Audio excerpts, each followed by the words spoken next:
Well, greetings, imagination connoisseurs. Once again, it is I, Robert Meyer Burnett, and I got to tell you, I'm really excited for this next panelist to come on board. Rodney Barnes is a television writer, producer. He's worked on the Boondocks. He's worked on Marvel's Runaways.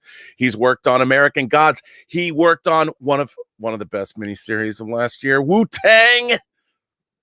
I love that. I mean, come on, you got to love that. And he is the creator, the impresario, the man behind Philadelphia, which perhaps might be one of the greatest comic book titles ever in comic history.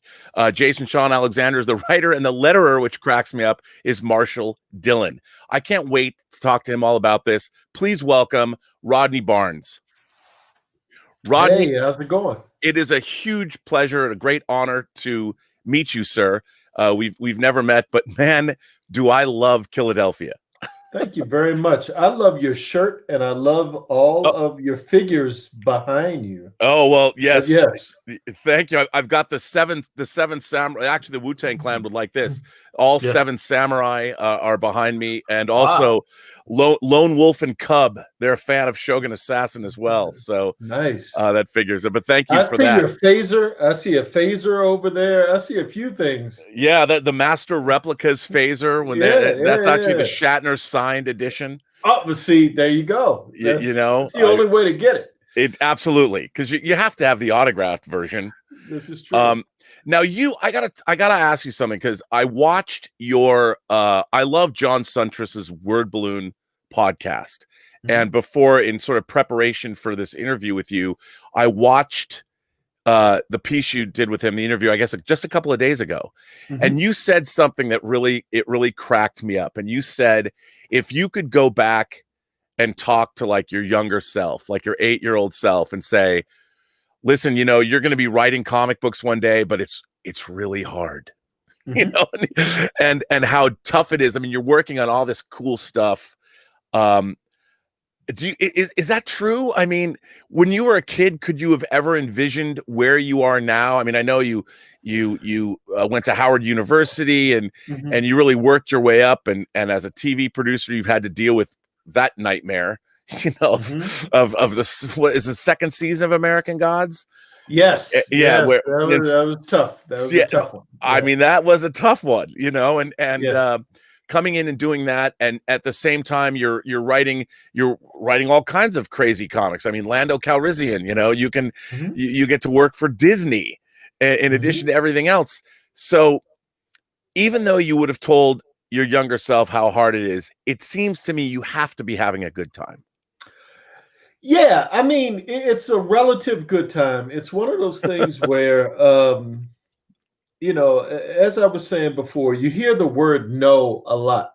You know, we're having this conversation because of the times that I've heard the word yes and things have worked out. Right. But I hear the word no a lot. And so emotionally, you have to be able to accept that. And oftentimes you have to do things that you don't want to do to get to where you want to be. And sometimes that's unsettling as well. It's like I was cultured to a life of a regular 9-to-5 gig, and those sensibilities to lesser greater degrees still sort of remain. You know, so it's a lot of work. I have a difficult time saying no. Right. But that said, I'm still I'm grateful. I'm blessed. I do enjoy what I do when I get an opportunity to just do that. But oftentimes, as a producer and a writer, you have to wear a lot of different hats.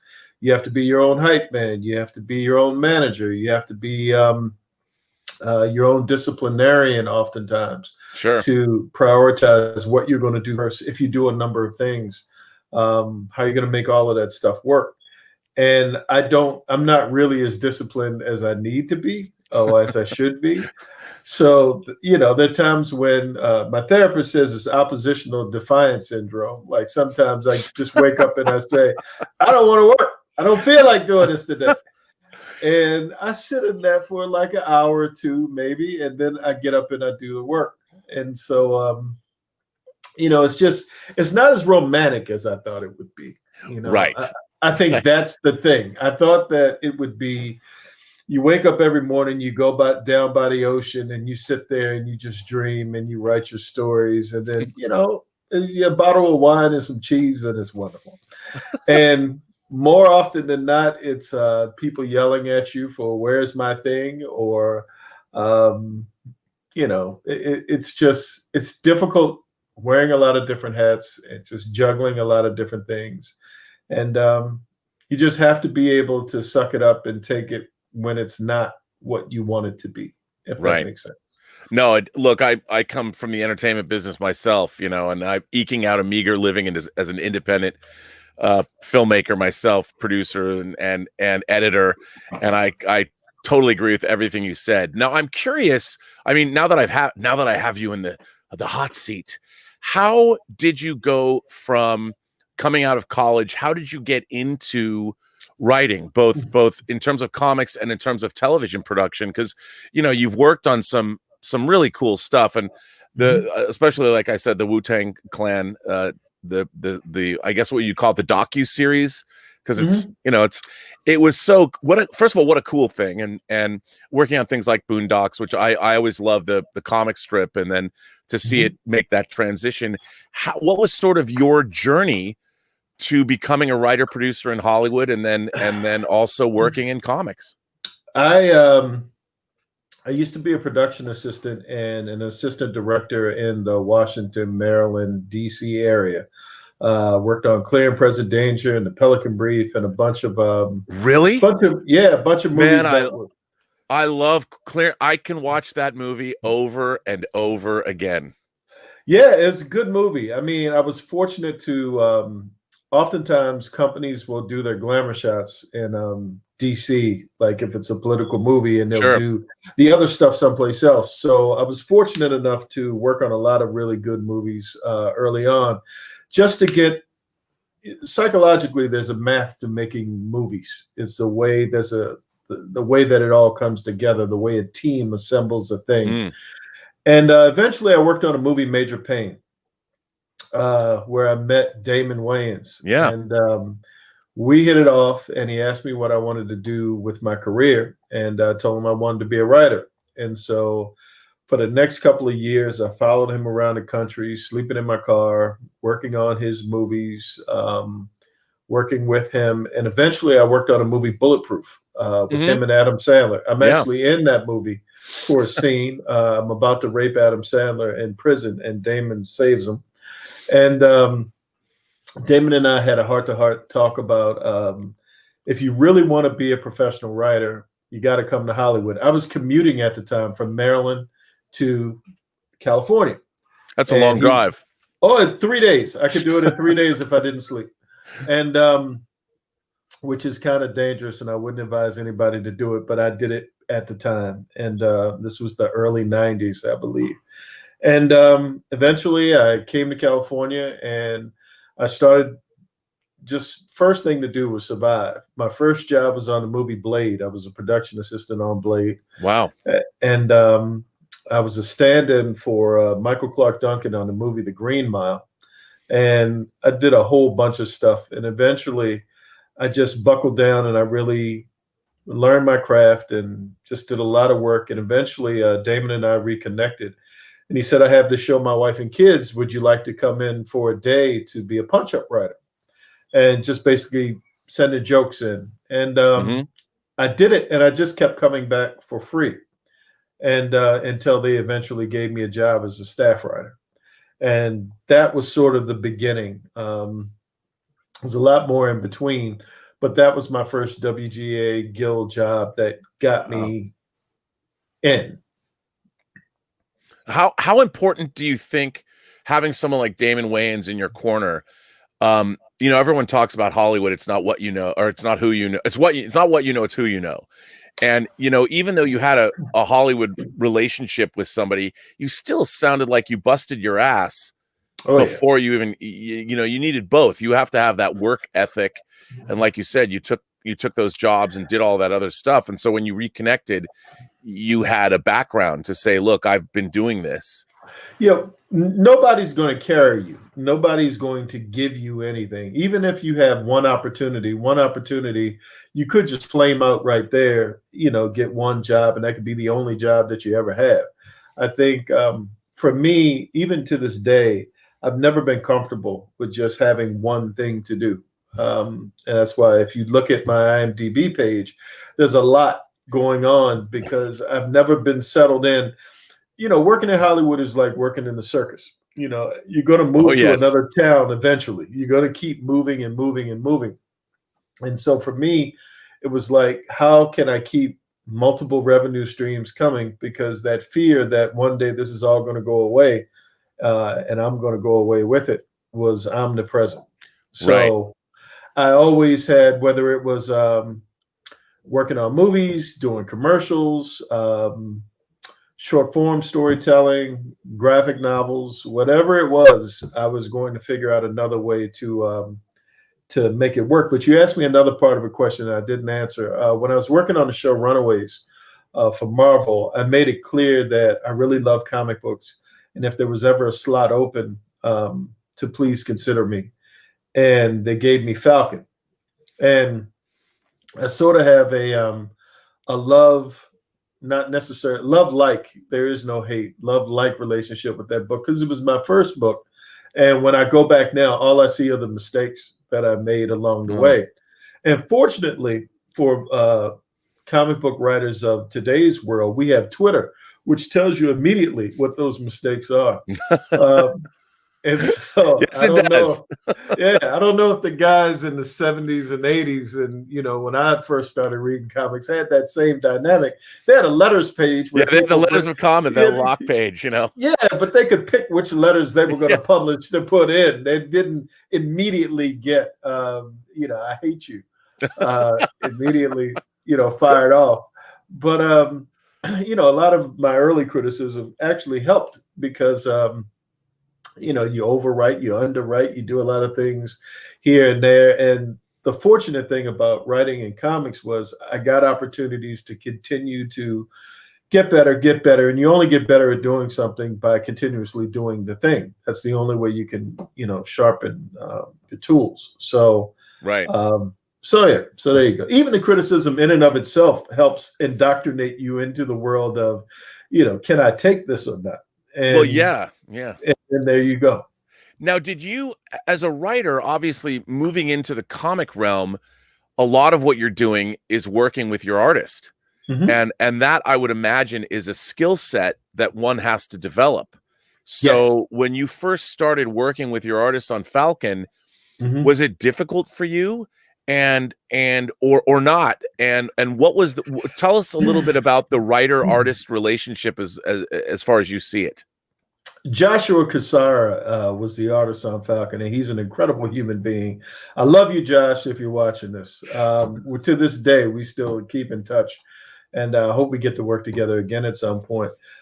Josh knew a lot more about the world than I did at the time. And, the whole thing with the relationship between words and images and what to write, what not to write, some of dialogue was, I was writing sitcom jokes for, something that you would actually need to hear more so than read.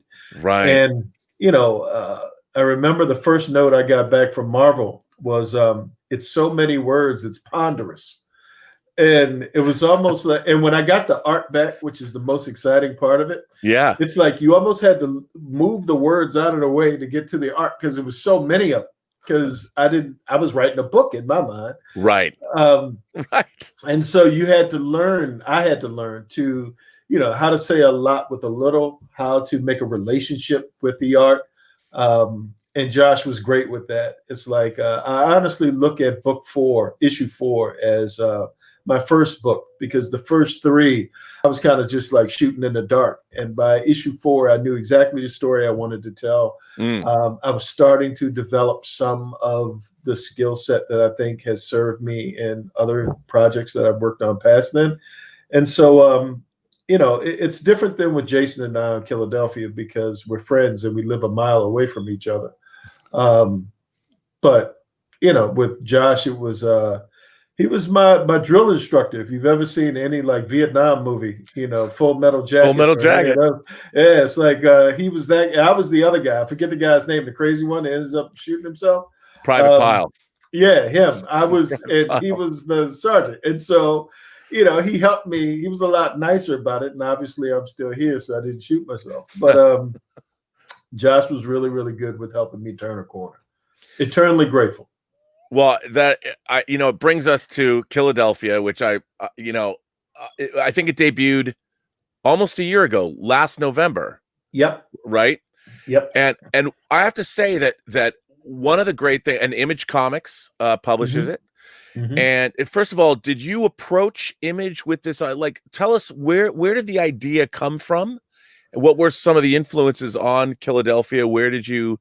Because I have a lot I want to ask you about, but I'm curious about where it all came from. Oh, okay. Philadelphia came from one of the first movies I remember as a kid seeing was Blackula, and it had a profound effect on me. With William Marshall. Yes, very good. Yes, William Marshall had a profound. He was in a Star Trek episode too. He played Dr. Yes, he was. Building on my work. We could be friends. We remember the same stuff, and he was also on Pee Wee's Playhouse, I believe, as well. Yes, he was. And so it was a double feature. It was Blackula and Scream, Blackula, Scream. Yeah. Oh, yeah. And they had a profound. It was like things kind of crashed together around the same time. There was Kolchak the Night Stalker, the Richard Matheson movies of the week. The Night Stalker, the Night Strangler too. Night Strangler, Night Stalker. I'm from Seattle, so okay, there you go. And it was the Underground, and he was walking around. Yeah. So there was that, and there was Salem's Lot, Stephen King's. I remember reaching up, and I'm like 6'7" now, so reaching up. That's how young I was on the little spinner when they had the paperback spinners. And I remember in the early Stephen King books, they would have all of the publisher reviews in the beginning, like 4 pages of publisher reviews about how great the book was. So I read it because everybody said it was great. So adults, that silver and black cover with the blank face. There you go. And so I read that. I was into Famous Monsters, the magazine. I had the models, the glow in the dark ones that you had. You and I had the same childhood. Yeah. And so it was all of that. It was the creature features with the Universal monsters that would come on Saturday night at 11 o'clock. And so I was just indoctrinated into this world, but I didn't see a whole lot of vampires that came from like my culture. Like there was just mostly the same kinds of stuff. And where'd you grow up? Annapolis, Maryland, not too far from Baltimore, Maryland. All right. Went to senior in high school. I went to Northwestern High School in Baltimore as well. And I just remember, what would that look like? And even as a kid, before I made a decision to become a writer, I always was like, what story would I tell if I had an opportunity to tell a story? And so when I got to Hollywood, I had a version of what Philadelphia ultimately became that I rolled around and tried to sell it as a TV show, tried to sell it as a movie. No one would bite, no pun intended. And so Jason and I ended up interviewing Jason Sean Alexander for this art book.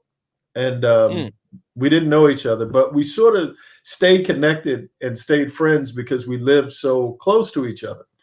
So invariably, when you're a writer and you're friends with an artist and you both love comic books, you pitch each other. And he would pitch ideas that I hated, and I would pitch ideas that he hated. And this was like the routine for a couple of years. Like we just hated each other's pitches. And so one day, and he had been drinking at this dinner, I pitched him Philadelphia. He said, "Ooh, I like that." And was it called that then? It was called Philadelphia at that point. Because I can't tell you how much I love that title. Thank you.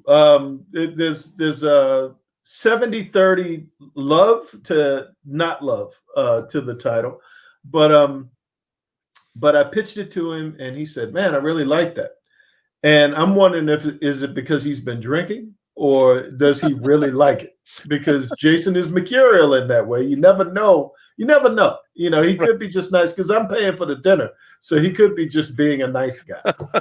So the next day or maybe the day after, he calls and he says, that thing, that Philadelphia thing that you were pitching me, have you written it down? And I said, well, in different forms, but not exactly what I pitched you. He said, I think we could do something with that.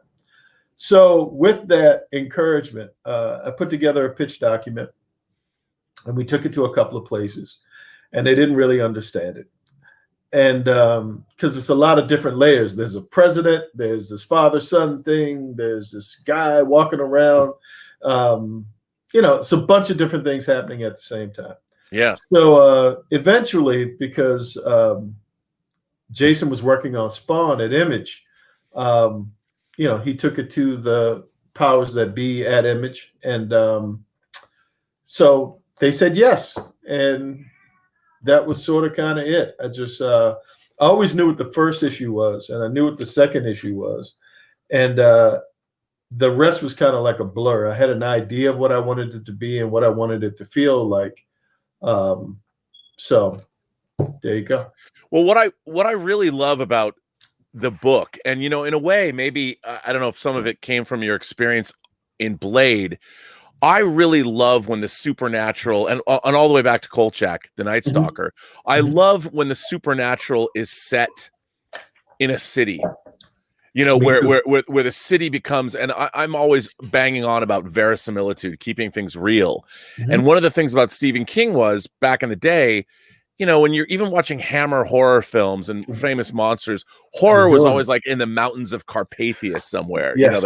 The Karnstein vampire trilogy, but then things started to change. Horror came down from the mountains and came into the, as Clive Barker would say, to the hills, the cities. And Stephen King really said that, that strange girl that lives down in your cul-de-sac, well, she's really psychic. She has a crazy religious mother and she's going to kill all of your high school student friends at prom. So horror was brought into the cities. And I love, and Kolchak did that. He's a reporter, he's on the beat, he's kind of this, and yet he's always, every supernatural event he would run across. And now we've seen, I mean, that's the thing about Philadelphia is as much about the American city and the experience of the inner city and what's going on in terms of everything from politics to poverty to it touches on everything, kind of like, in a way, The Wire. I mean, talk about from Baltimore. I mean, I'm a huge fan of The Wire, and it's not that it's the same thing at all, but it, like the original Candyman that was set in Cabrini Green, in Chicago. I really liked the milieu that you set the story in, and was that always the intention, or? Well, first, I got to compliment you on liking the same things that I like.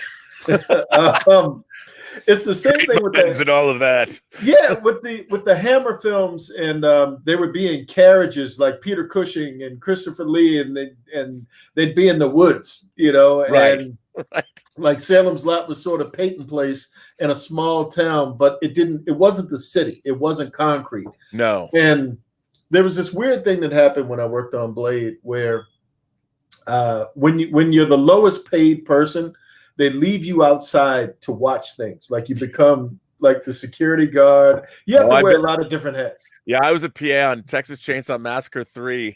There you go.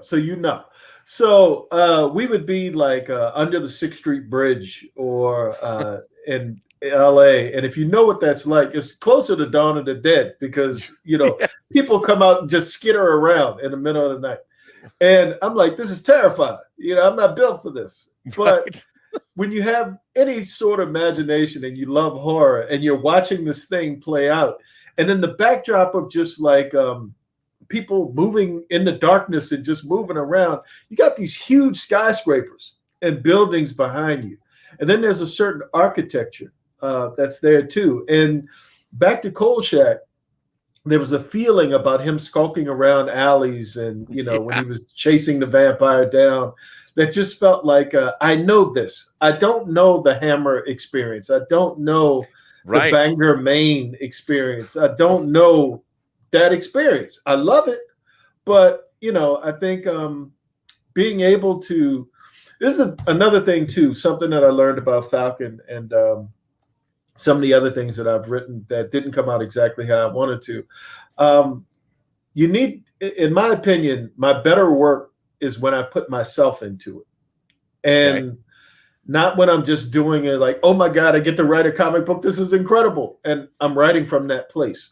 But when I'm getting into the character and the story that I'm trying to tell from my own personal feelings, there's something about being able to connect your head and your heart to the thing that you love that I think translates into the document and the thing that you're doing. Sure. And that's what this was for me. I know what the city is like. Whether it's Baltimore, whether it's Philadelphia, whether it's New York, I've lived in all of those places. I've been there. I've been broke in those cities. So it's not like, I've wandered around with no money in my pocket. So I've had to really be one of the people and not necessarily like elevated in any particular class. And there's a rhythm to every city. There's a language to every city that's that I try to get Philly down to a certain place without forcing it, not just the vernacular and certain specificities, but to the point where people from Philly can't say, that's not Philly. Right. So there's that. But with Philadelphia, there's this unique political backdrop, this connection to American history. The Liberty Bell and, documents and buildings and things that are very much a part of what American politics are. And then you have the social stuff that's going on. You have the homicide rate and the crime and all of the things that are happening there as well that almost speak to, there's an irony that's there to the idea of what America is. And then there's a reality of what America is. And you can't, the two are connected together. And Absolutely. so what happens if in all of that, you drop a vampire in, and a vampire that has a certain amount of pedigree, not just any old bloodsucker who's just out to, drink blood.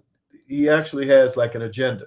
And that agenda is a very American agenda that's attached to ego. And, when you add that into power and perspective into the story, I think it changes the math of, being not just the average vampire story. Well, I mean, what you're saying is, I think it's very apparent from the book itself when you read it. There's so much going on, and I think about things like Blade, the opening scene of Blade, for instance, when they go to the blood rave, and Tracy Lords is the blood club. dragging. I'm actually in there. Are you really? I'm actually in. It's not as clear as with Bulletproof, but I'm actually in the blood club because my job was to bring extras in and make sure that they get bloody, because we had sprinklers that would bring the blood down. And once I heard it was miserable in there too. Oh, it was horrible. It was the worst, one of the worst things I've ever experienced in my life. But because the extras, you had model types, and it's like the guys and women were all kind of LA people. And they would tell them that they would get bloody, but they thought it would be like sexy vampire, cool bloody, not drenched from the rafters with syrup and, that kind of bloody. So they would run out, and somebody had to be there to say, no, get back in. You're not bloody enough. The club, it's still going on. Don't you hear the techno music? Yeah. And so that was my job. So part of that was I had to be close enough so that they couldn't get out of the room. So I would stand in the doorway. Then eventually someone said, just make him a vampire. Just stay. Don't. And so I had to get bloody too. Well, it's still, I mean, the idea that you have this consortium of vampires in a city. I mean, I think about other like in LA, John Carpenter's Prince of Darkness, which is set in and around a church in downtown LA, and Alice Cooper is like the leader of the possessed homeless people, and there's just something about the sort of decaying underbellies of our cities. And I love the idea that, the collision of American history, what Philadelphia was, it was the promise of what America was going to be. And, 200 years later, after our many legacies of everything, like the fact, I mean, race, and we have so many, look, we saw what happened in early with George Floyd and the Black Lives Matter and the protests that have arisen, and people are really looking back. The the 1612 project, or what is the 1619, I believe. 1619, and then you look back at the idea of, for instance, finding out in Watchmen, they go back to the Black Wall Street massacre in Tulsa, yeah. and then the idea that when Black American soldiers came back from World War II, they couldn't avail themselves of the GI Bill. Which changed and how the face. The Germans tried to use that with the black soldiers when they would drop the leaflets saying, "Yeah, the Nazis." Yeah. There's I just saw a thing on that too, and I read one of those leaflets that they were dropping, and within all of that, this cauldron of, there's never really been racial equality in this country. I mean, we can say there is civil rights and all that, and where we're at now, you've really captured in this horror comic, I think, and what makes it so great is you have a vampire, like you said, with an agenda. He's not just, I've come down to seduce some women and we're gonna have a good time. He's not the Frank Langella. No, he is not. He's not the sexy vampire, and he's not Reggie Nalder or whatever from Salem's Lot, and he's the Karnstein vampire trilogy, or even Vampire Circus, which I just watched recently. I mean, this is a vampire he's got something going on,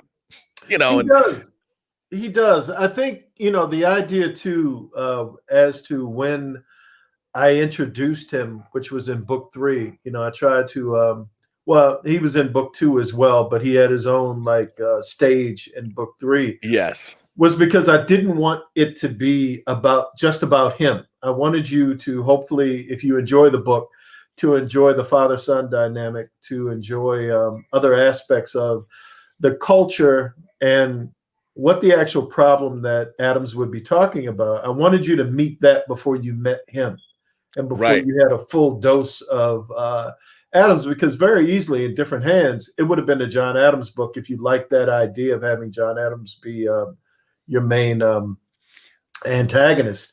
It would have been him from the beginning, and it would have mostly been about him, and everything else would have been secondary. And so I try to spread it around. I try to be a good quarterback and make sure that everybody gets to touch the ball, and that there are a myriad of not just characters, but they all have something to do of substance. Right. Now, how far, like in your scripting of this, could you take us through, how do you write something like this? I mean, do you, like a lot of screenwriters, work on note cards? Do you create an outline first? What is your process in terms of writing? And that you've got multiple storylines converging. How do you approach the actual process of writing? Well, again, I'm going to go back to that guy, Jason Sean Alexander, that I really don't like. We're the best of friends, and he's a brother, but I don't like him, and I don't mind saying that publicly. And what he does is he does this weird thing of, like, we'll finish book 6 and we'll start the second arc, and he's like, okay, I need to do the cover for book 11. What's it about? And I need to do 12, and then I need to do, and so he's got himself. He's worried about him. He's not worried about me, and it's not a team effort at all.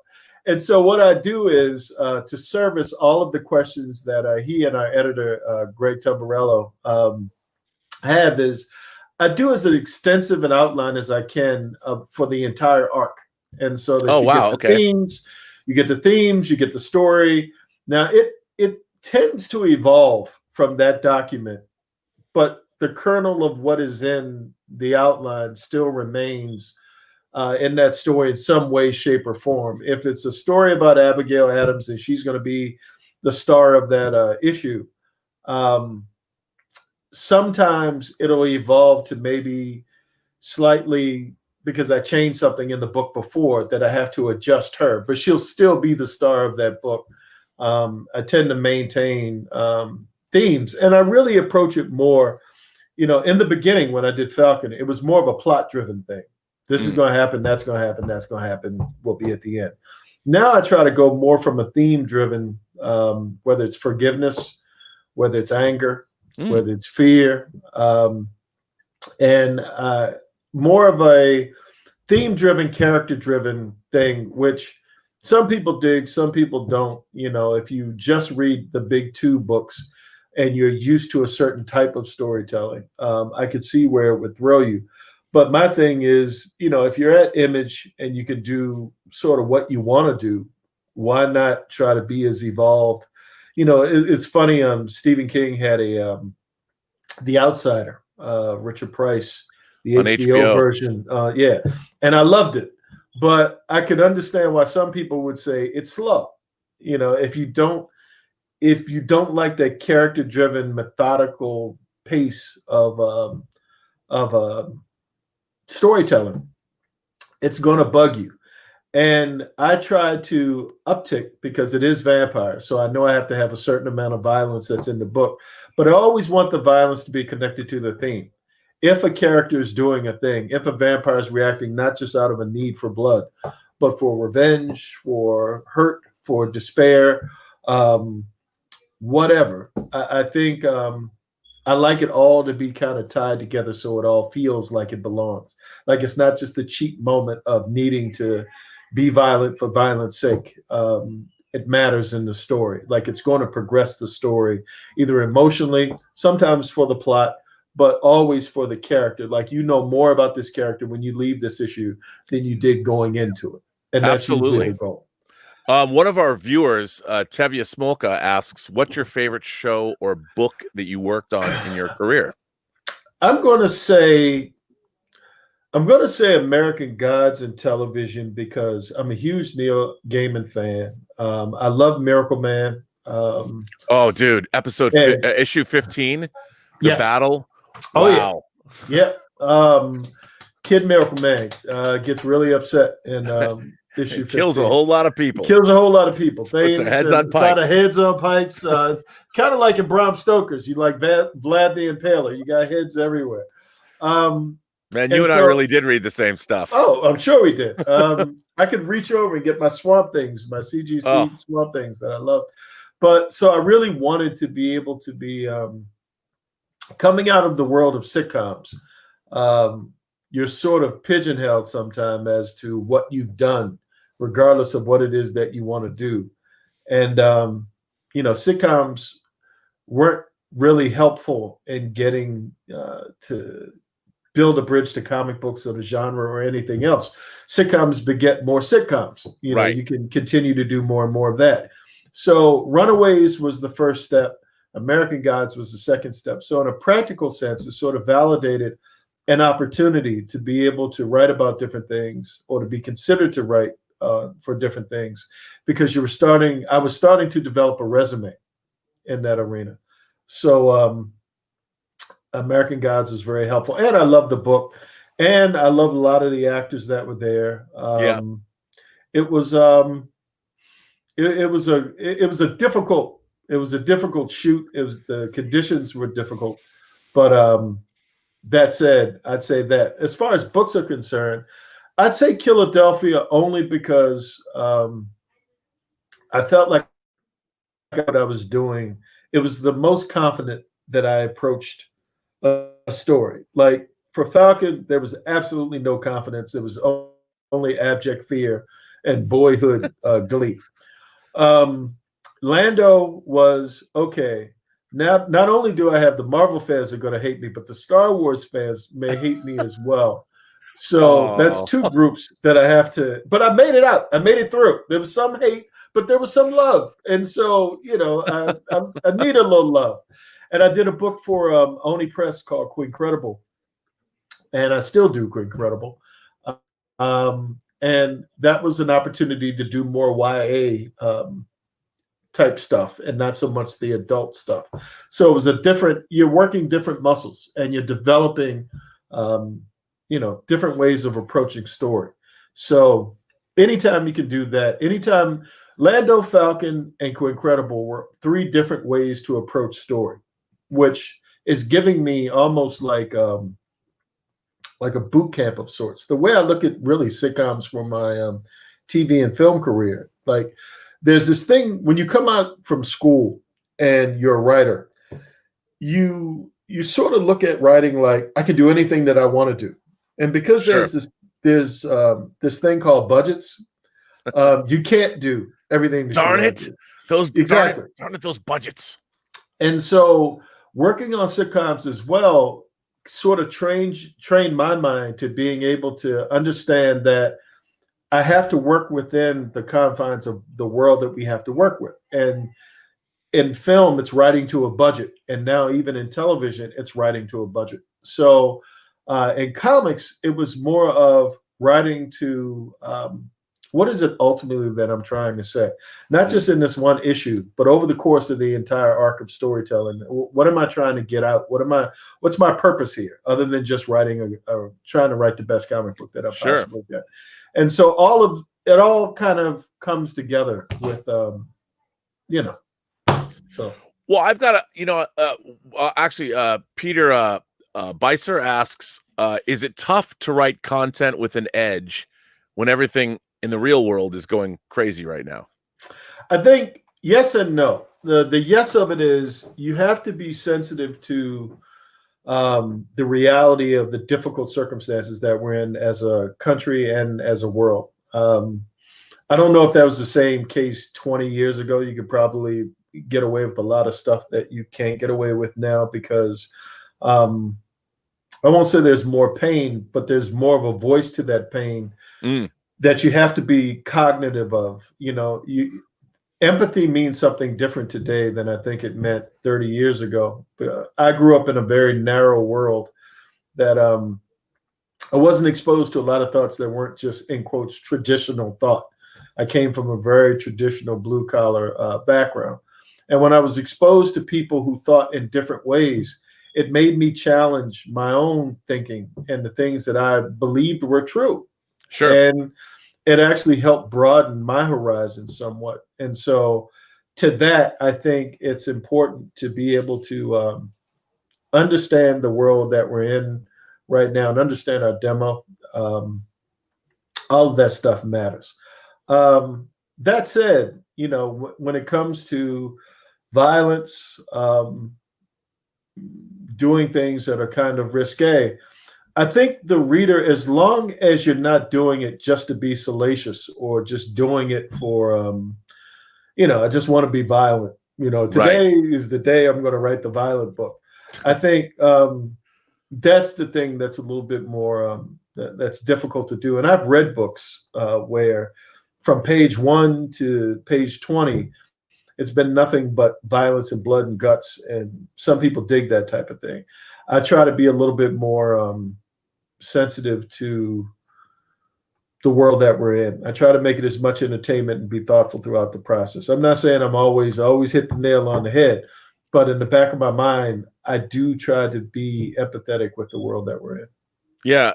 I mean, I guess you can't do anything but that. That's where we're at now. I'm curious to take a sort of different approach. I was going to ask you, whenever you're dealing with the supernatural, and there have to be rules. You have to set up certain rules. And one of the things I love is vampires there's all kinds of different vampire mythology. You have the overarching idea of what vampires are. Then you have, like, in Twilight, vampires could go out in the day, for instance. They can sparkle too. They can sparkle. And some of my favorite, like Miriam Blaylock, Catherine Deneuve in The Hunger, and David Bowie. I mean, they would go to hip clubs and pick up hot people to bring home. They could always dress well. I don't know what the store was that they went to, but whether it was Underworld or whatever, they all had sexy stuff and the right boots and everything. Absolutely. And I'm just curious, when you were creating, when you looked at what you wanted vampire mythology to define what vampirism is, did you have touchstones or things that you looked at, or did you want to change up traditional vampire mythology, and what were some of the things that you looked at, and what tell us about your vision of what vampire mythology is? What is Rodney's world of vampires? I wanted to make intrinsic changes and extrinsic changes. Intrinsically, what affects and what kills a vampire, because that moves around from time to time. Sure. I didn't want it to be a cross because I didn't want to elevate one religion over another religion. That's interesting. I didn't, and we talk about Kolchak. I have this T-shirt with Kolchak holding the cross out. It's like that classic image. And I was like, Would he be the same if you had a Ankh or some other religious symbol? Would the vampire recoil, in some way? So I didn't want to All elevate. vampires are Catholic, right? Exactly. I didn't want to elevate one over the other. I never, maybe it was sulfur, but I never really, the garlic thing, I have to wear the garlic necklace. I was like, that wasn't a thing. But I wanted them to be a cross between monsters and thinking. I wanted them to be attached to their humanity in some way.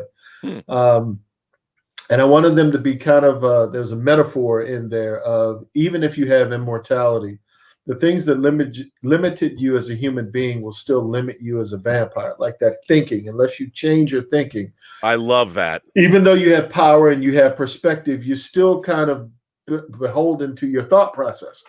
That was one thing. And I wanted, while you were in the coffin, to mean something. I wanted the body for a vampire to be like a prison. So your soul and your spirit could travel. Like you could move about the different realms.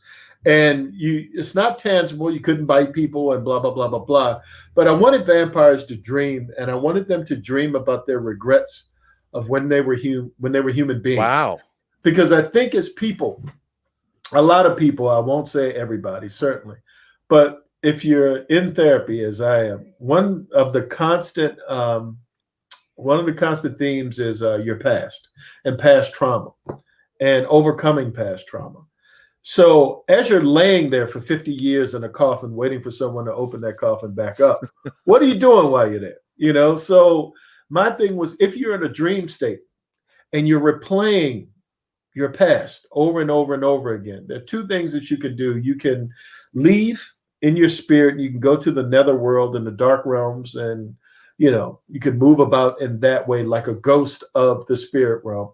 Or you could kind of replay, and this actually comes up in an issue of Philadelphia at some point. I won't give it away, but where you're replaying your trauma, because just because you're a vampire, just because you suck blood now and you're connected to this dark force, it doesn't mean that your humanity is just kind of jettisoned out and you're just walking around saying blood, blood, blood, blood, blood.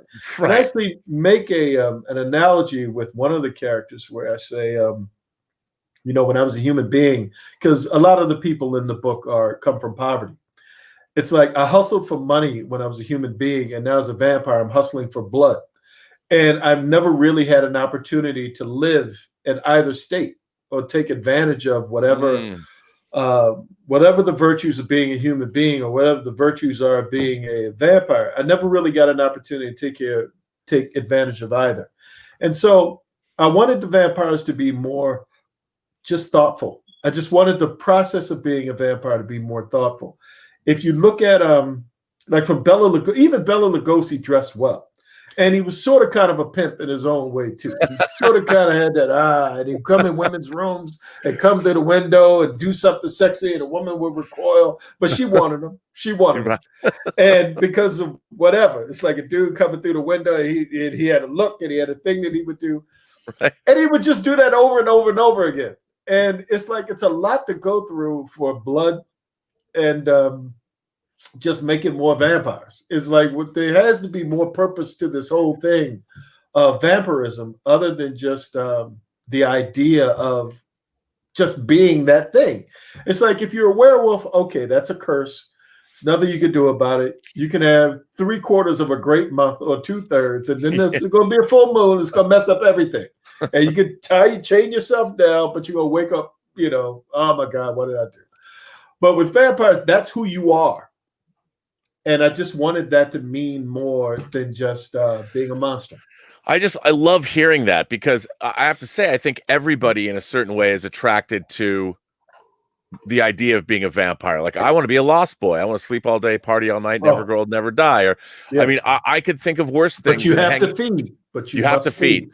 But keeping up with Catherine Deneuve, being like David Bowie, I could hang with her. Like for a couple of centuries. That wouldn't be so bad. But I love the idea that if you have this immortality, what are you going to do with it?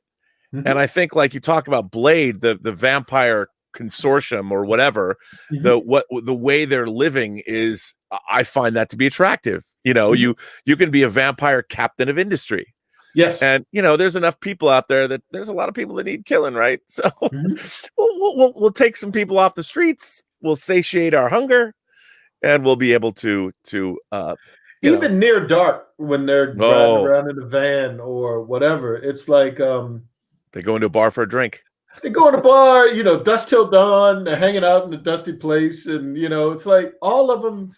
When I just approaching vampires, because everybody, when you say vampires, they go, "Oh my God, not vampires! What new can you do with vampires?" And I was like, "How can I make it have meaning beyond just the idea of what you've seen with vampires, to where we're talking about politics? Like, life doesn't leave because you're different now, because you're in something, because you're a threat to humanity. It doesn't necessarily make you a monster. You are a threat, but it's almost like being on a Serengeti. Does the gazelle judge the cheetah, or does it try to run really fast to get past it? And so if I'm a thoughtful person, for instance, John Adams' book, he has self-esteem issues. He has stuff that's going on within him because he's gotten an up close and personal look at how history has affected the idea of him. Like George Washington is George Washington. He can do no wrong. He chopped cherry tree down. George Washington, Abraham Lincoln, Jefferson. Some of these guys get statues and monuments, and they become, iconic. And what about the other guys? What happens if I've got an opportunity to actually be part of the history that I was part of, and I see that I'm sort of a joke to lesser or greater degrees? Right. What do I do with that information emotionally? And I've got the power now and the perspective to change the idea of what I was to ultimately what I would like it to be. And since those other guys are dead, I can one up them forever, and I can sort of be the man. Right. And so, if my sensibilities are there, I'm going to try to make America great again by my own definition. Sure. And I'm going to take people who are desperate, and I'm going to make them part of, my focus. They're going to jump on my ship, and they're going to ride down the river with me. And so I just wanted more purpose to it, because I don't see, if you notice, more often than not, and there are certainly exceptions. American Vampire, I think, is the exception. Big fan of Scott Snyder. And other guys that do. And it's been a hell of a lot of great I Am Legend, a lot of great vampire stories told. So I'm not saying this across the board. But oftentimes in pop culture, when you have books or comic books or whatever about vampires, they sort of burn out after a while if they keep regurgitating the same ideas and the same themes. And the same thing that you said when you were like, what's different about your vampires? I remember going to my manager, and he said, you got to do something different. He said it in a managerly way, like not giving it a whole lot of thought, but it was just more of, there's no way you're going to sell it just because the vampires are coming from a different perspective. And I'm like, no, that's not it's not just their perspective. It's everything about them. It's like the approach to everything. There's still the common, we need blood in order to survive, but that's just food. And that's a threat to humanity, because human beings want to live. In an animalistic state, there's one thing that's stronger than me that wants to use me to survive. But then what else is happening? All of that other stuff is as much of a threat. When you talk about the 1% and the 99%, and I'm assuming, I don't know this for sure, but to the 1%, there's a possibility that 99%, almost like Marxism, could be a threat to them if they ever decided to be. There was like a revolution of some sort. Yeah. That was the idea, class revolution, more so than just race or politics or anything else. It was what would happen if the 99% decided to rise up against the 1%. Which is pretty much where we're at right now. It is not necessarily in a practical, like they're not vampires and crawling up the walls like right. An issue 6, but it is certainly now people have a more fractured way. Some people think the fight should be one way. Some people think the fight should be another way. But Then I had the character Tevin or Seesaw in the book that was like, we don't really need, what we need is to get rid of all of this and sort of just be free. But there's a degree of idealism even in that as well, because as long as you have people or even undead people, they're going to be systems. There's going to be a way of looking at what the world is. We're going to create a God. We're going to be people who say we need hierarchies, so I wanted all of that to be part of Philadelphia. Well, I mean, that's what makes the book good. There's so much going on, and I think, look, I love vampire stories, and I've read so many different vampire books, everything from like Robert McCammon's Day Thirst to Anne Rice, the Vampire Chronicles. I mean, the Delicate Dependency. Yeah, a bunch of them. Yeah. There's I read a book called The World on Blood by Jonathan Nassau about vampires that are going to a blood, a blood anonymous group, and there's so many different ways to do it. But what makes it interesting is the surrounding milieu that you've given it. Like you said, so often vampire stories about vampires drinking blood. I mean, they have to achieve their sustenance, but like you said, it's just food. So to have a whole philosophy, if vampires have that part of their lives sorted, what does it mean to be immortal? Like, what does it mean to be able to look back at your own historical legacy, even though you've become what you've become? How does all that work? And I think that's what keeps readers coming back again and again and again. Are there, moving forward, is where the world is at right now, where we're at in America, has that informed your writing to the point where you've maybe changed things up over the last year as you've been writing the book? And where are you going to take it in terms of some themes that you would like to tackle moving forward? The biggest thing is not taking a side. I didn't want this to be the Democrat or the Republican book. I didn't want to insert my personal politics into the book. I don't want to take a side. Is that hard to do? No, not because I constantly do that. I do that in my TV career. It's I don't think I've ever done anything in television that was purely me. It's usually been maybe a joke here or a storyline or something, but it usually is influenced by, when you write a TV script, it's not like it's just pure, untouched. You've got producers you've got to answer to. You've got a network that you have to answer to.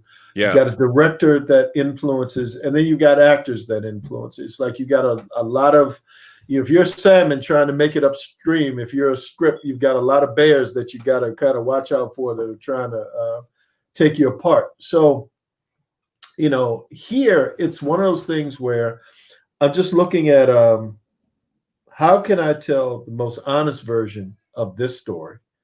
How can I there's what we see on TV in regards to politics and stuff, and some of it's real, some of it's propaganda, some of it is, you don't know which is which sometimes. If you watch one channel, if I'm a conservative, I'm probably going to watch Fox. If I'm liberal, I'm going to watch MSNBC. And they're going to say things to me that I want to hear, and I'm going to get excited over that. It's almost like I'm being marketed to. Right. And I didn't want to market this to anybody except for people who like vampires. There's that crowd. And then under that, I wanted to touch on humanity. I wanted to be able to speak to who are we as people, and what's the connective tissue, not just about race, not just about politics, not just about class, but what is the thing that binds us as human beings? What do we care about? And that ultimately comes down to emotions and emotional states. Like when I talk about love and hate and anger and trauma and all of those different things, all of those different aspects of life, those are omnipresent no matter what group you're dealing with, no matter where you come from or genetically, gender, sexual orientation, whatever. We all have emotions and we all have feelings because we're all people. And I wanted that to sort of be the place that I start from. Because once you're a vampire, do you belong to a group anymore other than being a vampire? It's like, if I'm a vampire and I'm black, do I say I'm a black vampire? I'm standing up for all the black vampires. Am I William Marshall? Right. I'm not going to drink white blood, or I'm not going to drink. Wait a minute. I can't drink black blood because that's my brother. Dude, it's like, am I of that state of mind, or am I just a vampire? Well, Rodney, So, I don't mean to cut you off, because I wish you and I could go to a bar. I could talk to you for hours. Clearly, well, you got me at the Hammer film stuff. Once you got that, and you got into the details about Cold Cat and the Seattle thing. Then we could talk for days. Oh, yeah. I don't want to do anything else. I got to say that you have been an incredible guest, but our time together is up. And oh my God! Over already. To have been on a fly on a wall of this particular panel has been just the delight of the entire con. I mean, the chats have been exploding. You probably sold 50,000 new issues of Philadelphia, and probably got about 1 million new. Wait a minute.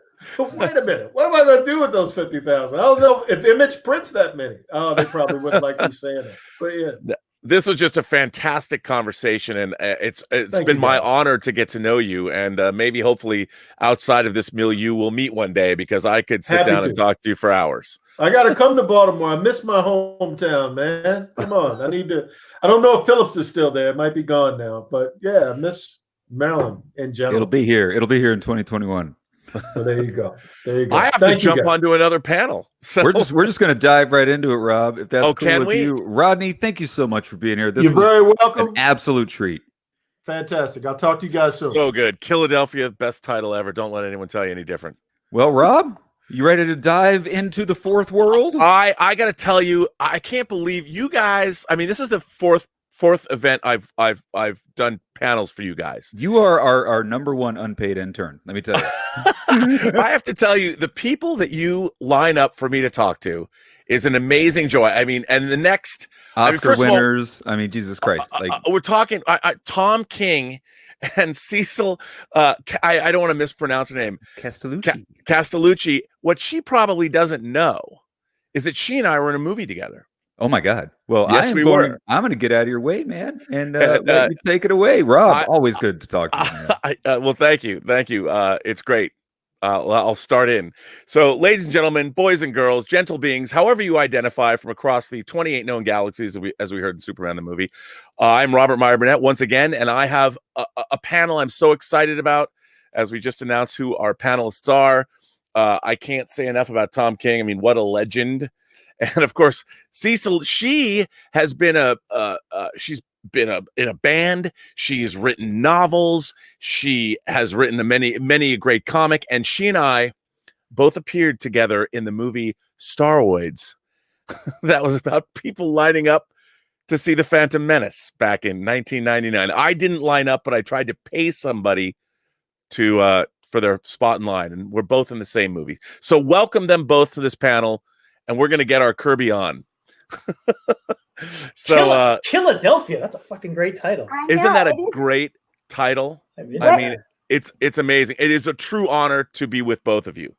And I feel like I should reach back, and maybe I will. I'm going to reach back and pull off this, because this is one of my favorite.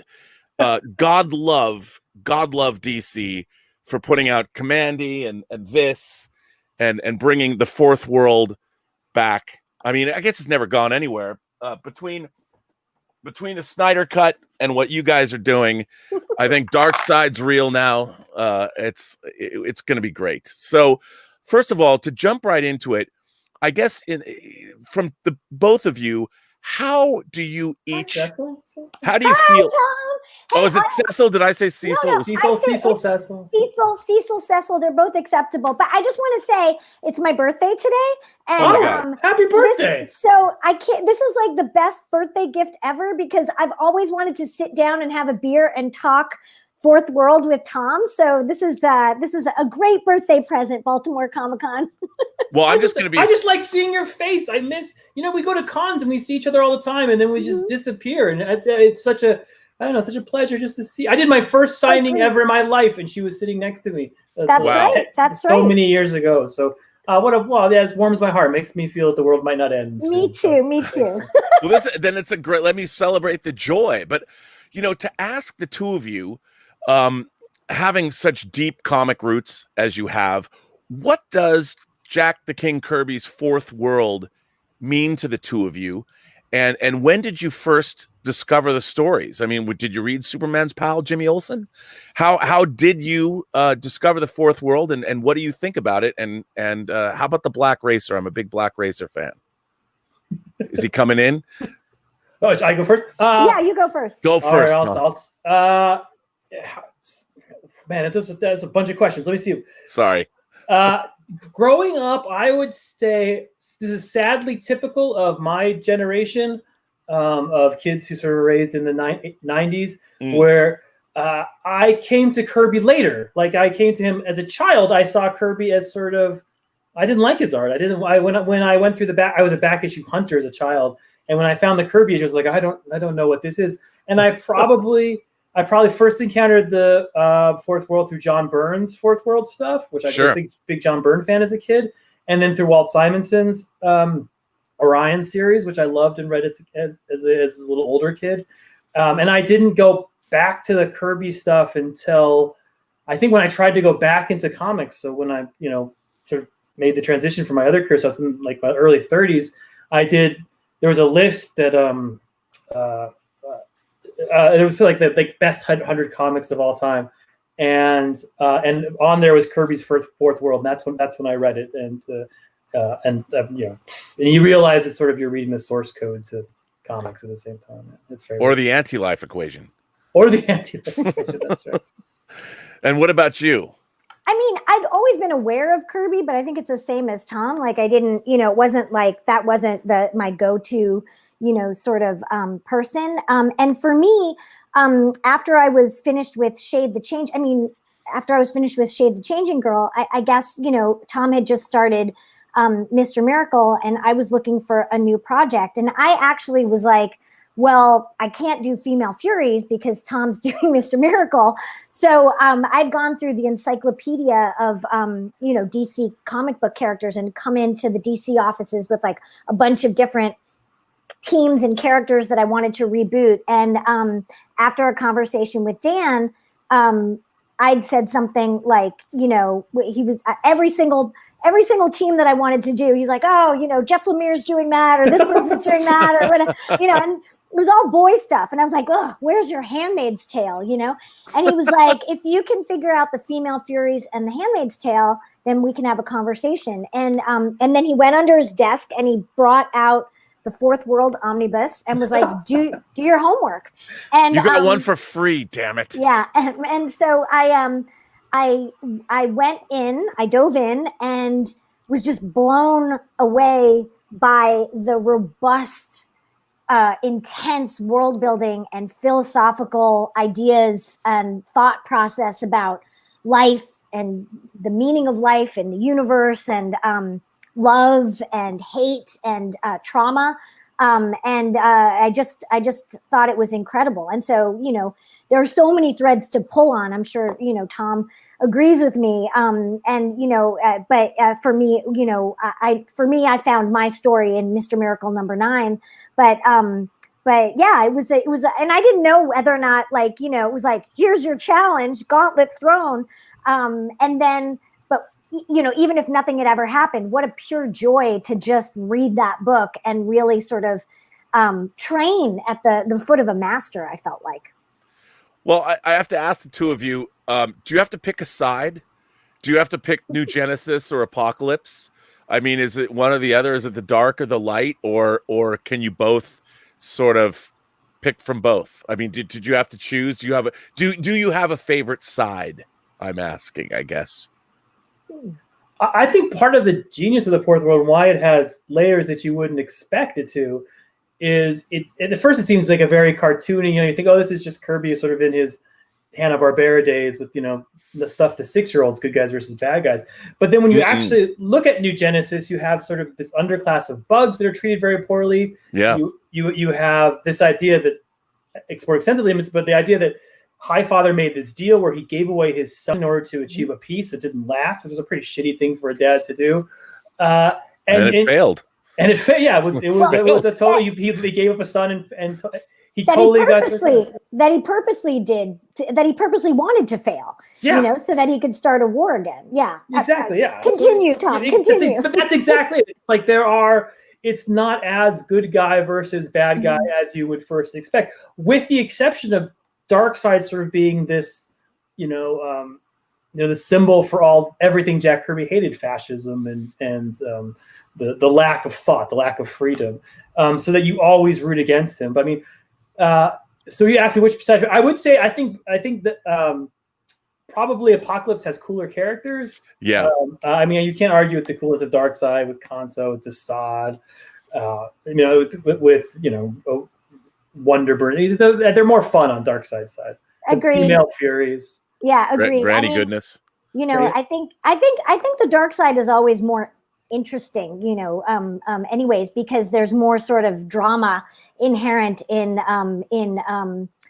as a writer, like, putting the lens on that and trying to find the heart in the fire pits, I guess, yeah. So I'm going to go Apocalypse as well. But at the same time, like you can't have one without the other. They work in tandem, and, there's a reason why it works. Once again, because we're really delving, or Kirby was really delving into sort of what the human condition is, and, sort of what our fundamental questions are of good and evil, and how to make the world better. But how trying to make the world better can sometimes, you can really do it in a very wrong way, by trying to make things what you think is better. And that's the danger, and I think that touches upon the sort of fascism stuff that he was very much against, Well, now there's been different, like you pointed out, different artistic interpretations of the Fourth World characters, and Darkseid has been a perennial favorite as a DC villain. We've seen him in the animated shows that were coming out, and of course he was integral in things like Final Crisis and other large DC storylines, the Cosmic Odyssey that I just reread recently. Did you look to different runs throughout the history of not just what we saw in the omnibus, but like you both touched on previous runs? Is there a definitive run of these characters for you, or is it just, do you always go back to the original Kirby? Definitive. I mean, I think different people have done amazing things with the characters, but yeah, for pure art genius, if you look at Simonson's Orion stuff, you just can't. I reread that recently, and it's breathtaking, the stuff he was doing. It's next level. And it's not just his art, where because he did backups in each one. The backups are by Frank Miller, they're by Dave Gibbons, they're by the best people in the industry at that time. So that would probably be. I mean, to me, Mr. Miracle, we always went back to the Kirby. Doing the movie now, it's going back to the Kirby, but I think Walt's accomplishments are just beyond understand, brilliant. Well, I guess what I was trying to get at is do you borrow certain elements from other writers and incorporate them into your, because you have to redefine whether you're going to do the film version of it or more comics versions of it. You have to sort of define what is the canon. What is canonical, what belongs in the universe, and you have to say what is definitive. Is that difficult, and do you borrow and mix and match? And do you, as writers, have to adhere to a certain canonical fealty to what Kirby did, or are you allowed a lot of leeway to change things around? I'm going to go before Tom does, because Tom has that extra added element of the film stuff. So, and I'm sure that'll have a different spice flavor on top of that. But for me, I really took Kirby's. That's the space that I lived in, and I really took the issue Mr. Miracle #9 of Kirby's run and exploded that issue out. So that issue is where Scott and Barda have their meet cute at Himon's place, and it is because Barda is trying to bring this woman back, O'Reilly, and there is no Scott and Barda without Mr. Miracle #9. And for me, what I felt like, there's this one Female Fury, but it felt like so much of the story of the Female Furies and so much of the story of Granny Goodness was left sort of in the gutters. And Right. so I just tried to sort of unfold that from there. Like, how did Granny become who she became? How did Barda, because Barda's change of heart comes from what happens to Aurelie in this moment, in this miracle number 9. There's no future for Scott and Barda if they don't have that moment, and if they don't, if Barda doesn't realize how horrific her planet is, and what Willix does to Aurelie, which I didn't change in my book. It's exactly, he makes her dance to death in Kirby's. So for me, I plucked panels from so many things, like the baby exchange, with Orion and Right. Scott, like everything, Tigra, Hegra, like Beautiful Dreamer, everything that I put in my book is exactly from Kirby's. And I can point to, I don't know it off the top of my head anymore, but like I can say this panel specifically comes from this issue of the New Gods, or of the Forever People, or of, whatever. And I really just tried to unfold that story and do it from, just tell the story from the women's perspective. I love hearing that you were that specific. Oh, I mean, from a writing perspective, and for me as a reader, I love to know that, again, so much thought was put into what you were doing, and how, and to just go back to even specific panels. I mean, now that makes me want to go back and read your stuff again, which is great. Well, what about you, Tom? Were you that specific? Yeah, I mean, we were, but I think it's important, at least from my perspective, to say that what makes the Fourth World and New Gods and the Kirby stuff excellent is that it's a deeply flawed work.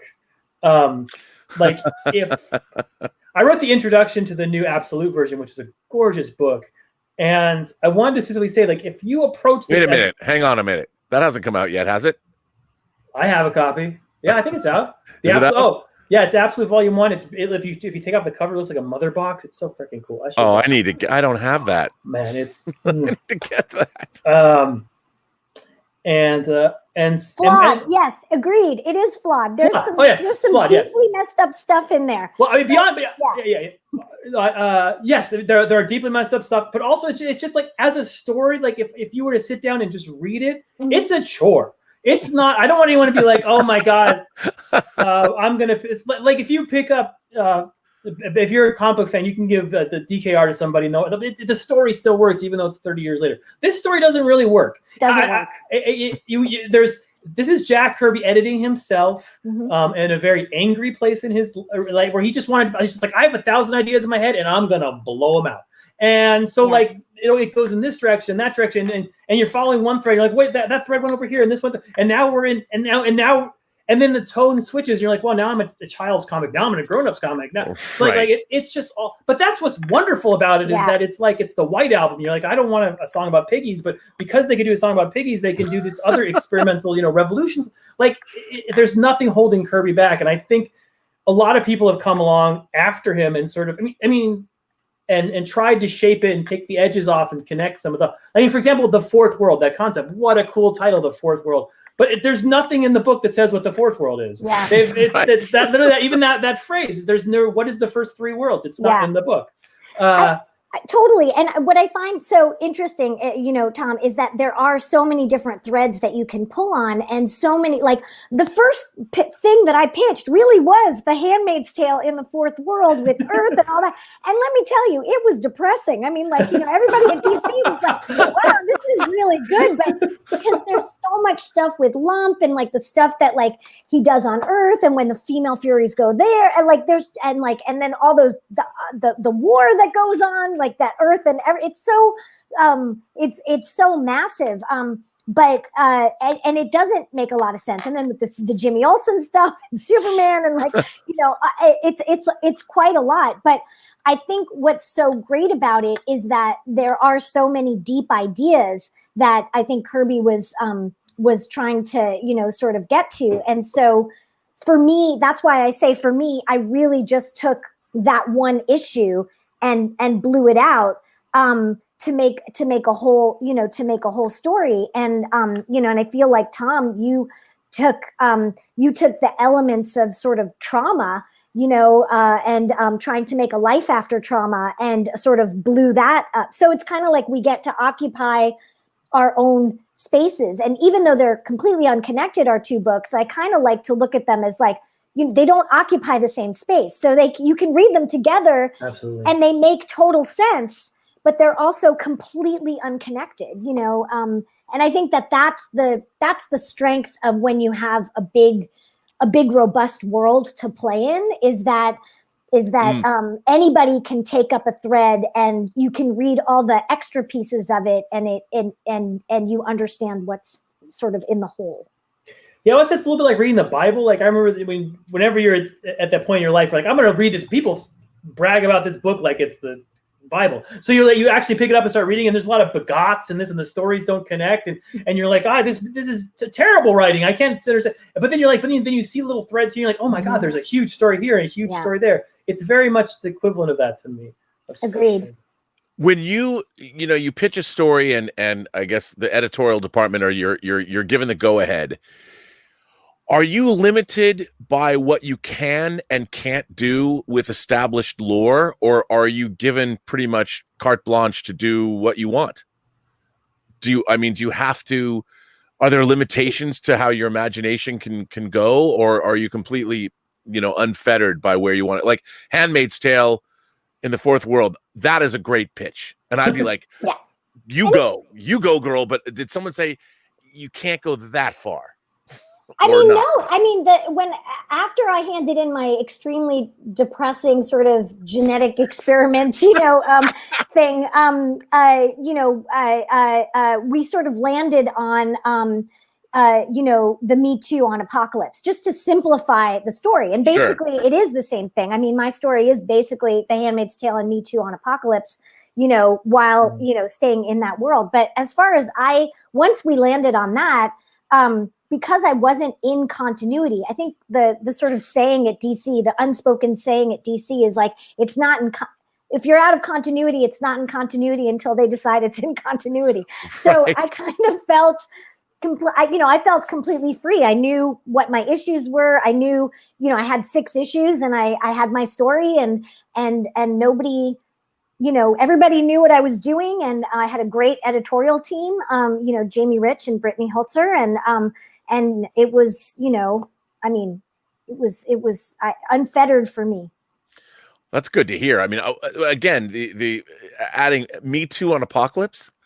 I mean, my God, who wouldn't want to? What a great idea! I can only imagine. I would love to have been on the receiving end of that pitch. I'd be like, yes, let's do that. What about you, Tom? Our book went slightly before Cecil, so we were sort of like, by the time I feel Cecil was getting like Black Label had sort of become a thing, and more DC was exploring that stuff. So when I started the book, I immediately told the editors, I was like, well, this is something that might be happening in his head, or might be happening on another universe, or might be happening, so don't worry about it. And for some reason they accepted that. I don't know, they weren't reading their emails that day, but yes.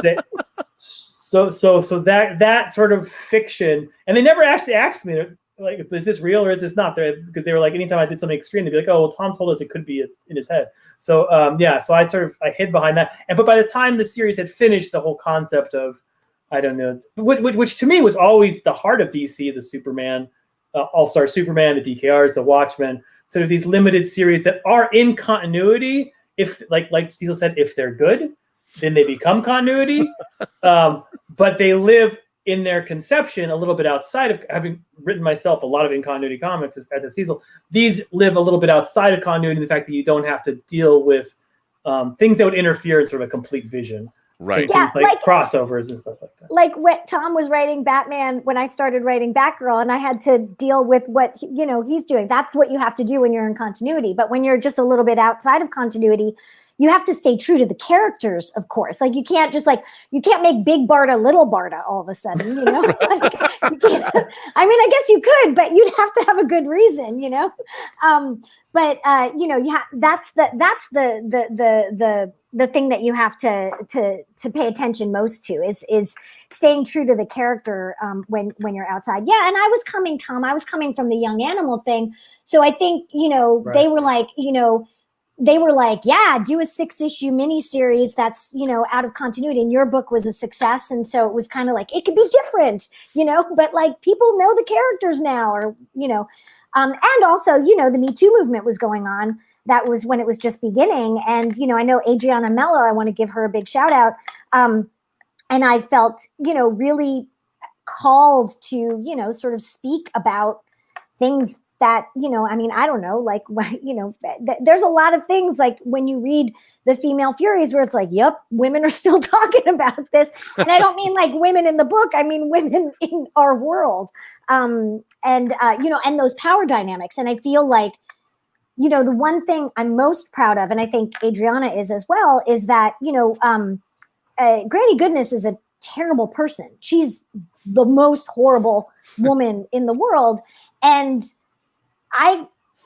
she's the character that I feel the sorriest for, you know, because of you know, the what I imagine Kirby, you know, actually put her through. Because if you have just inherently, when you have a character who's the only woman of the old guard of Darkseid's, you know, cronies, the only woman, and she's the one put in charge of the orphanage. I mean, you know, you're gonna like, she's gonna be pissed, you know, and that's gonna shape her in some way. And so, to, you know, and I feel like, you know, women have felt like that for a long time, where, you know, it's like you can't break that ceiling no matter what you do. You're given the woman's work. And how does that, you know, how does that affect you as you grow older and bitter, when you know that you could probably be a better leader of Apocalypse than Darkseid? There, I said it. I love that. Can you write that comic? Granny Goodness ascends to the leadership of Apocalypse. Sure. Call me, DC. I want to see that. What a great idea that is. I mean, especially in the post Me Too movement, what happens on Apocalypse when that dream is realized? I'd love to see that. But now, what about the two of you? So, how much does reader feedback or matter? Like, does it matter to you, or do you not care? I care, and it doesn't matter. Both things are. I think that's probably. Yes, I wish I didn't care. I wish when people said they hated something, I'm like, you know, fuck it. I'm an artist. I have to make what I make. But I'm also an artist, so I'm scared of what I do, and I'm never confident that anything is good. So when a lot of people don't like something, I see what they don't like, and I can't help but seeing it.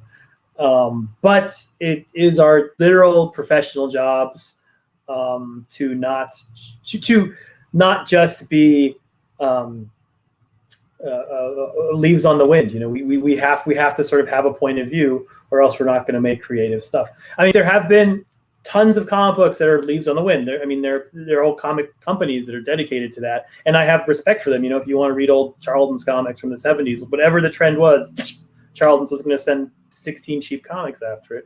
But to make really good comics, I think you have to sort of have your perspective.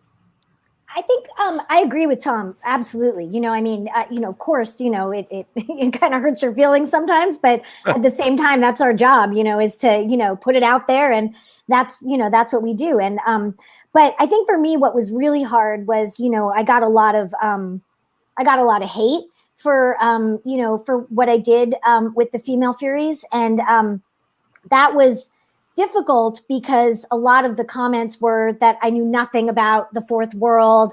I didn't read, you know, any of Jack Kirby. I was disrespecting the characters. I knew nothing. I was stupid, you know, all these things. And that was painful because it was like, no, I actually could point to which panel in this, like, I actually you didn't do your homework, you know, like I did my homework.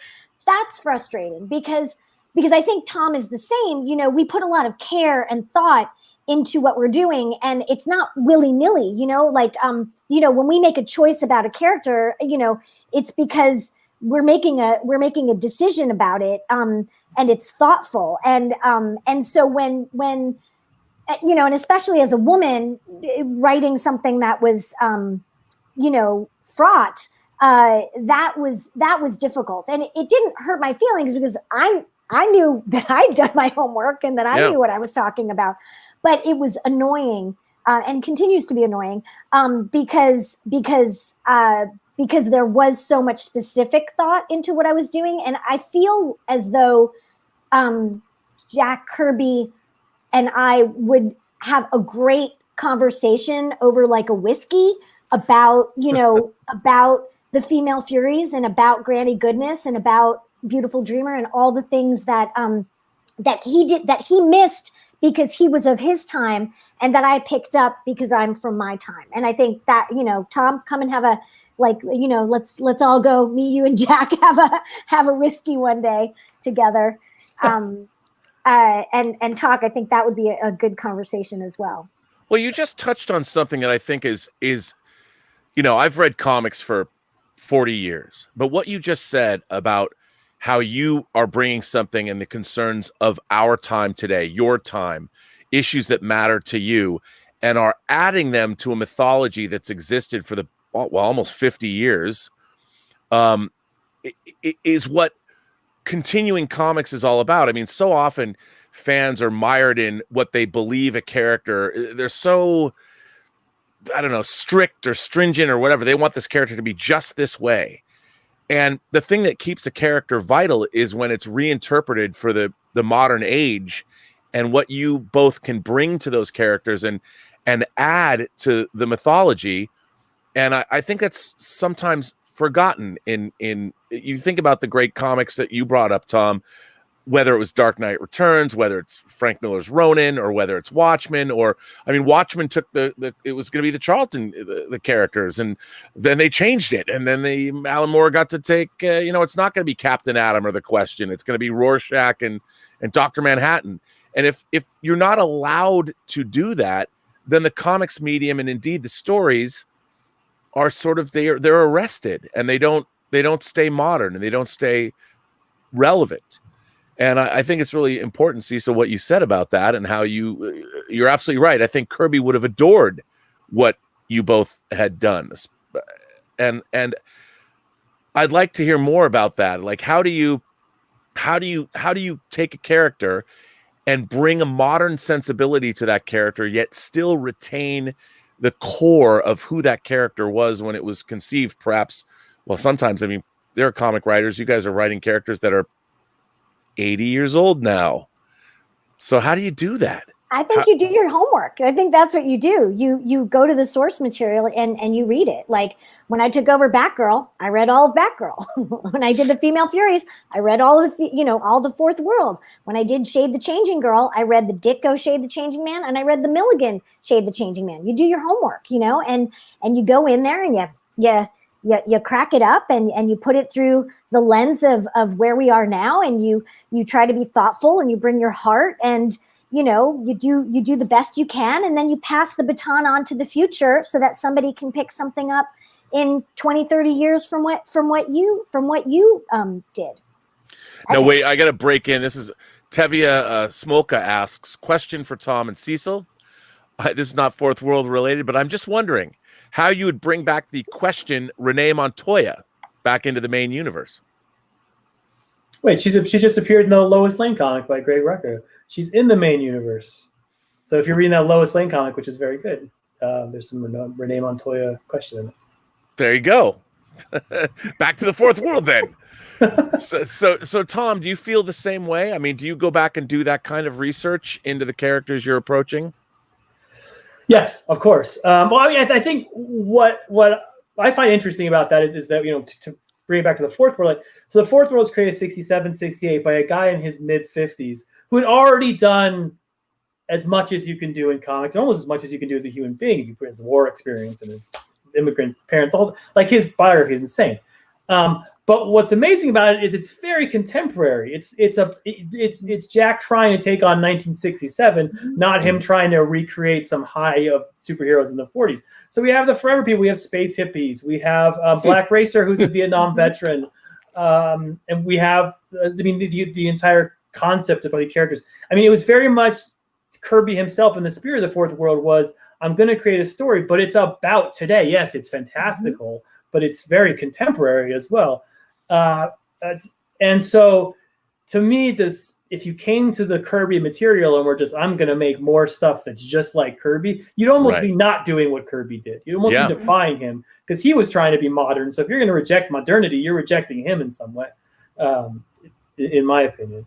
Yeah, totally. And I think that's why it's like, when you think about the female Furies are so amazing, and Big Barda, I mean, Kirby loved women, and he loved writing women, but he was also writing it in 1967, so that was his idea of what, women's equality and women's liberation was tempered by his time, and we know that he wanted to do a female Fury solo book. There's a cover for it that he penciled.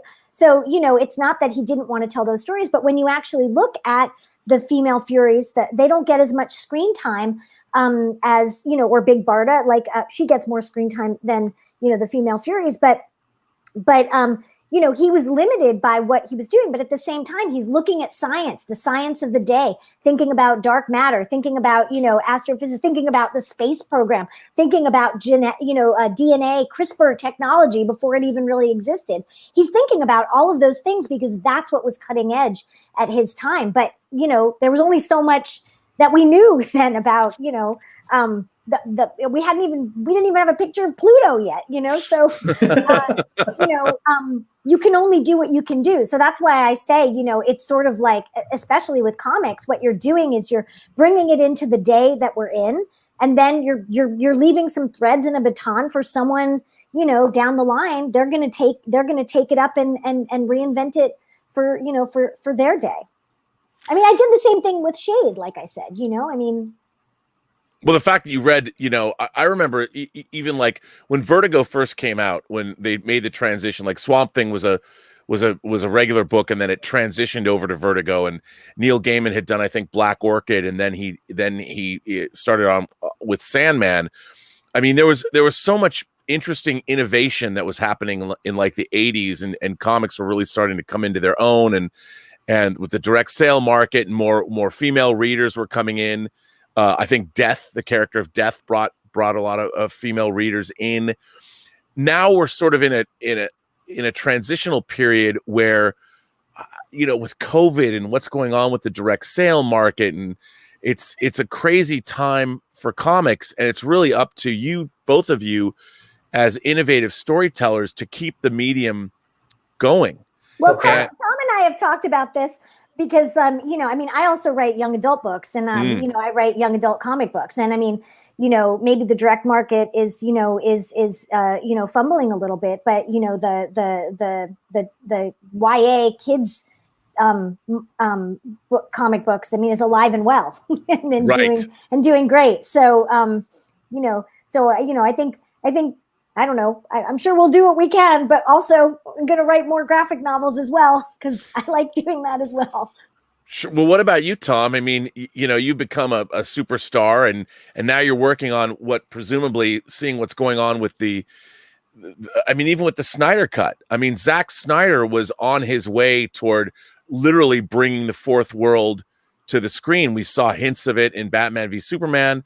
Obviously, now he's doing the Snyder Cut. We just saw Darkseid in the first trailer. What a great jumping onto the screen. What does it mean for you? Are you working with, how do you approach the Fourth World when you have somebody else sort of leading the way and bringing us?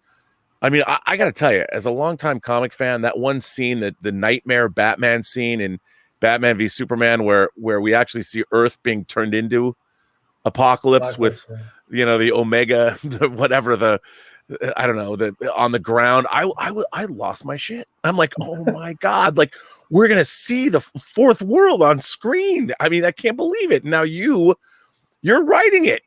I can't tell you as somebody who's a longtime fan what I mean. And now we're going to see Darkseid in the Zack Snyder Justice League. I'm just beside myself. What's it like for you to be at the forefront of writing this?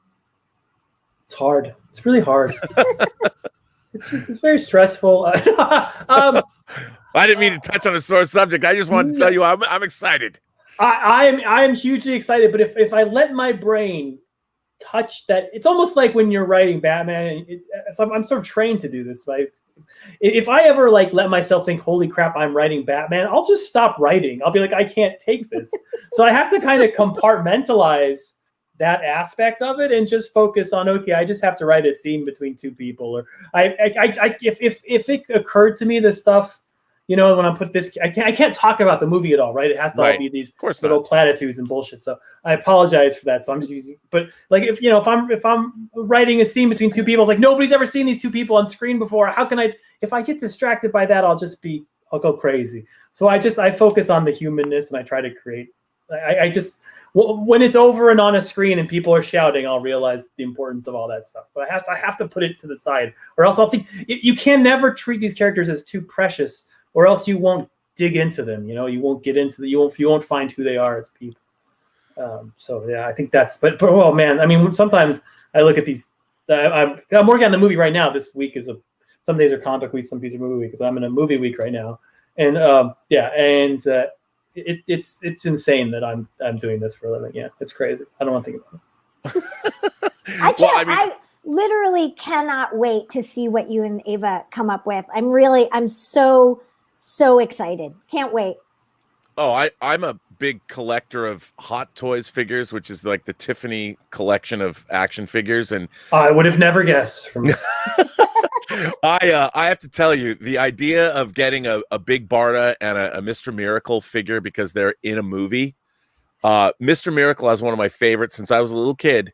Mr. Miracle's costume, which really hasn't changed much, is one of my favorite, and Big Barda too. Those two costumes, they appealed to me when I was very, very young, and they appealed to me as a middle-aged man with one foot in his grave. And if I could get those figures, because to see them in a movie, I'm telling you, man, this is childhood dreams made real. And we live in this world where who would have thought, you know, I'm still amazed. People, if somebody asked me 20 years ago if I thought there'd be an Avengers movie, I'd be like, right. No. I would like for their I like Barbie dolls. I always have. And I have all the Wonder Woman Barbie dolls, and I've got a Batgirl Barbie doll, and I would very much like to have a Big Barda Barbie doll. So let's put that out into the How cool would that be?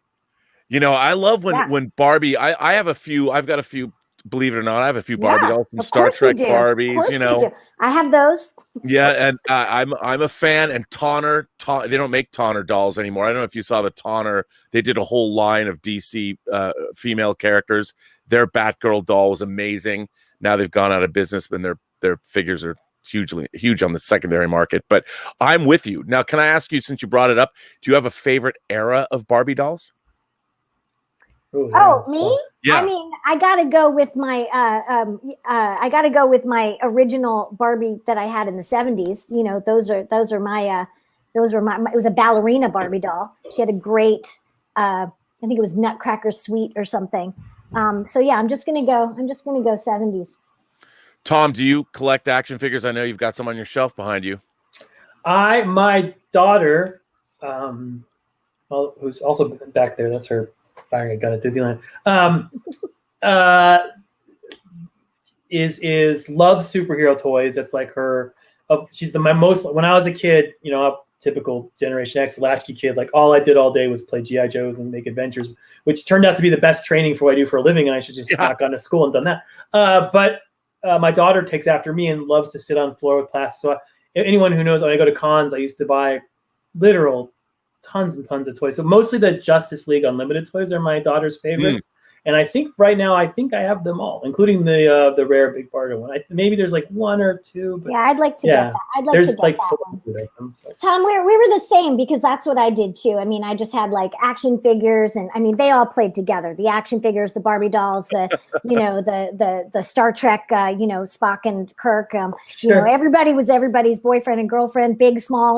They all hung out, and it was just worlds. I used to call it playing planets, and my mom would just find like action figures and dolls like in every room of the house, and I'd be like, "Don't touch it! They're about to go to war." Man, I played with dolls the same way you did, and my sister had like the 4-story Barbie dream house with the elevator with the string that went up and down, and I would use that as like Bruce Wayne's house. So I had to build that one Christmas, or the whatever modern version of it, and it was the worst build I've ever done. It was an all-day Christmas thing where eventually you give up and you watch the YouTube video and you're just like, I hate life, and your kid's like, you want a cookie, Daddy? And you're like, I'm gonna get this goddamn elevator working. Yes. Well, when you're a kid, they never make civilian play sets or anything. So like if you want to have Bruce Wayne go somewhere as Bruce Wayne, he doesn't have his Lambo to drive somewhere. It's a bummer because you can't do that. So you'd have to, if you had a sister, you'd be like, hey man, can I borrow your Barbie Corvette and have Bruce Wayne, drive somewhere to continue the adventures. I love that you said playing planets because I took over the house. Like I had stuff all over the place, and you'd get there. You'd have a whole day long adventure and move from room to room in your house as you're playing it out in your head. Well, and to your point, I put a bat on my Barbie Corvette to make it a Batmobile. So you nerd. Terrible. Now I've completely derailed this conversation. But I want to answer Jozilla's question here about Granny Goodness being formed by life. Do either of you have a desire to expound upon Darkseid? I mean, yeah, that'd be amazing. Like Darkseid's growing up. I'll go the opposite way. I have no desire to. I feel like some people don't need the Stan Lee treatment. I feel like sometimes just evil exists. And that's how I feel about Darks. And I get that from Julian Lytle, who's my all-to go-to on New Gods, and I should shout him out more often. He's now writing for DC Comics. Pick up his comics, got something in the new Swamp Thing special. I guess. But yeah, I like him as just pure evil. I don't need to know his sad story. I'd be really interested though in the fact that Hegra killed his true love Sully. Like I'd be very interested in writing that story. Like the story, the sort of tragic story of Darkseid and Sully, and I feel like Hegra is really she's very fascinating as well because she was like sort of like had this seizing of power and that sort of overthrow of her. I would like to. Somebody asked, like, would you want to do more female Furies after? No, I feel like, that's done. But I would love to go back and do Hegra and Sully and Darkseid. Well, if you could, just hearing how you came up with your ideas for the Female Furies series, if you were going to go back and like examine certain panels and delve into the canonical works of the Fourth World to create that story you just described, I mean, I hope somebody's watching this stream and calls you up tomorrow and say, yeah, I mean, I would love to see that story. But I'm with Tom on one hand, you don't need to know the origins of certain people, but what you just described to me is a story that's worth telling. And I would love to see you delve into that because that's fascinating. As you were telling it, I'm getting goosebumps going, oh, I want to read this. And for me, it's about the woman's story of that. It's like, how does Hegra try to keep onto her power, in a world that doesn't want her to have power? And, who is Sully and whatever that. So that's always the lens that I'm going to, sort of go to. So maybe in a way it's like what Tom said. It's not so much Darkseid, how he became what he became, but that's sort of that's the sort of pleasant extra that you get from telling this, this truly sort of power struggle between someone who loves somebody and someone who doesn't feel that they're appropriate for their son. No, I mean, that to me is where the kernel of great ideas come from. Let me ask the two of you, how do you when you when you come up with an idea and you know what you want to do, how do you approach writing? I was talking to Rodney Barnes earlier. Do you guys write on note cards? I mean, how do you outline? Do you just start? Are you a pantser? Do you write by the seat of your pants? How do you both approach writing a comic? Who you want to go first? Oh, you. Me. Oh, go. You go first. I don't do detailed outlines. I do them in my head. And I have this theory, and it's the stupidest writer theory anyone ever came up with. And I think I'm the only writer who has it, that if I have an idea in my head and it doesn't stick there, then it wasn't a good idea. I totally agree. You agree? Oh, it's you and me. totally We're the only ones. These people keep notebooks by their bed in case they wake up in the middle of the night, and so they can write down the one line. I'm like, if I wake up in the middle and have a great idea and it's not there in the morning, wasn't worth it. I do have I feel the same way. I mean, I do have a notebook with me and I do write some ideas down, but I don't wake up in the middle of the night and write them down. I do feel, I had a friend who, she claims that she would write a first draft of her novels and then she would delete the entire manuscript and rewrite the draft. And whatever she remembered was what really was supposed to be in the story. That's interesting. Now, wow. I'm not that brave, but I do think that there is merit to the idea that if an idea really is the right, it'll bloom again. In some way. So I'm with you, Tom. I lost my first novel, Once Crowded Sky, which is not good, but it was a real novel. I read it. Oh, nerd. And I lost the last half of it or so. A computer broke down, and I lost. And I once I went to like these underground. Please scrape this off my hard drive, and they couldn't find it. And I had to rewrite it from memory. Oh, God. When I was a baby writer, I didn't know all the tricks you do to avoid that. So I wonder if it was better or worse for it. Who knows? I guess I have a career, so it's okay. I think it's the same thing. And the reason why I read it is because we remember I did that hybrid panel that we were on, where it was like hybrid novels that I put together. You remember that? San Diego? Yeah. Yeah. So so of course I had to do my homework. I do my homework. Yes, I do not write outlines either, except I do like for Batgirl and stuff. I did have to write like things out because things were changing all the time, and so that was very different for me. I'm more of a pantser. What I'll do is I'll write my favorite scenes. I usually write the end if it's a creator-owned thing. Like I'll write the end. The last paragraph, the last line of a novel or a graphic novel first, so that's kind of my North Star to sail by. And then I just kind of start writing my favorite scenes, and then I have a skinny skeleton, and then I fatten up the baby. Now, do you approach comic writing and prose writing in the same way?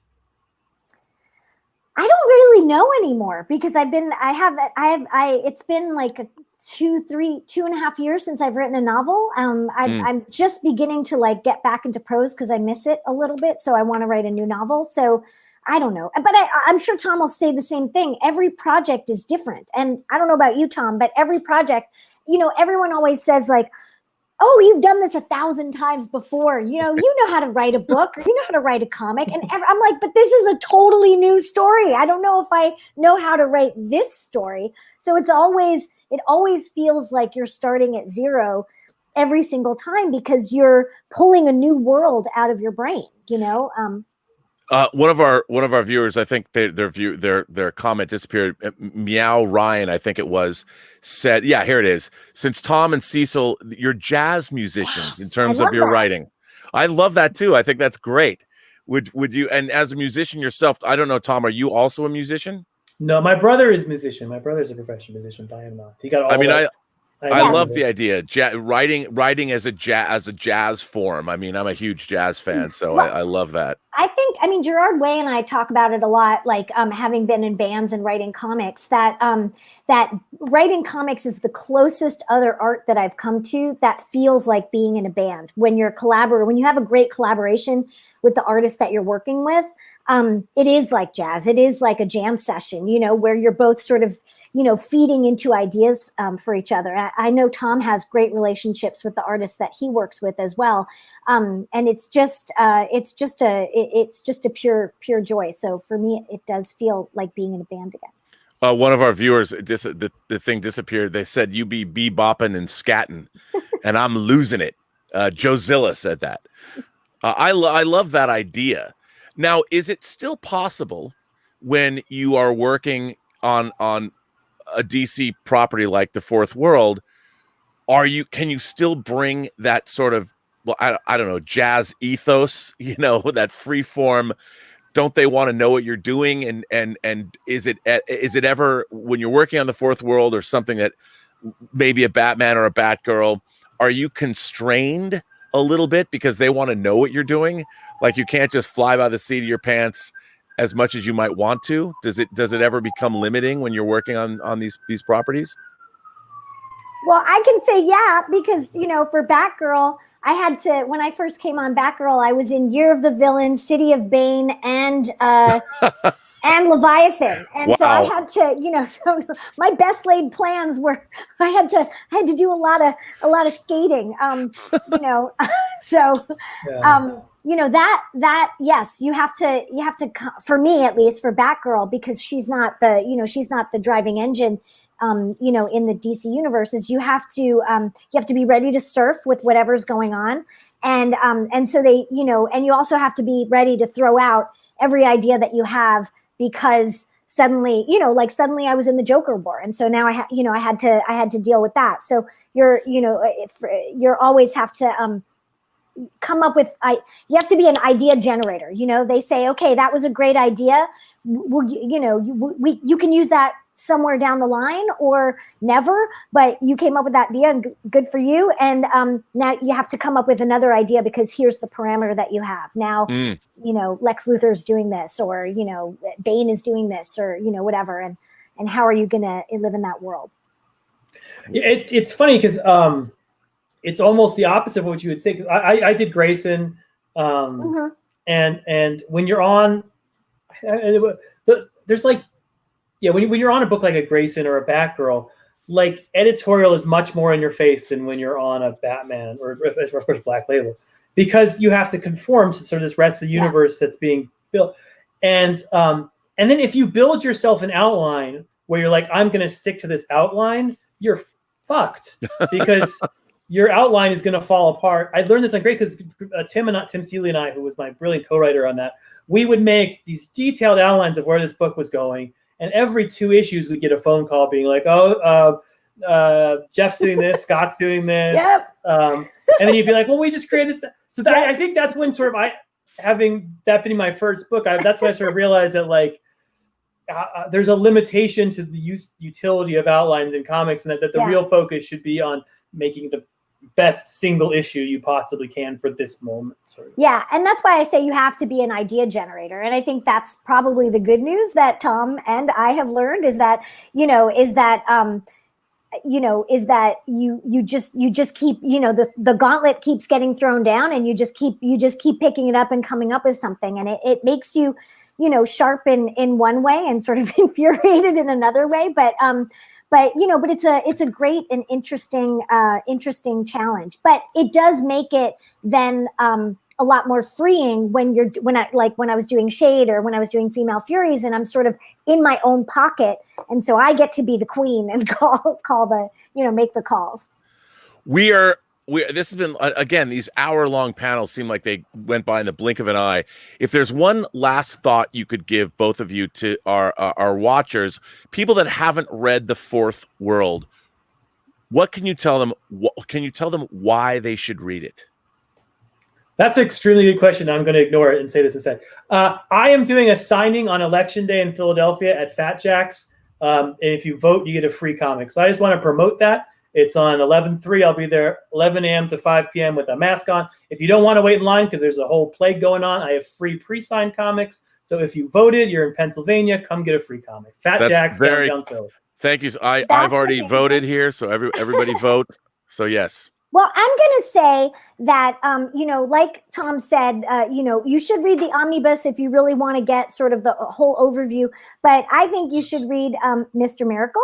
Because I think you'll get, and I know that one, is very, very well known and very well read. And maybe people have not read the Female Furies, as much. And I would wager that you would like the Female Furies as well as, as fraught as it is. So for all of you who love Mr. Miracle, I think you should read the Female Furies. Cecil, everybody in the comment section has been blowing up about the Female Furies, as they should. From the start of this panel to the end. I just want to say one thing, because I've been directing this whole thing from the background.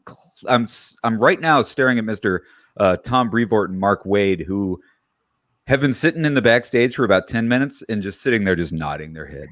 Like everything you guys are saying, you got Mark Wade and Tom Brevoort back there just being like, yep. Hi, guys. Everything they're saying is correct. Yep. So take that, for what it's worth.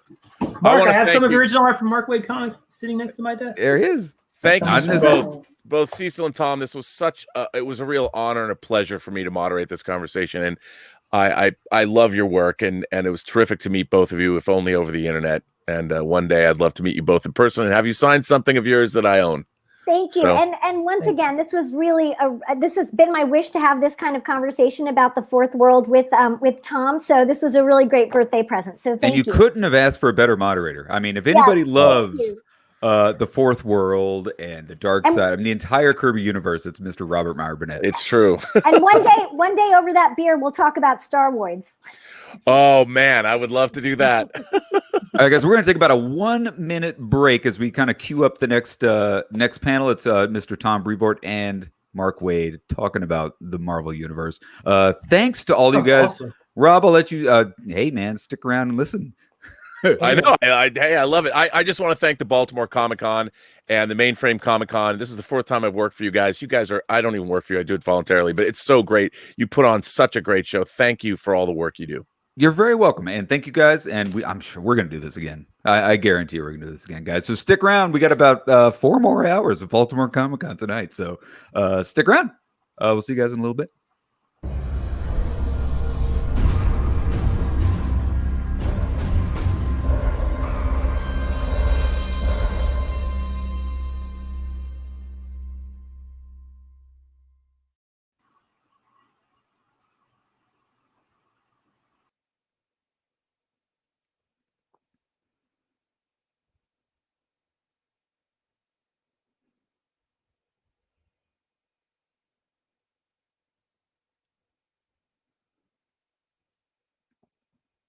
Well, guys, welcome back to our continued coverage of Baltimore Comic-Con. What an amazing Kirby Fourth World panel that was.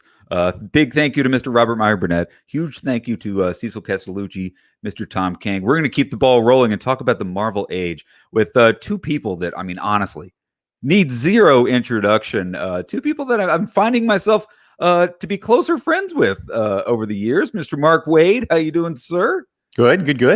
Looking good, sounding good, and the winner of Game Show from yesterday, Mr. Tom Brevoort. Hello. How are you doing, sir? I'm going to go ahead and get out of you guys' way, but I want to congratulate you, Tom. All right, hold on for just 1 second. I've got to log out and log back in. It's a StreamYard thing, but I'll be right back, I promise. Go for it. I'm going to talk to Tom and just really quickly congratulate you on your amazing win yesterday. Thank you so much. For those of you guys who missed it, we had a game show about midday yesterday, and Tom came in and literally cleaned house. Didn't get a single question wrong. He actually he wiped the floor with the competition. It was a very impressive and then performance. Later in the evening, somebody asked a question online, and I completely muffed it. So easy come, easy go. But when the camera was on in that moment, I was on point. After you were the king. Total disaster. It was great. I'm going to get out of you guys' way, man. You guys have a fun time. I think a lot of people are interested in what you guys are going to talk about. So see you in a bit. All right. I'm interested in finding out what we're going to talk about. So. I know. We'll find a way. So what were some of the tougher questions? Honestly, because the round I actually played was, like 3 minute, like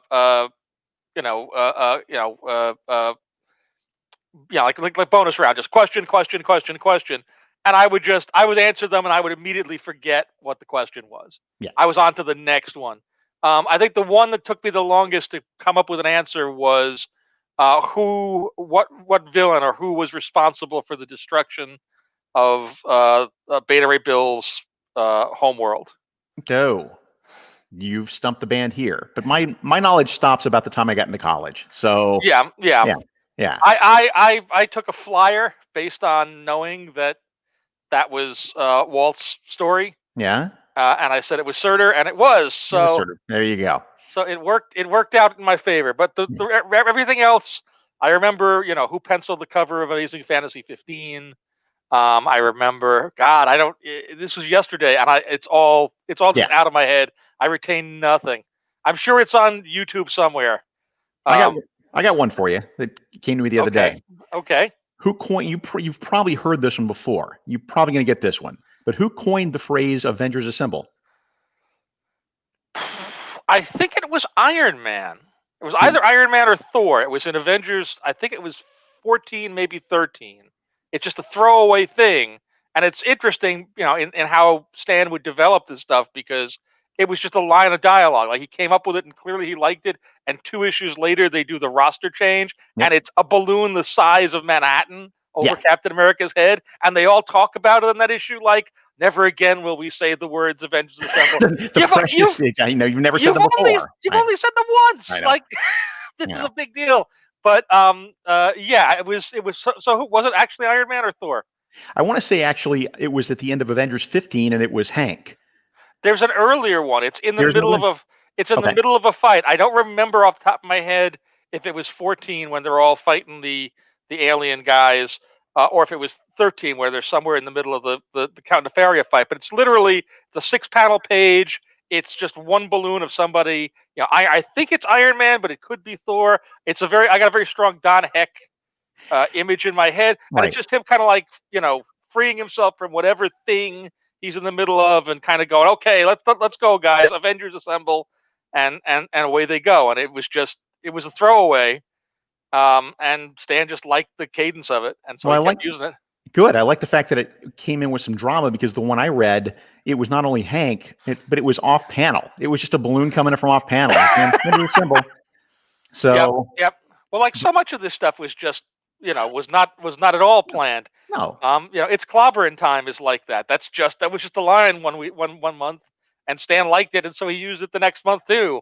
And then by the 3rd time, it got a balloon by itself. And by the 6th time, it was all display lettering. Everybody forgets that everybody working in comics back then thought this stuff would last for another 3 or 4 years tops, and it would all be gone. At best. Yeah.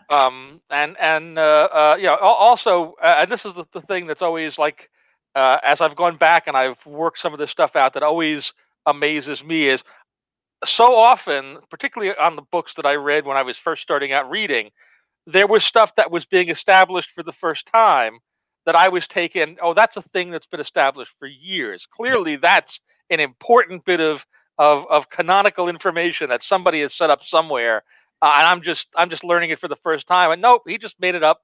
Yep. Arkham Asylum, they needed to place that issue, so that's where he is. That's it. It's amazing. Everybody now is working for the long game all the time. I mean, I tend to work by the seat of my pants, but even still, you think that this stuff is going to last a little while longer. So, well, you certainly have the awareness that whatever you do in any given issue today is going to be seen by people and potentially read by people for years. That it's going to live on as trade paperbacks and digital and so forth. And so, you look back at particularly 70s comics where there were a lot of just throwaway fill-ins and random reprints and people just jamming to get 17 pages of anything done that month. And nobody works that way these days, because in those days the thought was, well, we're gonna make our press time. We're not gonna lose that money. Something's gonna go out. We're gonna generate a certain amount of revenue, and nobody's gonna care about it the month after. Nobody's gonna remember how many corners we had to cut, or the fact that this wasn't the particularly best comic ever done. And now every comic is there, a monument to mediocrity, and the conditions under which it was done forever. including all of those. So screw all those 70s guys. They're hoist on their own petards. They're done. You and I came in like right at the beginning of the point at which it's the glimmer of the idea that this stuff might be in print for a long time was taking hold. Like, because when I was writing Flash, the early Flashes, it never occurred to me that this stuff would ever be collected. That was 92, 93, and you came along, and when did you start? You started 89 or 90? 89, very end of 89. Yeah. And again, nobody had any thought. No, not for the most part. Although even there was always interest. Like by the time I came in, and this going back into the 70s and even the very, very late 60s, you started to get reprints of one sort or another, whether they were the famous first edition treasuries or all the earliest trade paperbacks. And by the time I came in, Marvel Masterworks had started, the DC Archives had started. They were both relatively brand new. Yeah. Like you could carry them all. They were few enough that you could have them in your hands. And the idea that there'd be, comics that you were doing today would be in that format was insane. No. But I find it insane that I have a Dazzler Masterworks. So I know. Yeah. I don't want to name names. I don't want to cite things, but every month you open up the previews catalog and you see something that makes you go, I guess we just run out of stuff to reprint. I guess there's nothing left.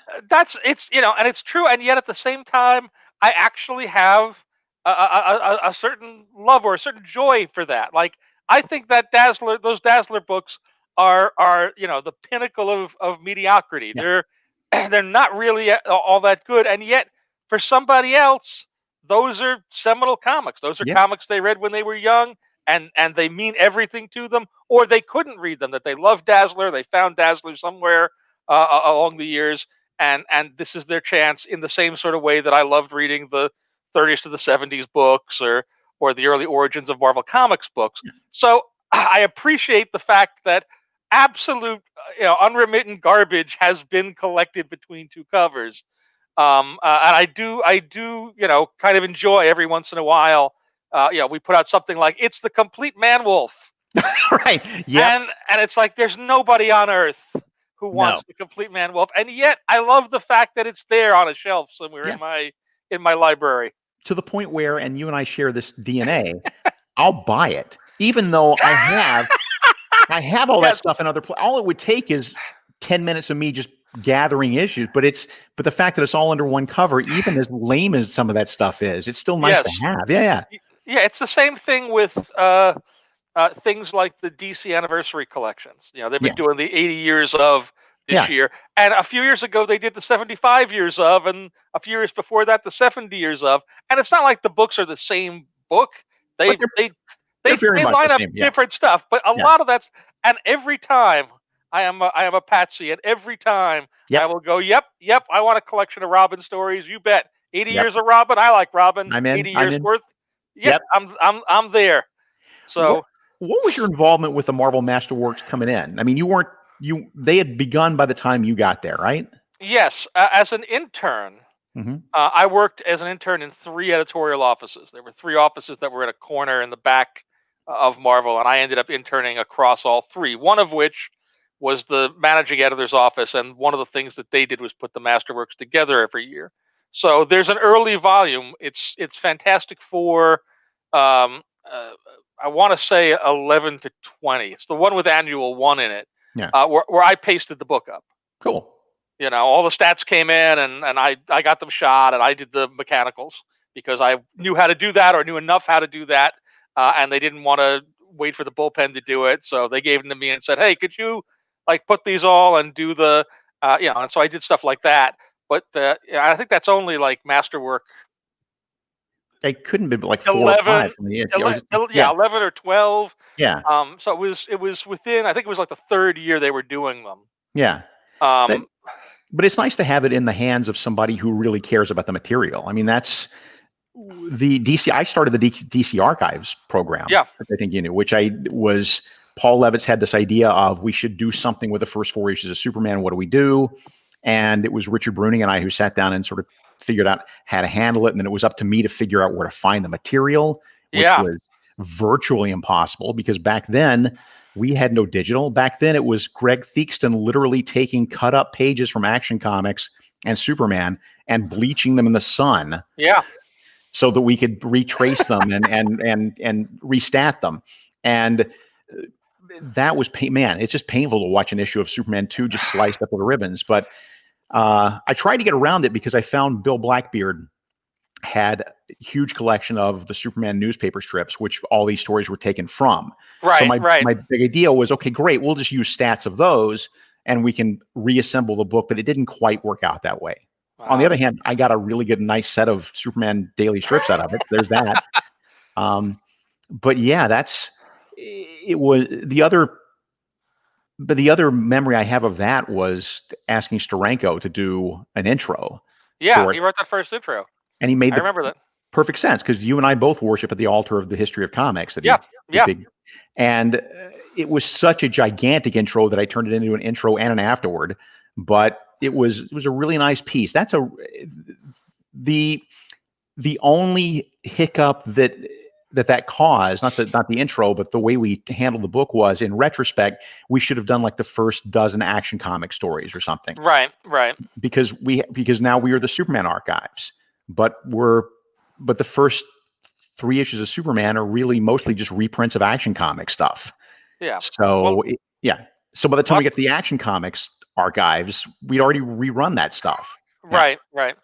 Yeah, in the end, you made a bunch of choices and it worked out all right. But nobody knew you were going to be doing Action Comics archives down the line, or that would be the thing. Superman archives and Batman archives, and the Batman archives was detective. So once it came time to reprint Batman, it had to be called something different. Else. Right. It had the all Flash problem. Yes. Well, the other trick was, and the Marvel Masterworks has really hung on to it nicely, is trying to come up with a design, like an actual graphic design for the jacket and the book and the look at the book itself, that would last, that would not look dated after a while. Right. And I don't know whether it's because I'm just so used to the Marvel Masterworks trade dress, but it still looks fresh to me. It's a nice design, and it's held up largely just by the willpower of the people that want all their books to look the same. Yeah. Because even there was that period where the Masterworks went away, and then they came back, and then they were designed differently, and then they came back again, and they were designed differently again. And people like yourself, you made dust jackets for your volumes. Yep. So they would match. Yep. And you were not the only one. And so eventually, like, all those books were reprinted with the earlier dust jacket, and eventually now they release those new volumes in 2 formats. So depending on which cover setups that you have, you can have a matching set. My set is all over the place. Yeah. My set is whatever version I ended up getting, either at the office or whenever I bought a copy. So and I stared at it, and there were times when I thought, oh, I'll just get dust jackets for the other. And eventually, I realized that was just going to drive me crazy, and I need to let go. It's like that one Legion volume of the Legion archives where the spine is different, completely out of whack. Yes, which I had to remake from scratch. Yes. No, in my world, it is just a protruding tooth on my bookcase. But see, when the day is done and everything comes home to roost and it's all over, you'll have lived 30 more minutes than I did. Or at least done something arguably more interesting, more worthwhile over the 30 minutes. So, but it's so, we both have that itch. We both have that. I think you said it once really well, which is that there's no place you can't stand in that room you're in right now and like touch 5 different copies of Fantastic Four #1 somewhere. Yes. So. Yes. And yet, if they put out the right version of it, they're working on Charlie Kochman right now at Abrams. They're redoing the Walter Mosley Maximum Fantastic Four, the book where he wrote essays, and they blew it all up. And the mistake that was made originally was they didn't shoot it from an actual copy of Fantastic Four. They used Masterworks film or whatnot. So they're redoing the whole thing top to bottom. And in this case, they're rescanning and redesigning it. They've got, I forget who's designing it, And so that's that's like another $40 out of my Yeah. out of my life, that I don't need to spend, but I absolutely will spend when the book drops. Well, talking about Fantastic Four #1, so you have on your blog, tombrevoort.com, like this great assemblage of various theories that we've all had over the years, and you seem to be the biggest proponent of this idea that, and I think I'm with you, that Fantastic Four #1 was not really intended to be as it was printed. Like, can you go into some detail about that? Yeah, I can talk about that a little bit. It's a little difficult because we don't actually have a copy here in front of Right. us, and I can't share any visuals. But Fantastic Four #1, if you stare at it, particularly with an editorial eye, with an eye that's used to detecting lettering corrections or art extensions or things, in the same way you can look at like Action Comics #1 and see all the places where Schuster had to extend panels, or they had to rework stuff to turn newspaper strips into comic book pages. There's a lot of that stuff in evidence in Fantastic Four #1. And so, just trying to look at the evidence that is there, and work backwards to go, okay, what does that imply or what does that mean? It seems, at least in my assessment, that first issue of FF is essentially broken into three pieces. There's the opening, which is about 8 pages long, which is Reed fires the flare gun, and all the characters come running, and we're introduced to them one after another. And that seems like it was the last piece of that issue that was ever done. From there, we go into the actual origin of the Fantastic Four, which is done in about 6 pages.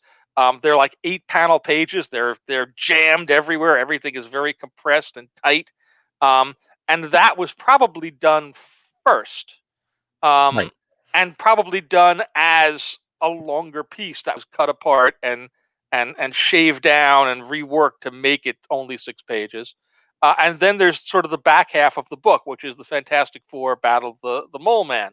And if you look at that and ignore all of the words, all the copy, Stan's dialoguing, and just look at the, whatever it is, 13 pages that's there, the way it's staged is it's staged like it's a self-contained adventure.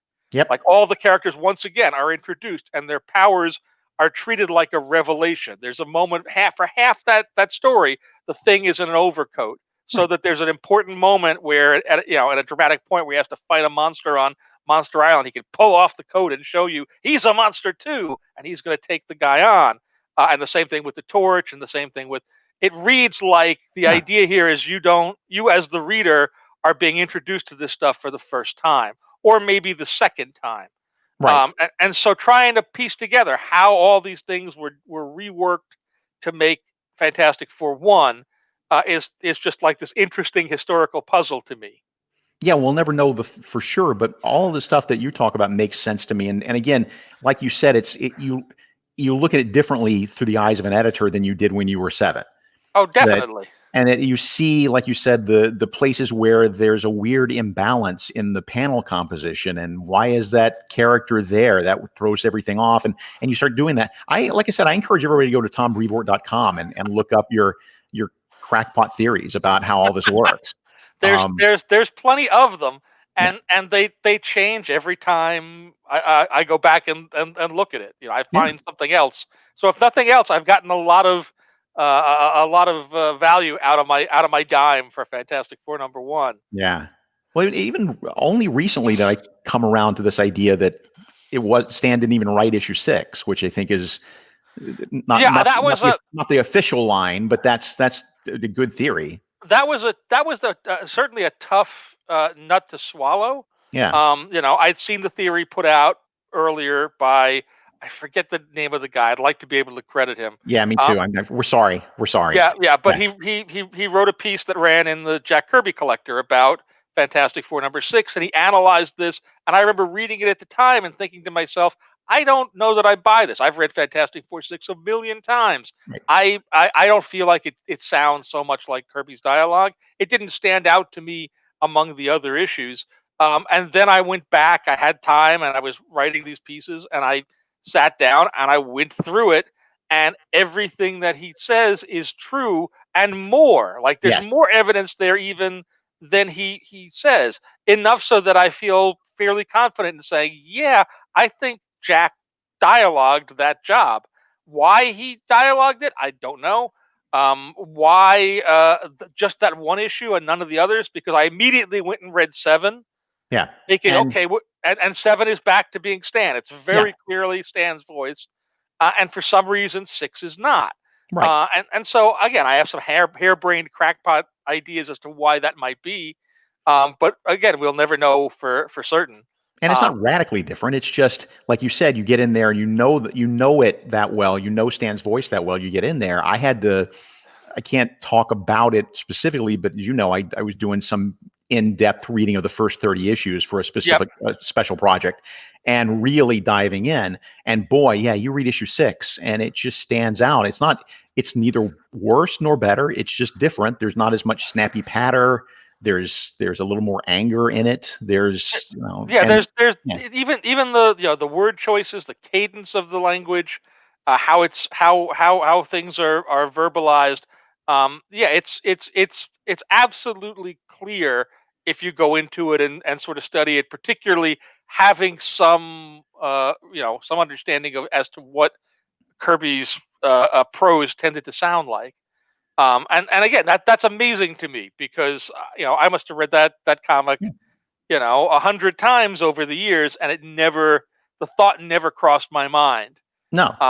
And so that's all the stuff I like the best when I can the penny can drop, or somebody can drop the penny on my head and I have to go back and take a second look at these things. Yeah, there's nothing more fun, really, than learning something new about a story that you've read 40 years ago. You've been reading all your life. It's those little tidbits, really nice. And yeah, we'll never know why Stan just kind of let Jack have his head, but because he didn't do it very often, he did it with the Inhuman stuff that was much later. Yeah. There's one Nick Fury story that Jack dialogued. Yeah. That Stan went back and like sort of heavily edited after the fact, so it's not so obviously Jack.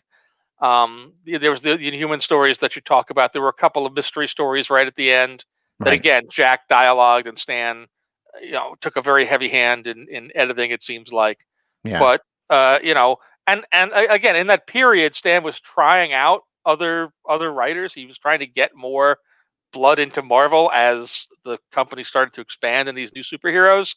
And so Jerry Siegel did stories as Joe Carter, and Robert Bernstein did stories, and a bunch of guys who'd been around the industry were writing stuff, and none of them ever quite worked out long term.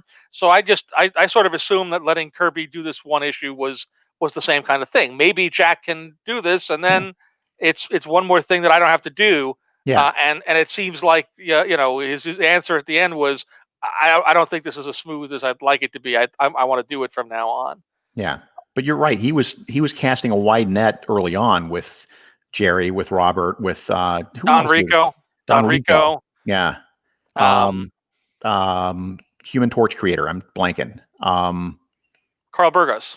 Yeah, Burgos, who drew, not wrote, but did he write some of that stuff? No, he drew. He drew a bunch of Giant Man and at least one Human Torch story. That's right. Yeah. And the one that Stan apologizes for, I forget who drew that one, but there's one one of those Tales to Astonish issues where in the letter column to the next issue, doesn't it say, "We're really sorry. That last issue really was not up to snuff." Effectively so. Yeah.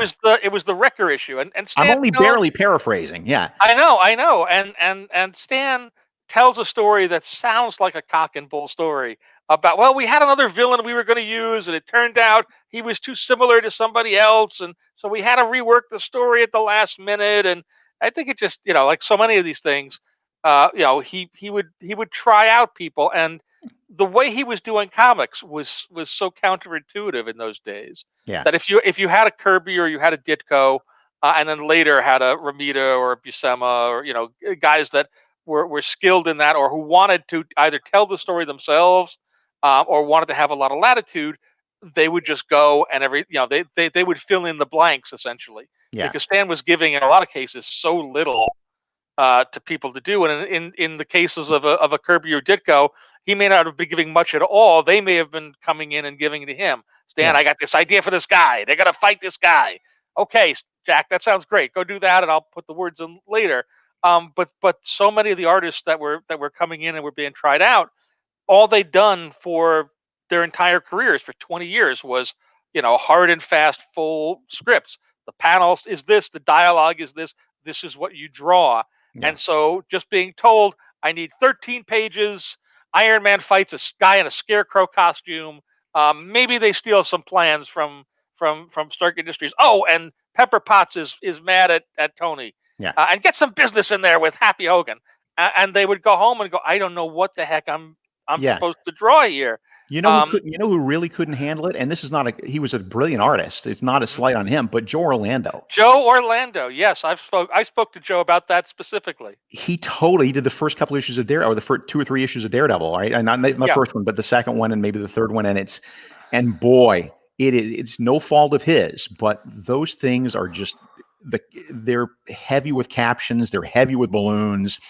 There's no continuity between panels. It's just he's desperately flailing around, and Stan's having to go back behind him with a shovel, just trying to fix things. The story I heard from Joe, and realize this is the Joe Orlando version of it, so the truth is probably somewhere in the middle. But I had to call Joe up. I put together the first Daredevil Masterworks. Yeah. And because those stories were being reprinted, I needed to reach out to Joe because we needed to send him like reprint money. And we didn't have an address or whatever, contact info on file, and he was still enough with DC at that point that I could get him on the phone.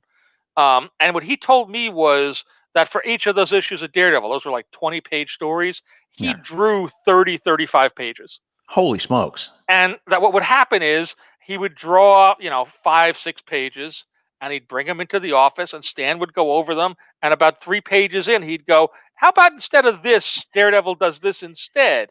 He wouldn't be happy with whatever Joe had come up with, and so Joe would go back home, 3 of those pages tossed to the side, and he'd draw 5 more pages and come in, and Stan would go, "Here on this 4th page, what if instead of this happened?" And so this was the thing that apparently frustrated Orlando, and the reason he stopped doing more work for Marvel was that he was, he said, I was drawing the book like, almost twice and only getting paid for it once. Yeah. Who else was like that? It's interesting. Early on, again, I mean, I think Don Heck had a hard time at first. Yeah. But I think he got it after. Yes. Yeah.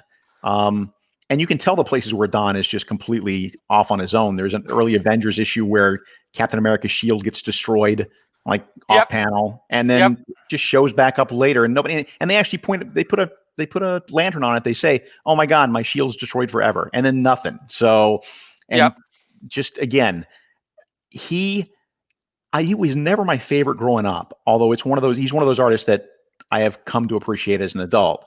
But the scratchy style, the sort of choppy storytelling, none of that stuff really worked for me growing up. He was a better artist, like so many, before the size of the original art changed. Yeah. That in the as you know, and I will explain this for our viewers in the audience, round about 66, 67, the size of the original art was reduced by about a third. And the reason was that it was Murphy Anderson who had we hold Murphy Anderson to blame for this. Yes. Murphy was the one who said, instead of photographing these pages one at a time, if you just make them, 2/3 the size, you can fit 4 on the bed and get a negative of all 4 at once. You save a lot of time, and everybody a lot of money. Yeah, and Marv, everybody in the business department cheered him, and everybody in the artistic department just wanted to throttle him because some guys never. Ditko recovered, kinda, but never fully. I don't think a lot of guys didn't. Even Carmine, I think. I don't think Carmine, completely did. Hurt. Yeah. It changed Kirby. Like post that. Like if you look at the months where the art size changes, both Kirby and even Stan are trying to figure out what they're doing. There's one Captain America story. It was in Tales of Suspense. I want to say 95, but I might be off by an issue. It's the first story that they do at the smaller size, and Stan hasn't accommodated for the fact that the lettering is going to be proportionately larger. And there's way. I mean, those early 60s books were heavy in copy to begin with, but here there's no place to put anything. Yeah. And balloons are just like they're elbowed in everywhere. Yeah. And Kirby himself is not quite, like his rhythms or his sense of of composition. It's just a little off. He hasn't adjusted. He gets there pretty quickly and starts then being able to kind of see the page as a whole page, which was something he hadn't been doing before that, and that really changed and evolved how he drew pretty much from that point on going forward. But a lot of guys never quite recovered from that, and I think Don was one of them. That all the stuff he did, you look at his 50s work. I find a lot of that work dull because I don't think the stories are very good. Right. But I think they're beautifully drawn. I think he did some nice work on the Marvel Hero books when he had work that was sympathetic or stories that were sympathetic to him and better inkers. Often he was being inked by whoever happened to be around. So some better jobs, some worse jobs. He was very much in that. Another outgrowth of that Milton Caniff style that was everywhere in those days. Yeah. And not really a superhero artist per se. So he was a guy that kind of had to learn to do superheroes, and particularly, Marvel Jack Kirby style superheroes, as on the job training as he was doing it. Yeah. I know that DC, there's a demarcation where you can tell the month the page, when's the page sizes change, because they used to run a masthead on the top of every issue with the 2 DC bullets and then the title of the book. And when that's gone, that's the month that they change the dimensions of the pages.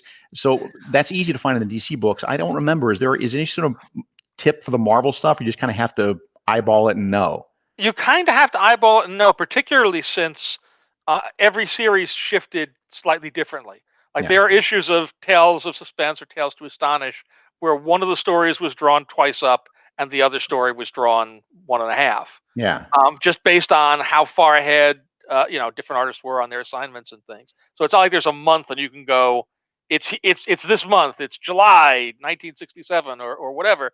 It really is. You could stare at it, and if you're looking for it, you can spot it a mile away. The one place where it's super obvious is in the It's Amazing Spider-Man Annual number 5, the origin of Peter Parker's parents annual, because the page size changes halfway through. Yep. Larry Lieber had drawn like half the annual, which he was doing over the course of a year because it was an annual. And the second half, he had to switch to the smaller boards. And so you hit this page, and I believe it's a splash page. It's a splash page where they reveal the Red Skull, and suddenly the lettering is bigger. Yeah. And suddenly the compositions all shift. And so it's very obvious there. The lettering size is usually there's your big clue. Yeah. What else do we know about comics at that age? So for the 6 people who are still watching, who are all older than us, what else do we know about comics at that age? Boy, you put me on the spot now. I know. Well, all right. Well, let me leap over, because I think we promised people we talk a little bit about Fantastic Four. Yes. So people who follow TomBrevoort.com who follow your month by month diary listings, basically retroactive diary listings of every comic you read and when you came in. But I'm trying to remember which one you picked up, what your first Fantastic Four exposure was. My first Fantastic Four, again, it's a slightly complicated story in that I started not being a Marvel fan. Right. So like me, where we have that in common as well. Yeah. And some of it is the era, and it's the same kind of thing. Like I started reading comics much like you did when I was 6. Right. And at 6 and at 7, I often didn't have much control over what comics I got. My dad would bring a comic home, or we'd go to a store and they'd give me a comic. Right. And so I would get haphazardly issues of Marvel books, and in almost every case I didn't like them. Partly because they were all continued stories, partly because they were being written at a slightly different level than the DC books of the period, which were very self-contained, and often so self-contained that you could have a 14-page Flash story and then like 7 pages of Green Lantern. That's also like a story, or the Atom, or Green Arrow, and that you might get a 2-parter. If it was a 3-parter, it was like a huge deal. Holy smoke! Yeah, he's gonna fight him for 3 issues. Right. That's unheard of. So all the early Marvel books that I sampled, I didn't like at all. And so my dad used to give me grief years later, because I spent years. I had to drum this into people. Marvel comics stink. Don't bring me Marvel comics. Yeah. And so when I started reading Marvel comics and started doing stuff, my dad was like, "But I thought Marvel comics stink," and I said, "Shut up." There was a great line last night. I was listening to the Beastie Boys documentary that they've done, and they're talking about their history. And there was a great line where somebody called them on their. They were talking very, very positively about gender issues and so forth. And somebody called them out and said, "Come on, you're the Beastie Boys." And one of them said, "I'd rather be a hypocrite than somebody who never changes." Yeah. Which I love that. Yeah. For sure. Good on them. Yeah. So exactly. So you can. So what was the first FF then? So again, to make this slightly more complicated, there were very few books on the history of comics in those days, or the early to mid 70s. Right. And so I had a copy of Jules Pfeiffer's Greatest Comic Book Heroes, and I had a copy of Stranko's History of Comics that you mentioned earlier. But in both cases, like the Pfeiffer book reprints old Golden Age stories and has a framing sequence that is the article he wrote for Playboy, sort of talking about the glory days of the Golden Age. And there was a Human Torch story, and a Cap story, and a Submariner story in it, and I didn't read any of them. Yeah. I owned the book. I had it for months. I didn't read any of them because Marvel comics are bad and I don't like them. And why would I read this? And the same thing with the Stranko book. Like, I read that thing front to back, except I skipped the 2 chapters on Captain America and the Marvel heroes, the timely heroes, because those are bad. And why would I read those? Yeah. And so, that summer there was one day, and in those days, like, a summer day was not like it is today. There is no internet. There's only whatever is on television that's on television on the 5 channels that you have on your black and white television set. If there's nobody around, if there's nothing going on, your options are super limited. And so that was the day that I cracked, and I went, okay, I will read now these. I'm rereading, or I'm looking through the Pfeiffer book. I'll read the Marvel stories, and I read them, and I liked them just fine. Yeah. And I read then through the Steranko chapters and went, oh, okay. So of the 3, the Human Torch story was the most a story. Like the others, the Cap story is just his origin. Right. So he becomes Captain America and not much else happens. And the Submariner story is just 12 pages of him knocking buildings down in Manhattan. Right. But the Human Torch story, he goes out, he fights a villain, he does tricky things with fire. It's kind of cool. And I thought, oh, okay, I'll let me check out what's going on with the Human Torch these days. And I'd known from osmosis, because you absorbed all this stuff from the trading cards and the stickers and the lunch boxes and the whatnot, that the Human Torch was now in Fantastic Four. In my area, we had a drugstore chain. I've stopped using the name of the drugstore chain as I talk about this, because while I don't think they're still there, I don't want to get sued. Okay. And that's because what I figured out years later is they had a big, what I call a big bin of comics, big like wire bin. Right. In my memory, it's enormous, but in reality, it was probably regular sized. Yeah. And it was full of comics. It was always there. It was entirely Marvel, nothing but Marvel, all 9 months to 2 years old. So this is all affidavit stuff. These were absolutely illegal affidavit return books that were being sold off the back of the truck when they should have been destroyed. And so this drugstore would sell them, like 6 for $1. Yeah. And I would go through, and before I was even a Marvel reader, I would comb through them, because every once in a while, by a fluke, there'd be an issue of Detective Comics. Right. All right. And I would get out with my one issue of Detective or Action. So I went to the drugstore the next time my family went, and I dug through the bin and I picked up 3 issues. They had 3 consecutive issues that at the time were, again, about 9-10 months old, which was Fantastic Four, 177, 178, 179. So George, Marvin George. Yes. At that point. Yeah. Roy and George, and George, and a little Ron Wilson in the last one. Right, because it's Roy and then Len and then Marv, right? Yes. That's right. Okay. Yeah. It was Roy, and it was everybody, and then it was Len. Yeah. because it looked like Roy left in a hurry, and there were issues there where Jim Shooter kind of plotted it with Roger Stern, and Bill Mantlo kind of Yeah. scripted it, but Len did some touch-ups, and so that part was a mess. But I read the 3 issues, stretched out under the coffee table in my living room, and I've liked them.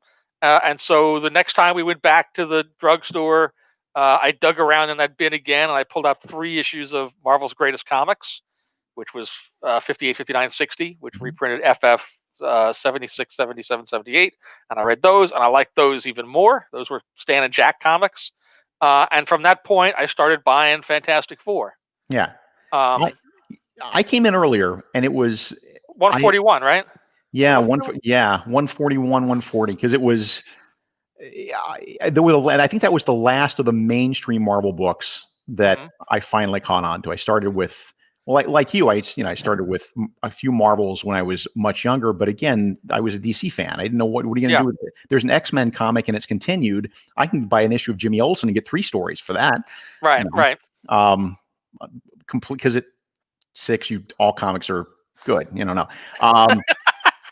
Jimmy Olsen's just as good as the X-Men when you're that age. So, in fairness, when X-Men was a reprint title, or X-Men was reprinting, technically it was at least a 50-50 chance that your Jimmy Olsen had a better story. That's very true.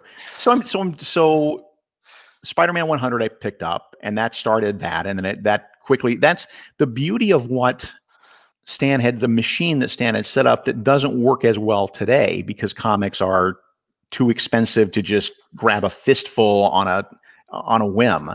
Is that for 20 cents, I could, wait, this is an Avengers story, but it has the X-Men in it. I should check out these X-Men.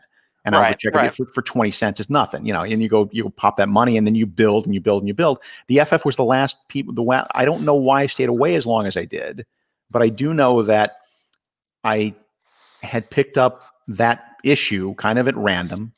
I was on vacation with my father and stepmother, and it was difficult. There was a lot of tension. The divorce was very fresh. Very, very fresh. And so I dove into that issue of Fantastic Four looking for some measure of escapism. As I was in the middle of, I remember I was in the middle of nowhere. We were in that was literally the only comic book that was available at the newsstand. And I picked it up. And at the end of it, it's, hey, Reed, you're being served for divorce. Oh, jeez, man. Yeah. So it's only my anal retentive, I have to have every issue that I think that, kept me coming back next issue. It still took me a while to fall in love, and I really don't think I fell in love with the FF until you called me and asked me to do it. Until you were writing them, yes. I remember us having this conversation. Yeah. Because I called you up, and it took a little work. Like, you had to go away. I pitched you on it. I said we had, Mike Waringo was going to draw it, and I gave you my 10-cent dissertation on the FF and why I thought you could write it and what you could do with it. I don't remember any of it other than I remember we talked about, Reed is like Doc Savage. That was it. Yeah. That was my memory of that was really what my takeaway was from our conversation, is that so much has been done with Ben, and so much has been done with Johnny, and so much has been done with Sue, and nobody likes Reed. Right. No, people don't hate Reed. It's just back that we're talking about in that period of the 90s, early 2000s. Nobody, 80s, 90s, Reed was kind of a meh character. Yeah. You didn't hate him, but you didn't like him. Thing was the big star. And I thought, okay, maybe I can be the guy to make you like Reed. Because I like the genius characters. I like the smarty, the smart leader, quiet characters. Yep. And talking about him being Doc Savage, talking about him being almost Buckaroo Banzai in a way. Yes. Without the weird quirkiness, but still the weird affectations that Reed would have, and the sort of off-putting of his think that his personality had an sort of off-putting nature to it sometimes, because he's always somewhere else. So yeah, I think, and I didn't know about your X-Men character is Cyclops. You connected with Cyclops. I feel the same way. And if I had known that, I absolutely would have used that in my pitch. because Reed is also the Cyclops character in FF. It's just he's also the Professor X character. He's both. Yeah, you're in right. that thing.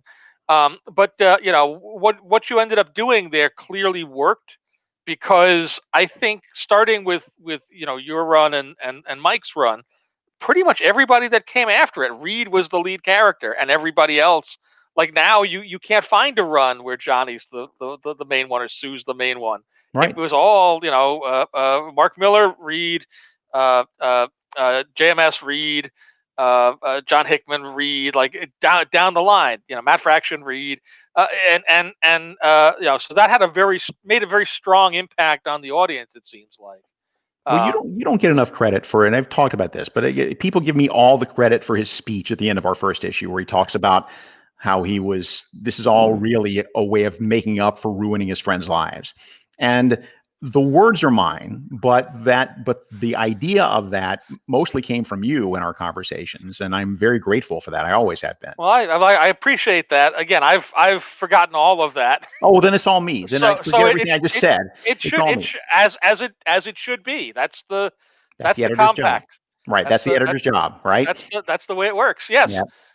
So I believe that, and I try to hew to it and live by it. And it wouldn't, regardless of how good or bad whatever nonsense that I said was, it would not have worked if you and Mike didn't make it work on the actual page. Yeah. So I've tossed off a lot of ideas. You and I, when we were trying to figure out that first issue of FF, there was a story.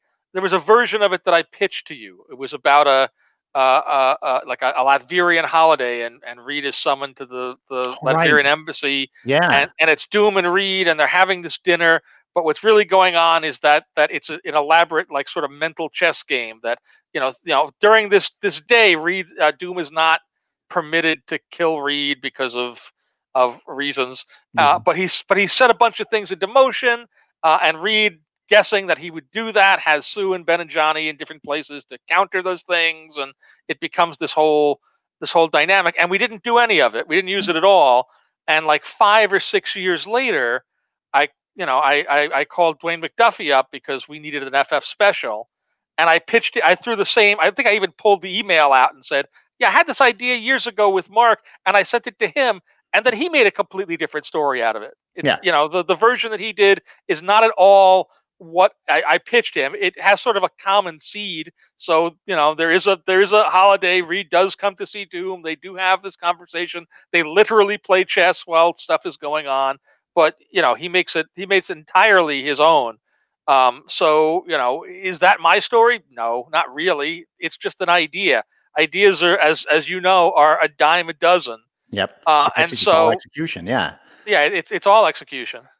But that said, I mean, you are a generous collaborator. You are, and I've said this before, you're the best editor in comics as far as I'm concerned, because you're not. Oh, thank you. That's very nice. You're not pushy. You know what you want, and you know what works and doesn't work. But the thing that more editors could take a cue from is the notion that you're not dictatorial, in the sense that if there's an issue with something, if there's something that isn't working for you, you'll let me know. You'll flag it. You'll suggest something, but not something that you're wedded to. And then it's something that you and I can talk about. And there's some flexibility there, as opposed to, there was another editor I work with, who I will not name, who was not a bad editor, but his bomb sites were off. Like 2 pages, because he would always read a script and he would always have a problem with page 14. This doesn't work. I don't know why it doesn't work, but it doesn't work. And he'd look at it and go, no, the problem isn't page 14. The problem is page 11. Right. Now I understand. And then I have to go back but it was a very frustrating experience, because there was no dialogue there. It was just, I'm the editor. I don't like this. Go fix it. And that's no way to be. Yeah. I know who you're talking about too. I think we've had this conversation. I think before. we have. Yeah. I think I've used the bomb site analogy a few times. But yeah. that's that's a good that's a good example. Like, I teach the younger editors at Marvel the same kind of thing. Like, if I'm given feedback on a script or story, I want to point to things that I see as problems. And I often, as much as possible, I want to offer a potential solution, but I don't care if you use my solution or not. What I care about is that the problem is solved. And I always add this little rider, which is, And convincing me that what I think is a problem isn't actually a problem is a valid solution. Yeah. You can convince me that, yeah, I don't think this works, but trust me, it does, and here's why, and I think you should let me do it. I could be convinced in those instances, hopefully, sometimes, if people are, if the problem is genuinely not that, to go, okay, or I'll roll the dice and we'll see how this comes out. Very few people die in the production of comics, so Yeah. if you guess wrong, it's okay. No animals are harmed. The children sleep soundly. Well, there's another thing that you and I have in common about editorial, which is that we both, at the end of the day, while obviously you want to be editing the script when it comes in, you really don't get into the editorial mode until you got the whole page in front of you. Like you like editing on the page. Yes, I think again, it's not like I don't look at art as it comes in. It's not like I don't read scripts or dialogue pads.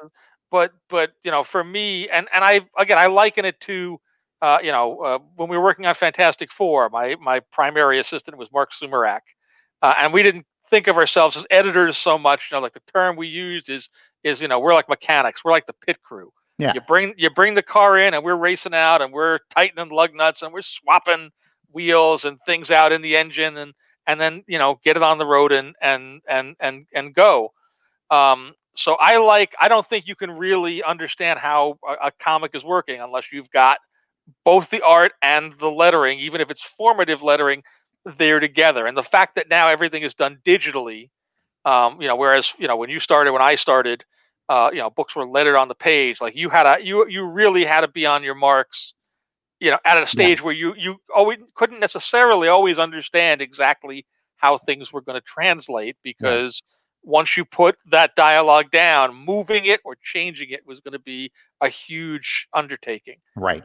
And now it's, as the letters who work for me sadly decry, it is far too easy. Yeah. To change or to move or to shift or put that balloon in the other panel. That rhythm works better now. But I honestly don't think you can completely fine tune that stuff unless you've got all the pieces there in front of you. No, like you, when I'm reading a script, I'm really sort of reading it for big problems and I'm reading it for general structure, but I'm really not reading it like I would the finished comic. There's just, first off, comic scripts are just not any fun to read. I think that's something that all comic book editors know. They're just no fun to read. But yeah, same thing. I know it's not fair to the poor letterers who have to go back and rework, but it's just, you got to edit on the page at the end of the day, or else it's all the pieces aren't there. Yeah, it's the term I use when I'm reading a script, particularly a script that's just come in from a writer, hasn't gone to an artist yet, is it drawable? Yeah. Yeah. Which is to say, does the plot more or less make sense? Is every scene accomplish something? Does it move the ball up the field narratively? Is there a point to it? Are there any obvious plot holes? Is everything covered? Do I care if every line of dialogue is perfect? No. Not at this point. No, not the stage. No. Yeah. There's plenty, and I could fuss over that now, but once the page is drawn, I may learn that I don't need that line of dialogue at all, or I may find that I need 6. Right. And so it just means I'm going to work twice or 3 times on the same thing if I, get anal about it and try to make everything perfect before the thing is drawn. Yeah. Is it drawable? Can it be drawn? If it can, let somebody draw it, and then put it together with the lettering. Yeah, we'll take next steps. Well, I'm keeping one eye on the clock just for we're down to the last couple of minutes. Yeah, but I mean, this has been a lot of fun. We both came into this with absolutely no prep and no idea what we were going to be talking about, but I think it seems to have worked out pretty well. We have filled 60 minutes, as was the mandate. So, yay, team. And I will point out to our moderator that because I have a problem with StreamYard, as we all saw last night during the Ringo Awards, he said, wanting to cut his own throat. What happened? With StreamYard, if somebody else comes into the studio, I can't hear or see them until I reboot and re-enter the studio. So in a moment, like for instance, you came in after you on this one. I can't hear or see myself on my own screen. I just see you. And so when the next person comes in, I know. So it'll all be blank. The next person, and then I have to sign back on, sign in, sign back out. And this is the world we're living in now, and we will solve this eventually. But I just wanted to throw that out to Chuck, whoever is listening in, and just be aware that when you come back in, I ain't going to be able to hear you. So I'll just bow out when you come in. And there you go. He's probably there. He is right there. I'll come back in. How's everybody doing? Let's make sure. No, Chuck, you're just a name and a blank screen. Name. So I think I will bow out, and I will be talking to Susan Eisenberg and George Newbern in a couple of hours, in an hour, I guess, at the 7 o'clock California, 10 o'clock Eastern time panel, where the actors from the DCU cartoons are going to be acting out scenes from Kingdom Come. That's going to be amazing. We get the actual voices of Superman Thanks and so much, Wonder Tom. Woman. I really appreciate it. No, thank you, Mark. Always a pleasure. All right, tapping out. All right, guys, we're going to take about a 1 minute break. Tom, thank you. And Mark, obviously, who can't hear me, thank you guys so much. This was one of the most informative and fun panels we've done all weekend. Well, again, happy to be a part of it. Hope everybody enjoys the rest of the convention, and we'll hopefully see everybody next year. Oh, yeah. Well, Tom, thank you so much. We're going to take about a 1 minute break, about a 60-second break as we queue up the next panel, and we are going to do a deep dive into the dark, scary rooftops of Gotham City. And we're going to talk to all the creators of all the amazing DC Batman books that are out there right now. So, guys, stick around. We'll be back in just 1 sec.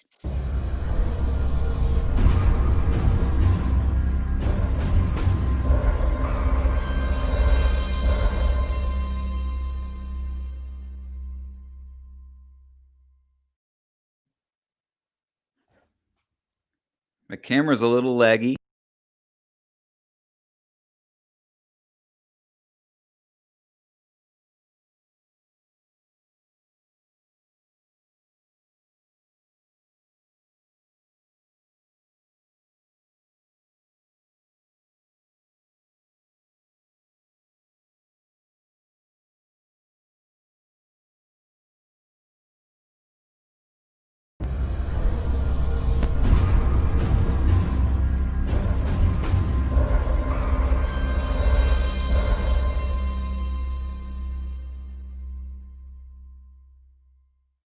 Hey guys, welcome back to Baltimore Comic-Con Live. I hope my camera isn't a little as laggy as it looks, but that's okay. It's digital. We're in a Zoom culture right now. We're used to laggy video. I am so excited to get into this next panel. We're doing a deep dive. We are hopping the rooftops of Gotham City, and to help us hop said rooftops is a face and a voice and just the most lovely person I know on the planet.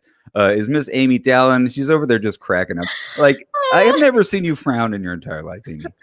Well, I'm going to try to see if I was going to say if I can keep smiling through Gotham, but that makes it worse, sort of, because there's lots of reasons that might happen. But it's not a happy place. But Amy, before I pass it off, I got to do one thing. For one of your guests, I have to show this one piece of art before I hand it over.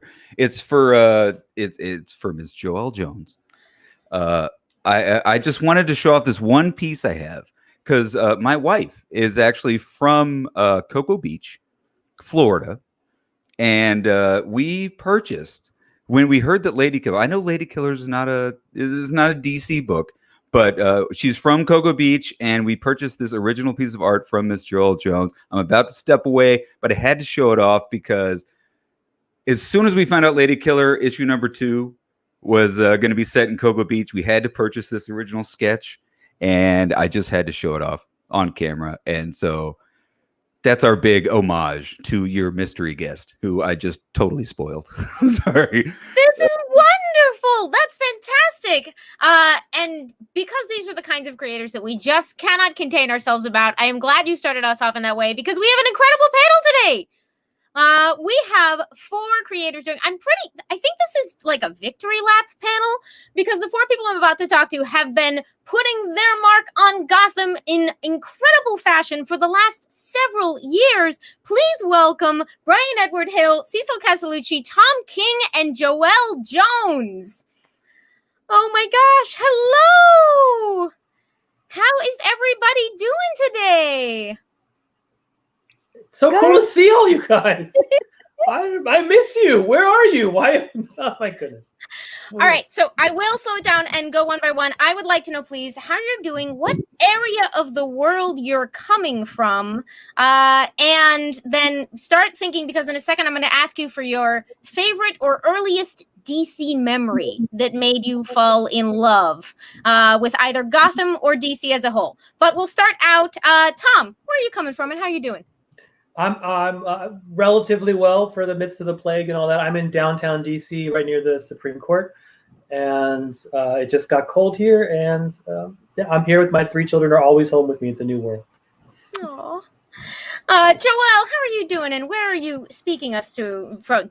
There we go. I am in Portland, and it's freezing here too. I'm in LA, so I have to imagine what it's like to have cold anywhere. Yeah. Brian, what about you? Where are you coming to us from? Yo, it's your boy Brian Hill. I am broadcasting from downtown Los Angeles. Excellent. And finally, do we have... What's the puppy dog's name? First of all, yeah, dog's name. Oh, this is Bogey. He's a tough guy.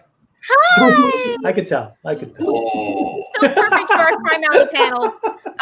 Cecil, may I put you on the spot? May I say, what day is it? Is it a special day of some kind? Is it someone's birthday on the panel right now? This is my party in Gotham. What can possibly go wrong? Where are you zooming to us from, or whatever technology we're using? Los Angeles, California. Oh, top row, LA. I do think that makes Tom our official winner of closest to actually at Baltimore Comic-Con, though. Woohoo! Yeah, that means I'm king of the panel. But I grew up in LA, so Joelle's really the one out here. Oh, I just moved back from LA. That's right. there we go. I am so excited you all could join me for this panel, and I cannot wait to get into all of your contributions to Gotham. But I want to make sure that folks watching this know that once we're done with all my selfish questions, you all need to send some questions, because I can't wait to throw them to these folks on the panel. So get ready. If you want to put your question in chat with the word question so it's easy to find, our excellent moderators will be on it, and we will be picking all the best ones in the back half of the panel. So first off, though, before we get into the dark and the gritty and all of it, I would love to know, do you remember a moment that you fell in love either with the Batman mythos or with DC in general? Brian, do you have one? Yeah, like the first joint, right? It was probably this Batman and Robin book that had a cassette with it. And I don't remember what they were doing. Like, they were probably going after the Joker or something. But, you know, it was like you played the cassette and you turn the page and the whole thing. And that was probably my first, like, real DC memory. That's fantastic. What about you, Cecil? Well, I've told this story before. For me, I fell in love with Adam West, Batman. And I invited him to my 4th birthday party. And my mom made a costume for my dad. I sent him an invitation, Batman in the Batcave. And my mom was worried that I was going to be, freaked out if Batman didn't show up. So she sewed my dad a costume. My dad came and gave me 2 books. One was the omnibus of Golden Age Superman and Batman. And this was before I could really read. And so that's what I cut my teeth on, were these sort of huge books of Superman and Batman in the Golden Age. That's amazing. Of the world's finest birthday to start it all off. Joelle, what about you? Do you remember a moment?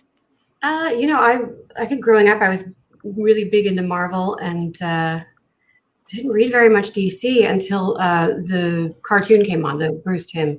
And that's when I first gave it a chance, and I really fell in love with the villains and the whole vibe. So yeah, that was mine.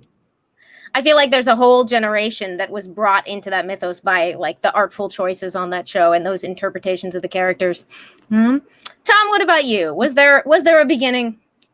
I remember being a super young nerd hipster in the fact that I like Joel, I was into Marvel. I liked the Avengers as a kid. That was like, and then so 89 Batman hit when I was 10 or so. And every kid suddenly in school who had never read a comic book in their life wore a Batman t-shirt. and I was like, "Oh, fuck all you guys! Batman's so mainstream, man. I like Black Knight. He's metal, he's cool." I remember at the time, I remember just Batman was way too. That was what everybody else liked. I had to like something else, or else I just wasn't isolated and nerdy enough for my taste in the genre. What made you finally realize, all right, maybe there's something to this Batman thing? I got that first royalty check from Batman 1, and I was like, okay, I get it. This is a phenomenon. I 100% believe you. Yes. I'm curious, for the whole panel, what do you love in a Gotham story? What makes them special, as far as you're concerned? Want to go the other way around, Joelle? What do I love? I mean, it always seems like, I love how dark it is and how gritty and how it really gets into the psyche of the characters, but can also be kind of camp at the same time. I think it's a fun balance between all that. So I think that's what I really like. There's room for so much different so many different modes of storytelling with that one consistent world. Cool. Yeah. Brian, what about you? What do you love in a Gotham story? Oh, well, with Gotham stories, like the real world can creep into the storytelling. So there's always consequence around everything. And that's the most exciting thing for me to be able to write, because the small things still matter in Gotham stories in ways that they might not matter in something more cosmic. Cecil, what's the secret to a really appealing Gotham story, or a really memorable one? I think it's got a good balance between heart and sort of their duty to Gotham. I think that when they're sort of straddling that, I think that's what makes a good Gotham story, because I think it's the sort of inner struggle of the characters and their secrets, light and shadow. What about you, Tom?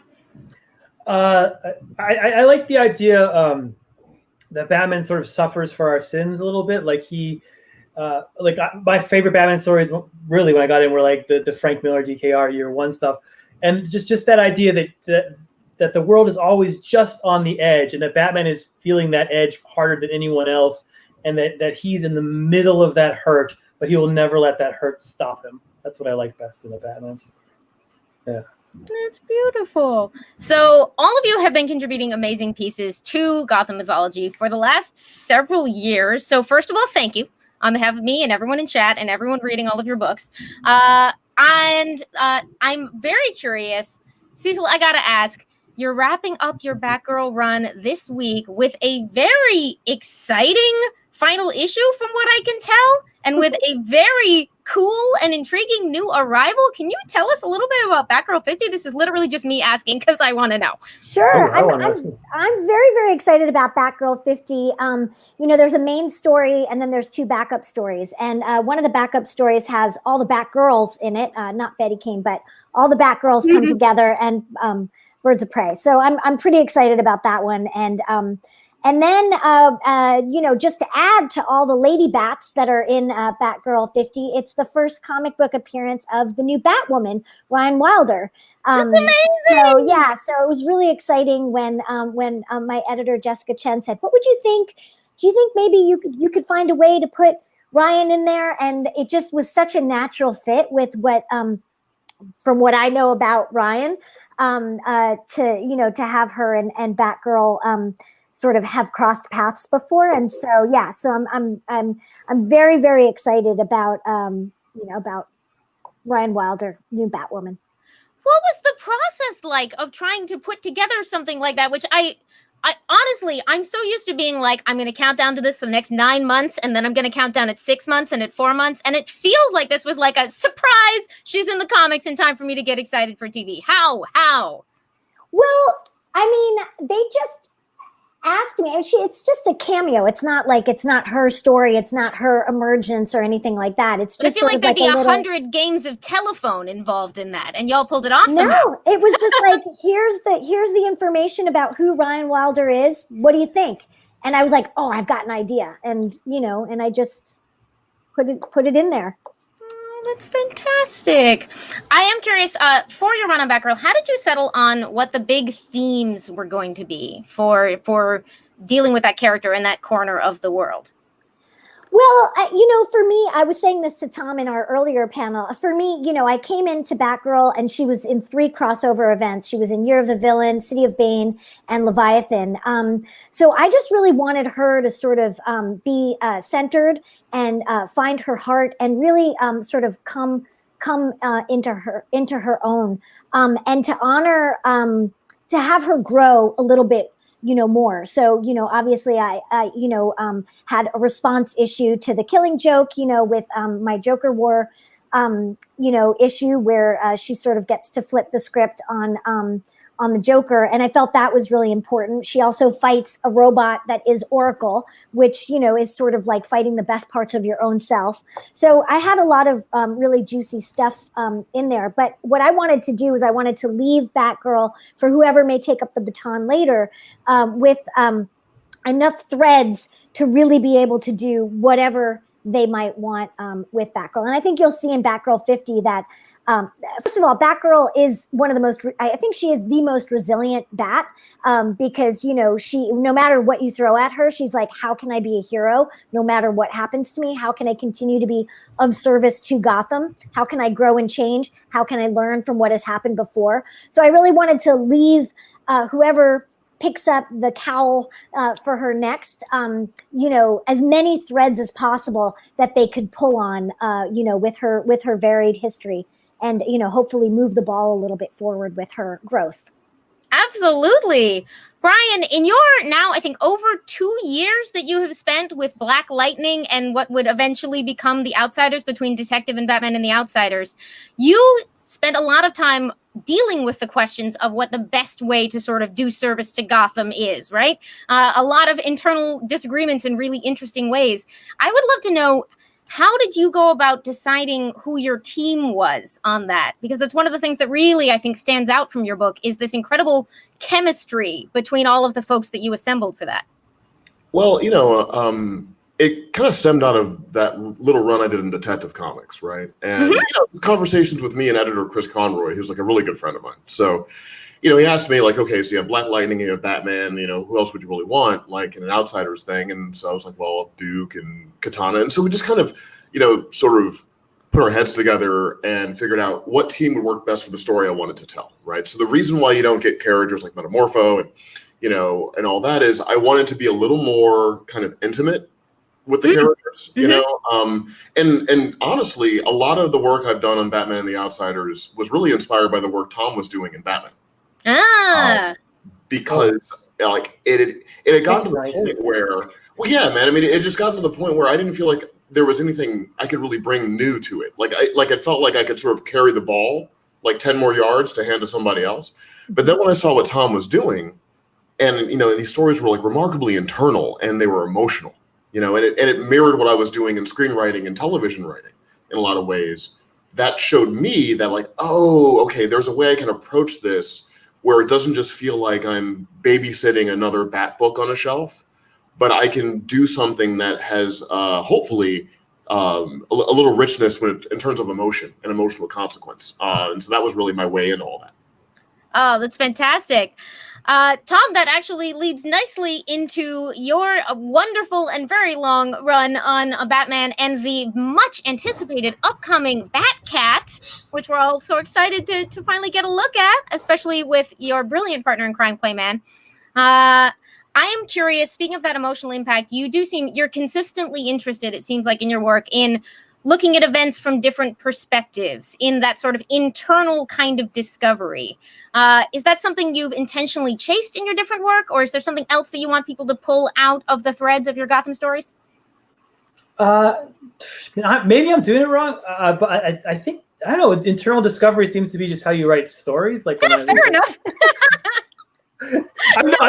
I'm sure like Jonathan Hickman could break it down to me why internal discovery has nothing to do with stories in this metaphysical way. But to me, like, yeah, that just seems to be, I don't know. When I look for a story, I look for someone who's just looking for someone who's trying to find something in themselves or in someone else, and then either discovers it or doesn't and learns from that. But I mean, yeah, then that's what Batcat is about. It's about actually two characters who deal with that very differently. There's one character, Batman, who doesn't change, sort of, who never discovers anything new about himself, for a good reason, because he's like almost a perfect character. And then Catwoman, who's a very who has changed a lot, who has gone from a villain to a hero to a villain again. It's about why those two people match together. One sort of dynamic and one static, but always drawn together. That's exactly it. That's the whole theme of the book, and it's told over 3 time periods. You know, it's in the future after Bruce dies. It's in the past when they first meet, and it's the present. And so you see like how they change and don't. Yeah, static and dynamic. I should have thought of that. That's brilliant. Where were you when I was pitching this damn thing? I'm curious. I want to make a self-deprecating comment because you just reminded me that I was like, yeah, writing stories. What happens in them? But in my defense, y'all are the experts, and I literally am here to find out all of these secrets. Joelle, speaking of Catwoman and her ever elusive true nature, you are continuing on covers on that book, but have given us one of, in my opinion, the great Catwoman runs. And I would love to know, what are sort of your reflections on having written and drawn her? What did you learn from the process? And maybe specifically, how do you make such wonderful moments of suspense? Because you have both like you've done both just the writing side and the writing and art. But I'd love to speak to thoughts on Catwoman, what you might have learned, and how do you make it so scary? I think that just comes through naturally.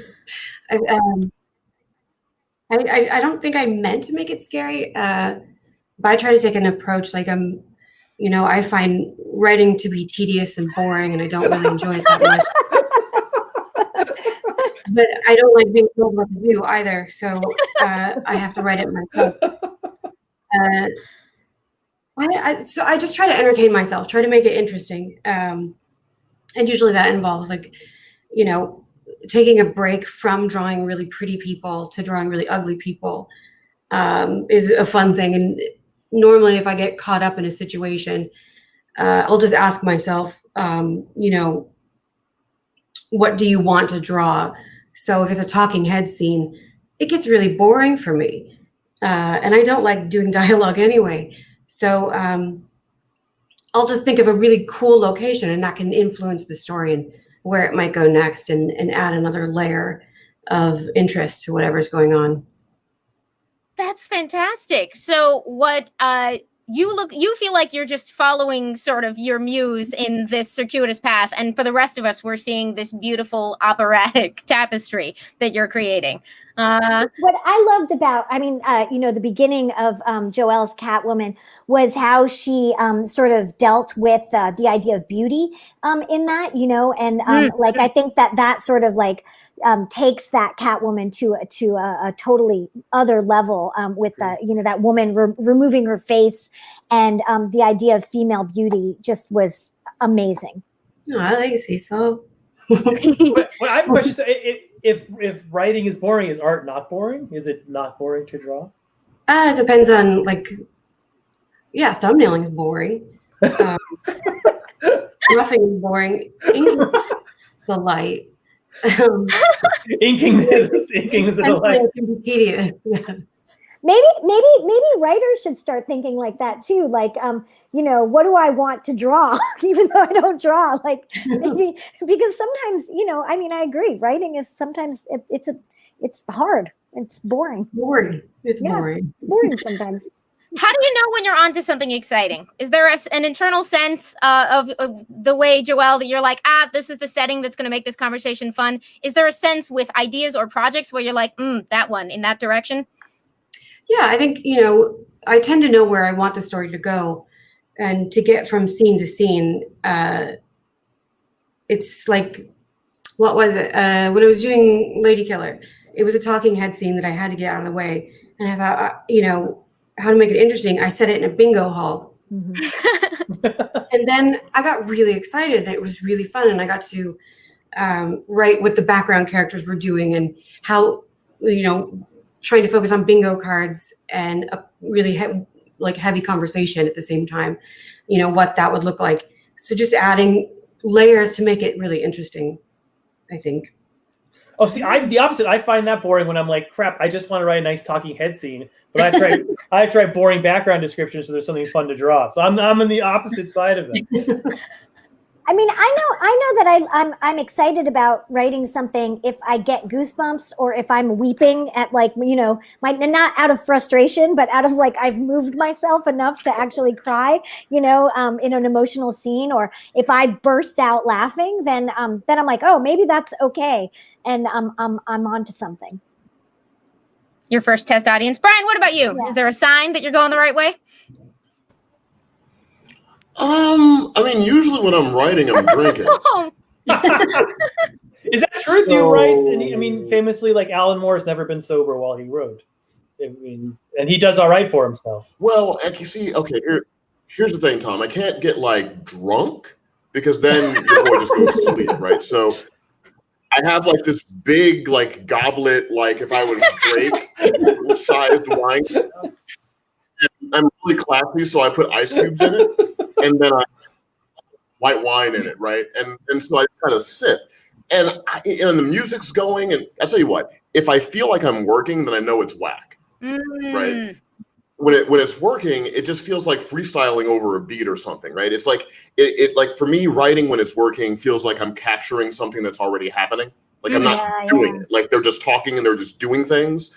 And I'm just trying to catch up to what they're doing. When it feels like effort, then I'm like, this is whack, and that's like pulling teeth. And that's where I'm down with like what Joel was talking about. That's boring, right? Because you're like, this isn't hot, I'm just pushing my way through it. I'm not finding it. But for me, writing is really similar to making music. And both those things, it's just not, you shouldn't feel like you're working.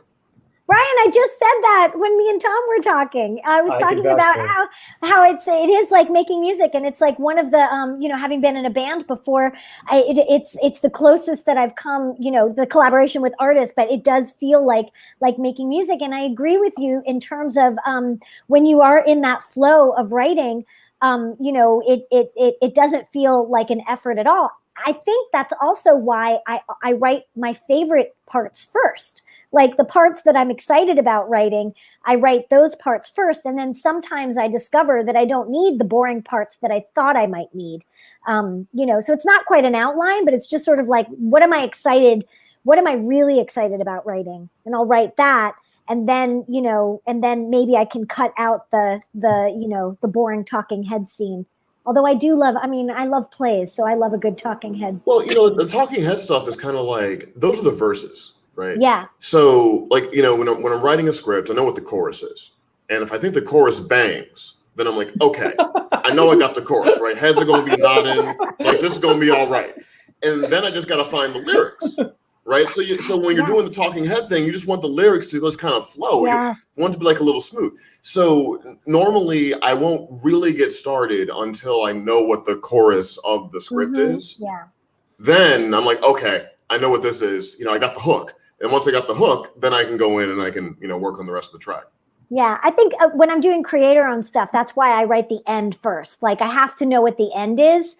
And once I usually write the last paragraph of a novel or the last sentence or the last part of a image of a comic book. And then I go back because then it's like, okay, I know what key this is in or whatever. Okay, but let me ask you though, like when you do that, does that end hold the entire time or does it change by the time you get to it? So I would say that it pretty much holds. Every once in a while, it's like just to let's say that's the mountain. Sometimes it's just to the right of the mountain or just to the left of the mountain. But it definitely, it's like that's been my star to sail by. And it pretty much stays on point. Right on. That's amazing. So this is making me very happy because I am never happier than when it seems like something might turn into a musical at any possible moment. But that's my personal bias showing up to this conversation. I will ask, though, because my other favorite form is comics, and those of you who've talked to me before know that this is my favorite question. What's so great about comics? What is it that makes it the form you chose or one of the forms you chose, and what do you enjoy about it? Joelle? I think just speaking for myself, what I really love is that it feels really personal. Like taking the book, I decide what the pace is going to be like. I turn the page. I decide if I want in my peripheral vision to look ahead, or, it feels super interactive and it feels really personal. And, I feel like I get to know the characters really intimately as opposed to like in film or in novels. Tom, what's so great about comics? I mean, it's hard to say, but I think because it started out as such a disposable medium and still has sort of that sense of itself. So it's a deadline medium. It's a thing that has to come out, and therefore it forces you to create. And it lets, like, I write a comic and I finish it. I send it to my editor. My editor likes it. 3 months later, it's out and it's in the world, and I've created something. Having written a novel, that's not the process of a novel is you write it, you rewrite it, 3 years later, maybe it comes out. And the process of a movie or a TV show, you write it and then it never comes out. So like they send it to the moon and then maybe it eventually, yeah. Yeah. So it's like Joelle said, because of sort of that aspect of it, that it's like, get this out the door, you worry about it less. And so you're more yourself. And so it's a more cut to the bone medium. It's a way to, it's the most personal of all mediums, I think, at least that I have to play with. Shauna Lindsay's right. That's a great answer. Thank you, by the way, for the comments we've been seeing throughout. We are going to be getting to those questions soon, so get ready. Cecil, what's so great about comics? I've said this before. I'll say it again. What I think is amazing about comics is the capacity for silence. That you can't quite get with any other medium. The way that you can rest on a page, the way that it can be so loud with no words at all. I'm always trying to figure out how I can throw words out, although I do like words a lot. But once you get that art in from the amazing collaborator that you're working with, often the first thing is like, how can I make this more quiet, in some way. Nice. Brian, what's so great about comics? When I was growing up, I was broke. Right, like I was growing up in St. Louis. I mean, this is long before my Neo Tokyo synthwave nonsense I'm broadcasting from right now. Fantastic, by the way. So, like, comics, that was like the first entertainment medium that I could actually afford. I could buy it with my own money. Right, I go to 7-Eleven, I mowed some lawns, I get a Slurpee, and I get a couple Batman comics, and kind of get down like that. So, I think for me, I always first felt ownership in entertainment. Like this was mine. I bought this. I could collect these, and that really kind of bonded me to the medium. And then still to this day, nothing makes little explosions go off in my imagination like a comic book. Not even though I work in TV, film, whatever. Like there's something that happens with the way sequential art plus words bonds with your imagination. Mm-hmm. It's like that magical combination of it's shown to you, but you could still invent around it. And it's just so unique as an art form. We have a hello from some Okie dude and some love for Postal both coming out of chat. Oh, we love you back. Those are fabulous answers, and this is probably a good time. I still have a couple I'm going to throw at you, but officially the floor is open. If you have some questions for these amazing creators from the various streets and neighborhoods of Gotham, the floor is now open for your questions. In the meantime, I would love to know before I get sidetracked and forget to ask, what are you working on right now that you are excited about, or what do you hope people will look out for? And I'm going to cheat and pick Joelle first because I am very, very excited for January and February. And I think you maybe have some Wonder Woman stuff coming our way. Yeah, I'm part of the Future State. So I think they're taking it over for 2 months. And then I'm doing a new Brazilian Wonder Woman, which has been so fun. I got 2 pages to go on this issue. So that's super exciting. How did that come about? I think, it was originally part of 5G. I think they tasked me with the idea of it. And I got really excited about showing a different type of female superhero. And I think I didn't have any work to do during the quarantine, so I just did tons of research and design, and it was fun. It was fun to just chill out in my imagination and not have to turn in stuff for a while. Just to get to simmer in the ideas there. That's fantastic. All right, I'll just go in between questions. Meow Nyan asks question. Gotham has always been described like a living entity. So if Gotham were a character or person, how would you four describe them? Ooh, that's interesting. Tom, can I put you on the spot? You first. Fucked up, corrupt. If Gotham were a person, he'd be like a dirty cop taking a bribe. That would be Gotham. That's how I see it in my head. That's so sad. Inherently set out to do something better, but barely remembers that time. That's right. Cecil, what about you? I think Gotham would be a femme fatale. Ooh. You know. That's such a better answer. I hate that. Stop. What can I say? She's a she, and she's complicated. Love it. Brian, what about you? How would you describe Gotham as a character?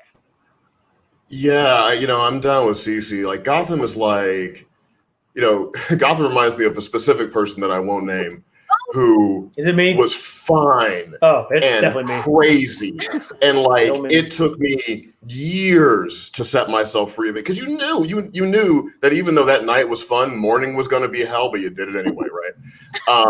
And so that's like Gotham for me, right? That's who Gotham is. Gotham is the kind of thing where you hang out with Gotham for a weekend, and then you can probably do a whole R&B album the next month because you've been put through it. That is so Gotham. It's true. Joelle, what about you? Who is Gotham? Everybody gave really good answers. I don't know. Like a frenemy, like somebody that you can hang out and stuff. And then when you go back and you realize like, oh, that was really dark and really prickly. I don't like that. That's a very specifically terrifying way to go with it, actually. This sort of, those were bad feelings. Bird's Eye View asks question, if you were mayor of Gotham, what would you do to make it a better place? Tom, how about you start us off again? I would figure out very quickly that Bruce Wayne is Batman, and I would go to him and be like, you're a fucking billionaire. Why are you wasting your time running around on the streets? Why don't you spend some of that time actually cleaning up? You have billions of dollars. Clean up the goddamn city. Hire some people. Spend this money. Why do you need a mansion for? Cecil, what about you? This, I think, is partly a theme in your Batgirl book. You might have some answers ready. Yeah, well, Barbara does work for a congressperson. But if I were mayor of Gotham, I would definitely, go to Barbara Gordon. She had her company, Gordon Clean Green Energy, and I would rebuild Gotham. The infrastructure of Gotham to be green and sustainable. All right, Joelle, you're mayor of Gotham. What do you do? I guess if I'm out to do good things, I would start with looking at IRS stuff for the crime family. I don't know. That's a good one. That's a good way to go. That's how they got Al Capone, and it could work on all kinds of tax evading criminals. Just saying. Brian, what about you? Mayor of Gotham. What's day one? Oh, hold on. I gotta be a politician, right?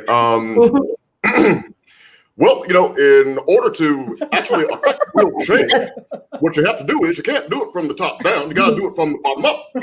So I would have an education initiative to make sure that we don't get confused the difference between fighting criminals and fighting crime. I would just like to say that Batgirl does say that in Batgirl 50. Oh, heck yeah. Go from the bottom up. Yep. I So, love Brian, I agree with you. Brian, you did the voice, but you also had like a legit good answer buried in it. I like that. So you're sneaking the message in. That's because I'm going to be president one day. Okay, sure. Honestly, very down. Philosophy just says, wow, in appreciation of that one. While we wait on the next question, Tom, what have you got coming up that people should be excited about? Strange Adventures is still coming out. We're halfway through the story. We're at issue 6. The director's cut comes out next. You get the first issue and all the behind the scenes, and then now we're just accelerating the end. Rorschach #1 just came out. Congratulations! And, how was talking to Dave Gibbons? It was nerve wracking. That's how it was. I don't know how you moderators do your job. It's much harder than my job. You're all very intimidating. We're faking it. Oh, good. That's what I did. That was what I did. I faked and pretended I belonged in the same room as Dave Gibbons. He saw through it and kicked me out, but it was a nice 5 minutes before I left. So I have Rorschach is now coming in those issues. Well, once we're on issue 7, I think, in the can now. So Jorge Fornes is killing it on the art. It's the most beautiful book. And then Batcat #1 comes out in December. But I'm not working on any of those because I've already finished them because we had this stupid plague and I got so far ahead. So I'm working on books that are not even on the screen. Oh my So goodness! Those books are all done. That's the past. See, so what do you have for us to look forward to? I saw you in a couple of my faves, the YA anthology type books that are coming out. I spotted your name in a few. Yeah, I've got a Supergirl story in Flashbacks. And I'm really, really excited about that because it's all about the solar system. And I just showed it to a space scientist friend of mine. And they were like, oh my gosh, there's so much science in here. Yes. And then I also got to do Wonder Women of History that comes out in December. And I got to do, I really like outer space a lot. And I got to do Ellen Ochoa, who was the first woman of Hispanic descent who was in space, but she also was the director of Johnson Space Center, which I visited for research purposes. And so that was incredible. And then I have a 10-page story in the DC Metal Dark Knight Last Stories, that thing. Last Stories of DC. You guys are shutting it down. I don't know. What do you do with a brief like that? End everything. Go. So that was actually really fun. I won't say what character because I don't think it's been announced, but I got to sort of write a St. Crispin's Day speech for that character, and I'm really excited about that. And I'm kind of hoping that some actors or some people will do that St. Crispin's Day speech. Just film it because I've worked really hard on it. Internet, that's a challenge. You're hearing that, right? Yeah. I expect you all to deliver. And then I have a couple of things that aren't announced yet that I'm very, very excited about. Some creator-owned things. So yeah. All right, Brian, what are you working on that we should be excited about right now? Okay, well, first I just want to thank everybody who's in the chat who's been supporting me with Batman and the Outsiders way back to Detective Comics. I love all y'all. Really, the love that I've been getting from that, to the heart, and I really, really appreciate it. Coming up in the future, I got a mini-series thing, a DC thing that I can't really talk about at all right now. But on the way, stay tuned. I'm going to be pulling away from doing monthly books because I'm also a co-producer of the Titan series on some of DC streaming now, moving around. We're in season 3 right now, right? So a much anticipated season 3. Yeah, I'm really excited about that because we got Red Hood. I can share that. I can't share anymore. But it's going to be really dope. And because everyone on this chat is a homie, I've put little Easter eggs about all y'all's work in the show. So y'all have to watch it and find out which episode I'm talking about you. Wait, really? Yeah, really. I don't play. You know me. I'm just dead up. I'm always 100, Are we getting a paycheck or? No, of course not. No, well, you're not, Tom. Everyone else is. So I took yours and I split it up for everyone else to get. That's right. But we have a hat. You get a really nice hat. With the same amount I'm getting for WandaVision, I guess. With a T. Oh, good. Yeah, we put that right next to the other one. We're going to come back to that. I will pop in for this question from Andre Paul. And I feel like this question answers itself a little bit on account of it's Batman. But question for Tom King. Why is Batman super sad in your run? Because somebody killed his parents. You guys not read the book? It's on the first page. It's there's pearls involved. You guys should research that. He's very sad about his parents dying. And then he tried to get married and it totally didn't work out. For a while. Then it got better. Why is Batman so sad? I think Batman is so sad because Superman is so happy, honestly. I think that is probably the reason. I think when Schuster, when they created Superman back in the day, they created this sort of ideal Midwest, these were 2 kids from Cleveland, Midwestern version of a guy who sort of represented the optimism of America and the best of America. And then sort of the response to that was from two guys, one a guy who died an alcoholic, and the other one a con man of the most American vein. And they were very sort of gritty urban people, and their response was, "No, the world in America isn't like that. The America is dark and sad." And so I think the two of them are sort of play with these two different versions of America and these visions of these their creators. I've never heard anyone link it to the creators in that specific way. That's really interesting. Erwin Rosales, by the way, says they're very much looking forward to Joelle's Wonder Woman. I am curious, Brian, as someone who has played with versions of Gotham into completely different media, even though I made you go to bat for comics earlier, and I basically agree that they're the best, I'm just saying, what has been interesting or challenging about working with that very different version of the DC universe? Oh, well, you know, when you're working on a television show, you know, you're part of a larger group, right? So for people who aren't really familiar how TV works, you know, it really is a collaborative thing. And your job as a television writer, if you're not running the show, which I'm not, I'm just a co-producer on the show, is to facilitate the vision of the people above you, right? Which is very different than when you're writing a comic book, because you have more control, kind of how you're going to present things. I mean, there's editorial and all of that, but you know, you get more of like a kind of straight to my imagination vision of it. So I think the most challenging aspect is to not have my kind of preset ideas about what should and should not be, and to be open to what is organically happening in the story we're trying to tell, you know, because you can have all these notions of like, well, this character shouldn't do that, and that shouldn't happen, and that shouldn't happen. But ultimately that's not great for collaborative storytelling. So for the first season, I had to kind of unlearn that karate and learn like what the show was kind of all about, and then sort of shift to how can I, with all my years of reading comics and my years of writing comics and my love of these characters, how can I contribute to what is happening, rather than just being like, you know, that character on The Simpsons who's like, well, that is impossible because Dick Grayson is actually 6'1" and he would not make that jump that way, and that is invalid and therefore worth nothing. So I can't be that guy. I think it's a coincidence that Meow Nouns, oh my God, I can hear it, just showed up. But you are doing a spot-on comic book guy. Thank you so much, by the way, for the questions that are coming in chat. Please keep them coming. I do think it's very funny that what you've said unintentionally maybe lines up with what Joelle said about the fun of writing your own material as an artist, because no one is telling you what to do. I wrote things for Joelle. Oh, in fact, I think I wrote the last things before you decided not to work with any writers anymore. I get it. Sorry. No, that tracks. I'm curious, just because we've been talking about Batman a lot, but we also on this panel have representatives of other areas of Gotham. This is just my very long segue to say, let's talk about Catwoman. What makes her special? And we'll make Joelle go first, so you all don't have to audition your answers first. I mean, I always really like that she's sort of in a gray area. She's not a villain. She's not a hero. She's, you know, complicated, and she's a really complicated femme fatale, which is kind of rare, I think. Yeah, I like that she kind of skirts around both things and can look at a situation from different angles than the other heroes.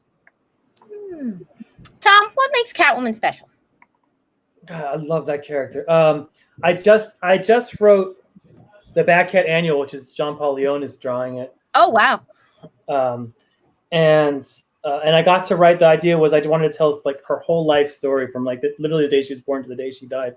And it was just amazing just to look at like pieces of her life and how she changed. I mean, she's someone who's like, she's been in Arkham Asylum. She's been friends with the Joker. She's, you know, married Batman. She's not, so many characters that I work with are just, they're stuck in sort of either the first dimension, you know, I'm a superhero for being a superhero, or the second dimension, I'm a superhero because my uncle died. And I have to, but she's actually three-dimensional. She actually doesn't make sense the way regular human beings don't make sense. She changes her mind. She becomes new people. She takes on new identities. And to me, she's just the most real of all the characters in the Gotham universe in that way.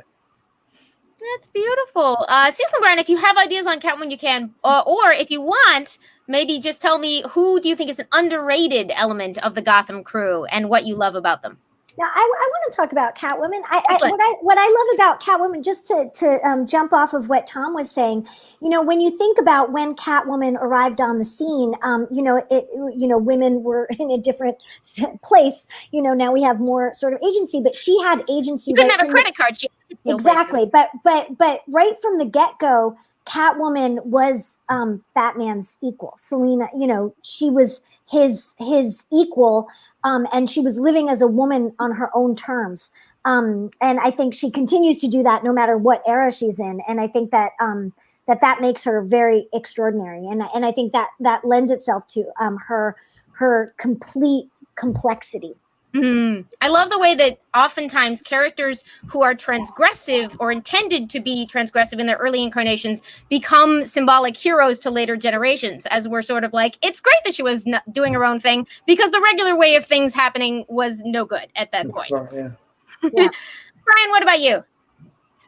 Well, I think to that point, Amy, it's Catwoman to me has kind of mythological connections, kind of going all the way back to Lilith. Really, right? Yeah, And we see like what's happened with Lilith over time, where first villainous because she was bold enough to want to be equal, right, and to live on her own terms, and now she's like the embodiment of kind of like feminine power, right? Like and the majesty of it, right? And so I've never written Catwoman actually, but what I've always loved about the character is the experience of the pleasure you get from not restraining yourself, like whether it's in like Joelle's work or Tom's work, and that's like, and they're both writing like incredibly sexy comics, by the way, right? on the DL, right? It's like super sexy stuff. Or you're thinking about like Michelle Pfeiffer in Batman Returns, yeah, like just like the freedom in that, and I love any character that in a full-throated way doesn't apologize for desire, right? I think Lilith is such a great touchstone for Catwoman, in my opinion. I'm sure that absolutely. I got to do a panel with Terry Moore yesterday, so Lilith was very much on the brain because some of the extended Terry Moore mythology plays with those same principles. I love some Okie dude pointed out that Catwoman is also a different kind of yin to Batman's yang as opposed to Joker, but they make their own sort of duality. Yeah, that lovely comment. And then Shauna Lindsay asked if any of you were influenced by, I think it was Shauna Lindsay. There we go. Did you take anything from the Gotham TV show in terms of backstory or interpretations for Catwoman? This is for anybody if you happen to have drawn inspiration from that. I've never seen it. I know y'all are very busy making the comics that we love, so we don't actually expect you to have seen every possible interpretation of them. But I will be interested over time to see if all of these other media representations of the characters inevitably play a part in the way that we fall in love with versions of Gotham. Brian, are you ready for a generation raised on Titans to tell you that you think that is the way it should be? I mean, they've been telling me everything. So, it's really crazy. Like working on Titans is the first time that in like my Hollywood career that I worked on something that everyone kind of had a strong opinion about one way or another. And that's been really awesome, just to kind of be in the center of that fan energy like that, and I guess, like people fall in love with the one they fall in love with, I mean, like I grew up on Frank Miller and Tim Burton, right? And those incarnations of Gotham City have a special place in my heart. Batman the Cult is probably one of the most formative kind of works when it comes to we had some love for that in chat earlier. I think popped by the screen, didn't have a chance to call it out, but I would love it.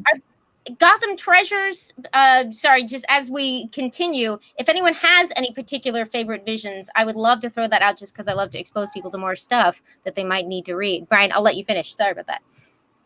Oh no, I was done. You saved me from the lack of thought I had. What are some underrated classics from the Gotham mythos that you think people would enjoy tuning into if they haven't, for example, checked out The Cult or Norm Brayfogle or whoever might have brought something to the mythos that is underappreciated? I mean, I'll always sing the plays the Marshall Rogers detective run. I think it's the second best Batman. It's from the late 70s. It's the Steve Englehart writing. And I think it's like 8 issues. You can get it collected in various trades, but it's to me it almost was the rebirth of the character in a way.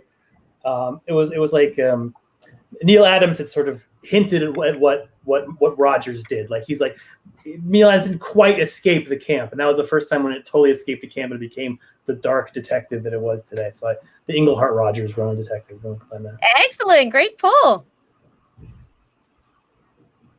I think I love the fact that Barbara Gordon was a congresswoman back in the Bronze Age. Yes. You know, that those are fun comics. Yeah, that she and like the original like Bronze Age Batgirl, where like she's like doing internet dating in the 70s and like computer dating and like like one of her villains, it's like about a wig that like it's squeezing people's heads. I mean, I would love if I ever got to do like an out of continuity mini series with Batgirl again. I would love to do like a ERA 1970s, like just completely campy Batgirl. So I love the fact that she was kind of like the AOC in the Bat universe back in that time. So I would say it's a pleasure to go back to that, especially as a woman who reads comics, or writes comics, reads comics, enjoys comics. It's just such a pleasure to look at the sort of like this feminism that's in there, and how they were trying to bring that forth. And there's a lot of sort of earnest energy in a lot of those early attempts to sort of update comics to that stuff. And sometimes it doesn't work, but sometimes it works great and it's super charming. Yeah. Joelle, is there a particular era of Gotham or work that you would love to point people in the direction of? I mean, my touchstone is the Frank Miller take on Gotham, but I'm pretty sure everybody's read that. You never know. That's what I learned working at a shop, is it was never safe to assume that people already know what they should read. I will keep introducing people to Saga until the day they put me in the ground, because it turns out not literally every person on Earth has read it, and that's not enough people. So, so Frank Miller, always a good pick. Would you start with Year One or Dark Knight Returns? Well, I started with Dark Knight Returns, and it worked out well for me. So, I, going wrong for anybody else. But yeah, I love it. There's something really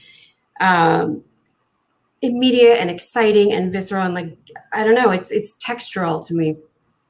And yeah, I love it. That's fantastic. I think that is going to about run us out of time. But before we go, I would love to know if people want to keep up with all of your various projects, maybe things that you've hinted at that might be coming into being, what would be the best way for them to do so? If you have a newsletter or a website or a Twitter account, or none of those things. And we'll just keep reading our various previews and previews adjacent publications to find out where things are going on. I'm going to use my time to say that I will be on Election Day. I will be in downtown Philadelphia, Pennsylvania at Fat Jack's giving away free comics to voters. So if you vote, come by Fat Jack's. I'm signing them. You can pick them up. You go in line or whatever. Free comics, Batman comics, plenty. Just go out and vote and then pick up a free comic. Tom, that's incredible. That's wonderful.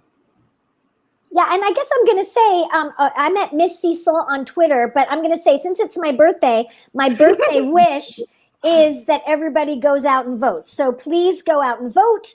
And if you're in the DC area, then go and get Tom's comics with your voter sticker. Philadelphia area, not DC. Oh, sorry. I'm sorry. Philadelphia area. We got the votes in DC. Yeah. Sorry. This is the part where Joelle tells everybody to go out and vote. Yeah. Yeah. I had a blast. Everybody else did it. Thank you so much for being here. And Brian, where can people find you? Oh, well, everybody knows I'm the bum on Twitter. You can just find me. It's just my name because I have no imagination. So it's just at Brian Edward Hill. That's Brian with a Y. And go ahead and vote. Like get out there, make your voice heard. You gotta use the right to keep it. Thank you all so much. This has been so much fun. I have been Amy Dallin, and thank you for letting us hang out at Baltimore Comic-Con. Amy, I don't want to wrap you out quite that quickly because you have done just the Lord's work here at Baltimore Comic-Con. I keep going over time. Sorry. No, I know. We got like a minute or two, but I just want to give a big round of applause to Amy Dallin. You did You did like 1,600 panels at Baltimore Comic-Con, and you crushed every single one of them. If you're getting enough sleep, it is not a convention. Kids, don't take that advice seriously. Take better care of yourselves. But Well, we can't thank all of you guys enough. I mean, Cecil, Tom, Joel, Brian, everybody. I mean, everybody that turned out for Baltimore Comic-Con. Massive thank you to all you guys, especially Amy, because you've just been working your butt off. it's a delight. And Chuck, thank you. You all have run a wonderful convention. Well, we're not done yet. We got hours and hours and hours left to go. Right after this panel, we are going to be doing a live reading of Mark Waid's Kingdom Come, with Mark Waid moderating it, with Susan Eisenberg, the voice of Wonder Woman from the Justice League. She's going to be reading the voice of Wonder Woman. And then we got George Newbern, the voice of Superman from the Justice League, going to be reading the part of Superman. It's going to be absolutely incredible. So stick around for that, guys. We got so much awesome stuff coming up in Baltimore Comic-Con. Can you tell I'm getting tired? Okay. All right, guys. Well, stick around for more Baltimore Comic-Con action right here. Huge thanks to all of you guys. We'll see everybody in just a little bit. Great birthday party in Gotham. Happy birthday, Cecil. Everybody give Cecil a big happy birthday. Happy birthday. All right, guys. We'll see you in just a minute.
Hey, everybody. Welcome back to our continuing coverage of Baltimore Comic-Con right here. It's day 3, and this is the moment you guys have all been waiting for. I'm going to bring on Mr. John Suntress. John, I know this is the panel you have been waiting for the entire weekend. It is by far the most excitingly fun, amazing panel. You got Susan Eisenberg, George Newbern. I want to give you the entire hour. I know Mark Waid's insanely excited about this, so I'm going to cut you loose. Man, I'm so stoked about this panel. So you go at it, man. I'll see you in a little bit. I understand. Poor Chuck is wiped, and that's all right. I luckily I got a nap in. It's good to see everybody. John Suntress here from Word Balloon, and as Chuck said, we're all very excited to present Kingdom Come, Voiceover Playhouse, a very special presentation of the epic story that will be celebrating its 25th anniversary next year. I want to start off and bring in the writer of this incredible book. He and Alex Ross made an amazing graphic novel. And let's welcome Mark Waid, everybody. Good to see you, Mark. Good evening, John. How are you? I'm doing great. Congratulations. Tremendous conversation with Tom Brevoort. Oh, that was a lot of fun. Yeah. Really, really great stuff. Let's also bring in the person that I brainstormed with and said, we got to get a good Superman, Wonder Woman scene. What can we do? And we're like, Kingdom Come. And that was Wonder Woman herself, the animated Amazon. It's Susan Eisenberg. Welcome, Susan. Hello. Good to see you. And last but certainly not least, it's the man of tomorrow himself, Krypton's favorite son, George Newbern. Everybody say hello to George. Hello, everybody. My name is George. Sorry, that's it. I was going to say, it looked like, there's Mark. Mark's back. Thought I'd give you a little I liked it, man. That's fantastic. I liked it.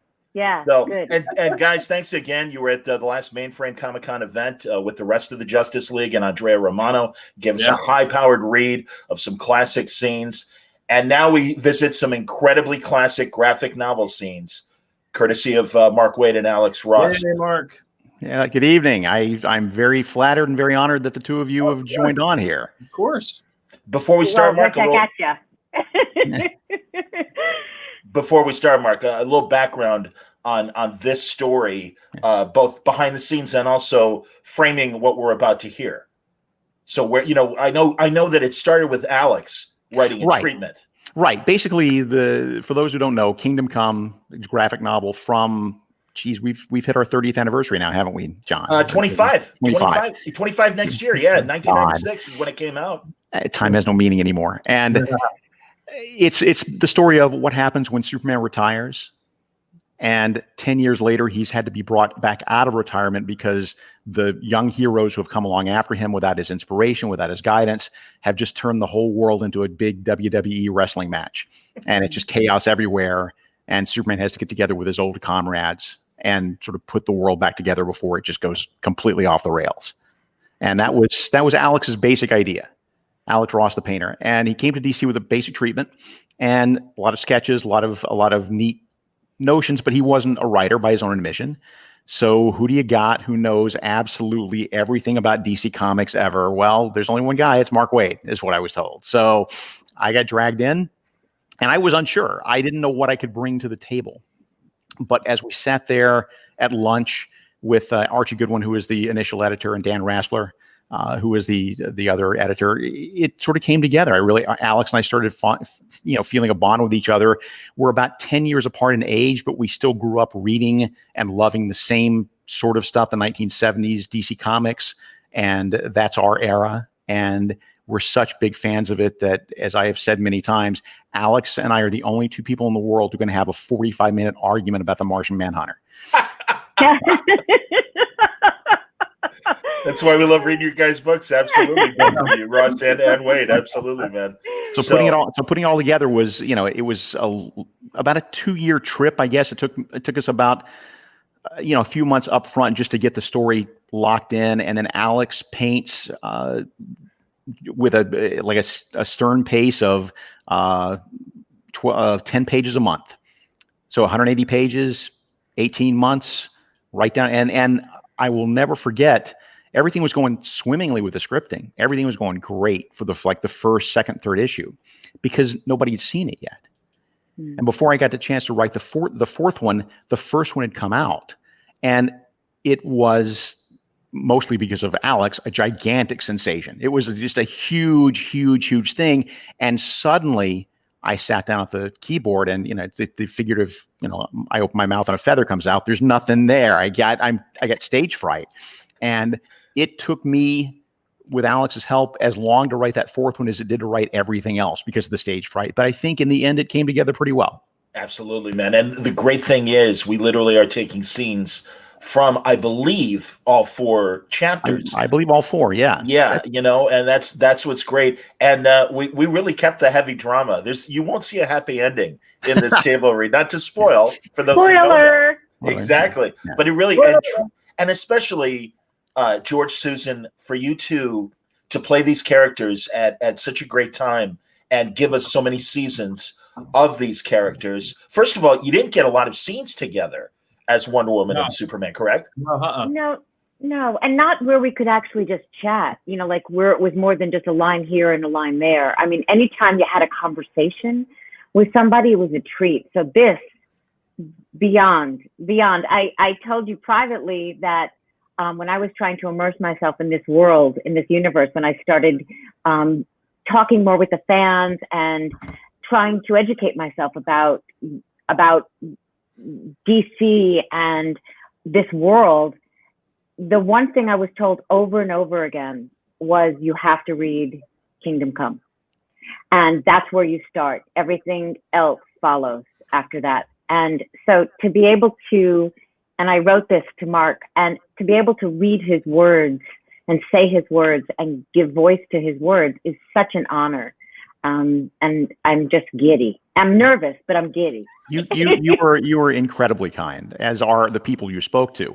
I will also say, at the risk of this sounding like a mutual flattery session, as someone who has lived with these characters since he was about 5 years old, both of you are exemplary. I mean, both of you really do a nice job of embodying what the characters sound like to me, what they feel like to me. And I think I'm a fan of both your work on this stuff. Thank you so much. Thank you. Sure. Thank you. For sure. And truly excited John, to we're a fan of yours too. Thank you, John. John, we adore you. Yeah, too. John. We love you, John. Yeah. Well, you're very kind. That's very lovely. And we've We've assembled the league. It looks like we've got a good audience. Shall we start, everybody? Let's do it. All right. Yeah. You'll forgive me. I am in the union. I'd like to point out, but I will take care of the reporter. You'll be the reporter comments. Oh, Okay. you're going to be the Yes. reporter. Okay. Okay. Reporter being played by John. Well, okay, good. I was a CBS News reporter for several years here in Chicago, so I'm no Clark Kent. No, But, John. you know. John and I have our radio background. Yep. So, All right. yeah, if we're ready, by all means, let's begin. Let's raise the curtain. Okay. Scene 1: the Kent farm in Smallville, Kansas. A tentative Wonder Woman approaches a non-costumed, graying Superman. He is out of uniform, in overalls, lifting a tractor with one hand and carrying wood in the other. He hasn't been in costume in 10 years. Hello, Clark. Ugh. Hello, Cal. Diana, haven't seen you in months. What brings you to the farm? The vain hope that you're not still here. These are my roots. You can't live forever in solitude, I'm Superman. I can do anything. except apparently face your fear. I'm not afraid of him. I didn't mean him. I meant Cal. You've lost so much since I first met you. Earthlings die, Diana. You know that. Please, Clark. I mean, Cal. They were your parents, and she was your wife. Don't call them earthlings. I have work to do, Diana. Here, things grow. Listen to me, damn it. I've come with news from the outside, bad news. It's shaken the world. Cal, he's out of control. I tried to tell them that 10 years ago. And they didn't listen, I know. Stop punishing them. I'm not interested. I see. Do you live in nothing but lies? Here are 2 words. See if they sound familiar. Truth. Justice. You can't have completely forgotten them. Ugh. Just see for yourself what he has let happen to the world. That's all I ask. And steel yourself. Viewer on. Out of thin air, multiple screens appear with news flashes depicting a nuclear disaster in the Midwest, one caused by the Justice Battalion led by the him Wonder Woman was referring to, anti-hero Magog. Viewer off. Cal, please. Our generation takes its lead from you. We always have. You must face this. If you don't, neither will the rest of us, and it will just go on. You're wasting your breath. There's nothing I can do from here. Go back to your island, Diana. You're safe here. You're safe there. A disappointed Wonder Woman flies away. Scene 2. After their conversation, Superman begins to pay more attention to current events. More reckless battles between immature heroes and villains cause more damage and destruction. The carnage forces Superman back into costume and action. The old Justice League reforms under his and Wonder Woman's leadership. They hold a press conference to explain their strategy to correct the world's issues. Good afternoon. Many of you may remember us. We've been away for a while. That was our mistake. In our absence, a new breed of metahumans has arisen. A vast phalanx of self-styled heroes, unwilling to preserve life or defend the defenseless. A legion of vigilantes who have perverted their great powers, who have forsworn the responsibilities due them. We have returned to teach them the meaning of truth and justice. Together, we will guide this new breed with wisdom and, if necessary, with force. Above all, we will restore order. We will make things right again. Will there be others? Our ranks will grow. Are you prepared to shut down those who don't honor your principles? I don't anticipate anyone acting without our sanction. Anyone? Would that include Magog, Superman? Are you truly prepared to confront Magog in light of what he's done and gone on before? Magog will be dealt with if he surfaces. Given the consequences of his actions in Kansas, that seems unlikely. Thank you. Thank you for coming. That is all. The Justice League flies away, leaving in their wake more questions than answers. and a mumbly reporter. All right. Ready? Scene 3. The Justice League Watchtower on the moon. Superman and Wonder Woman sit amidst the vacuum of space. They look down on the Earth, as only gods can, and talk about the past. So then I flew him up to about here, and I said, "Do you see that beautiful blue marble, Brainiac? That's my world. Return it now." Did he hear you? Actually, not in airless space, no, but believe me, he got the message. NORAD was back online within 5 minutes. So did you destroy him? Just short of it. Buried some of his circuitry on Saturn, some on Argo, and the rest inside a Pulitzer in Clark's apartment. Okay, that's great. You never told me that story before. Gods, those were better days. Easier days, anyway. Diana, what's this about being ousted by your own people? When did this happen? Shortly after you went into seclusion. For years, I had been the Amazon's ambassador to the outside world. My mission was to spread a message of peace and order. As the world continued to darken, there was some doubt as to how well I had done my job. My Amazon sisters, my own mother, came to suggest that perhaps I had failed. They actually put me on trial. I pled my case, but in the end, they decreed that I had indeed not changed man's world, that it had changed me. They stripped me of my royalty and my heritage. There may have been some justice to their decision. Do you believe that? The Amazons believe in peace, through strength. Too often I relied on an olive branch and not a cestus. I always admired your gentility. It didn't get the job done. You did your best. Then why isn't the world better? There are degrees. How many degrees were you interested in hearing about when you retired? You said it yourself, Cal. We are warriors. We have an obligation to wage combat. Given who we are, Diana, given the power we possess, we have a greater obligation to keep the peace. Only the weak succumb to brutality.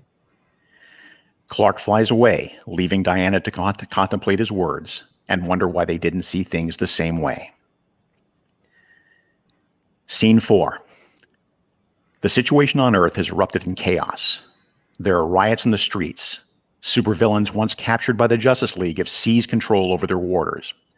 Wonder Woman has seen enough and, against Superman's wishes, is mobilizing the elder Justice Leaguers to war. She is donning Amazonian armor, complete with a shield and a sword. Yet another side of you I am not comfortable with. Get used to this one. A soldier unprepared has no business calling herself a soldier. More Amazonian wisdom? Isn't it possible that we've already won the big fight? Once we calm the rioters down, we can instill... Ow! Clark cuts his finger on the sharp blade of Diana's magic sword. You always were a bit vulnerable to magic. Be careful. The sword has a gift. The sword was a gift from Artemis. It can carve the electrons off an atom. And you expect to use it? I expect to be a soldier. I will not sanction lethal force against the rioters. I'm uneasy with the blade. Not all of us have heat vision. There are lines we do not cross. We have rules. And the prisoners don't. That's why they're prisoners. And if they don't remain prisoners, your big blue marble teeters on the brink. You made the decision to incarcerate them for the good of mankind, remember? Maybe that was my mistake. Maybe I shouldn't have let the humans decide. No. Your world finally turned completely topsy-turvy. How do we handle this? I don't know. Then I do. We're going to confront the prisoners and give them an ultimatum. They must surrender. And if they refuse? Then it's war. But can you have a war without people dying? A disgusted Diana glares at Clark, then approaches him. Her lips brush his with the sound of marble scraping steel. It is a kiss utterly devoid of passion. It is a last farewell. The League flies off to their final battle without Superman. And there you go. Spoilers. And He shows up. Yeah, he shows up. Well done. Well done, guys. Fun. That was fantastic, guys. It's so great. Thank you. No, I appreciate it. There, as I've said to Susan and George and John in emails, there is, when you're writing dialogue for the page, yes, you want it to sound natural, and yes, to some degree, you'll read some of it out loud to yourself as you type to make sure it kind of sounds natural. But it's not quite the same as writing for voice acting. Right. And so there are a couple of those places where both of you had a little bit of a mouthful, and I'm sorry about that. But hey man, that's that comes with the territory, and I didn't notice it, by the way. But if it's there, you take it in and you navigate. You navigate beautifully. Yeah. Well, and I have to say, when I read it, I mean, there were a couple of words I tripped over, but that's just my thing, not the words. And I have to say, when we read it, and it feels very natural to read it as dialogue. So I know that wasn't your intention when you started to write it to be read and performed by voice actors, but it flows really easily as an actor, as opposed to a lot of things you read as an actor that don't flow so easily. So thank you for that. No, that's very nice of you to say. I know I had an experience once where I wrote, somebody else had doing an audio adaptation of a comic book that I wrote, and I realized that I had written about 50 words in every sentence with a lot of commas. And so it was not a single sentence that actor could say in one breath. So we made our way around it. And George, honestly, I was really excited to see both of you do this because, again, it's such a different version. I mean, even things like the Justice Lords, someone mentioned that in the chat. I mean, this really, in that case, it's this alternate universe Superman. Mm-hmm. To me, this is canon. I know it's not, it's an Elseworlds technically, but it's so great to see Superman this far down the road and frankly burnt out. And everything he believed in, he questions now. Absolutely. I narrated an unauthorized Superman biography about, I think it was about 4 or 5 months ago, and I learned so much that I didn't know about the history of Superman, about the guys that started, and all the different iterations of through the silver era of Superman and up till today, and it's amazing the life of Superman and how he's been able to just keeps on keeping on. No matter what, even if he's retired, he's coming back. Right. Well, George, there's something you bring to the role that I appreciate, and that is that it's, to my mind, there is a humility to Superman. That Superman is the last person in the world to call himself Superman. Right. He wouldn't give himself that name. No. And that, in fact, is sort of the crux of the story. Is that when Superman retired in this story, he didn't expect everyone else to retire after him because he's just another, one of their peers. But if you're Green Lantern, if you're Flash, you're like, how do I get out of bed the next day? If Superman can't make it work, why do I even bother? Right. That's the difference between the DC and Marvel in some respects, that these characters are a little more cut and dry.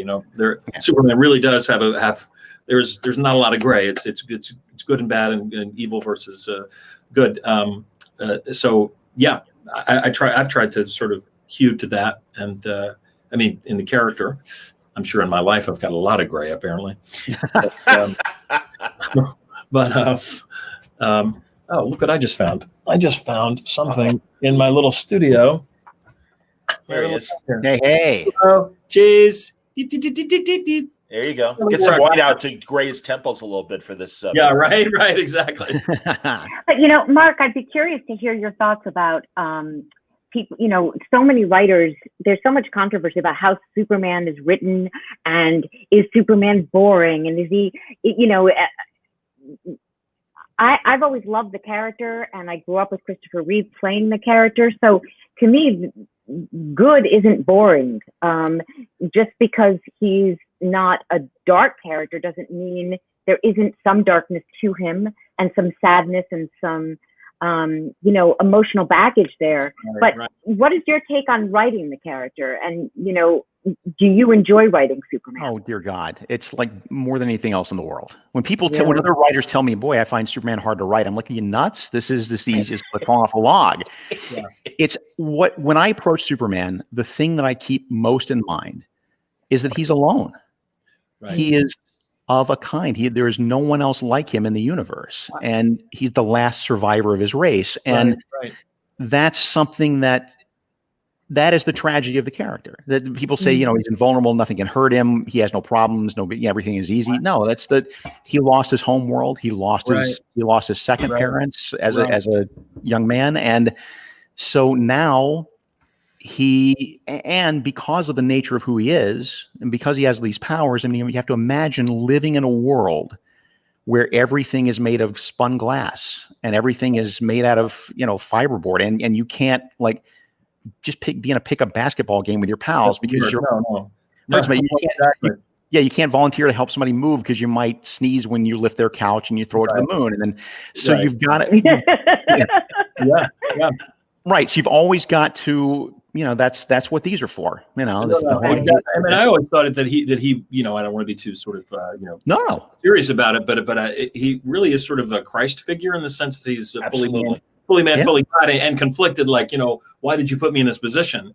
You know what I mean? This was thrust upon him, and he's happy to do it, but at the same time, he is conflicted. I believe that the Christ figure was, So But that's a perfect thing that you mentioned that, because in Kingdom Come there is so much. I mean, there's religion. I mean, there is a religious element of that to it. For sure. There's and that's mostly Alex, to tell you the truth. I am not a spiritual person. I was raised in the deep South with snake handlers and tent revivals and all that nonsense. So when I left the church, I left the church. But Alex's father is a minister. Yeah. And he, in fact, was the model for the main character, the narrator that we see most of the story through, Norman. And we started talking about religion. We started talking about what the touchstones were. And again, not a terribly spiritual religious man, but I remember when I was a kid reading a book that was basically a YA adaptation of the book of Revelation. Right. And like 13, 14, it scared the hell out of me. I remember that. It was terrifying. Pretty crazy out there. Yeah. And so going back to the book of Revelation and using that as sort of a roadmap for us, an informal roadmap for the story, worked out really, really well. Huh. Where did the idea for the narrator come? That was Alex. Alex had come off of a similar project at Marvel, where it was the Marvel universe has told through the eyes of a photographer, just a news photographer over the years, and sort of following that guy's story as he looks at the events of the Marvel universe. So Alex was well aware that it works well for him to have a very human character at the center of it, a very normal character at the center of it that can be us. And that's where that came from. So Alex is really, really brilliant. Yeah. And again, sorry, that's John, why I didn't mean to take over and ask a bunch of questions. No.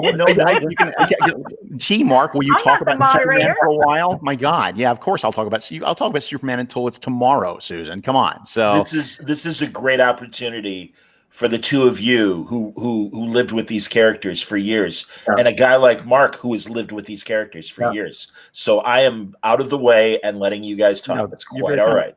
I'll tell you too, Susan, Wonder Woman, I didn't have a handle on until I wrote Kingdom Come, which was very strange. Because again, I loved all these characters when I was a kid. I've been reading DC Comics all my life. I know everything about DC Comics. I'm their semi-official historian. There's not a single DC character that I don't like, but Wonder Woman I never could get a handle on because it was finding being an agent of peace by going around and punching people. And I couldn't ever make that work for me. But it really wasn't until Kingdom Come forced me to drill down on that character and seize that dichotomy and realize that, no, she is a warrior. She will do things that Superman will not or cannot do. Mm-hmm. So, well, when I was doing Justice League, and I've said this many times, Andrea Romano, our director, our casting director and our voice director, early on, she said, I think even at the callback, she said, you have to understand about Wonder Woman that she is a princess, but she's also a warrior. And so at every time, in everything, you have to infuse it with both of those qualities. And when I would be too princess-like, she'd be the first one to say, no, okay, you're losing the warrior. And vice versa. So, I mean, that interesting that you use the word warrior, because that was the biggest direction I got from Andrea Romano.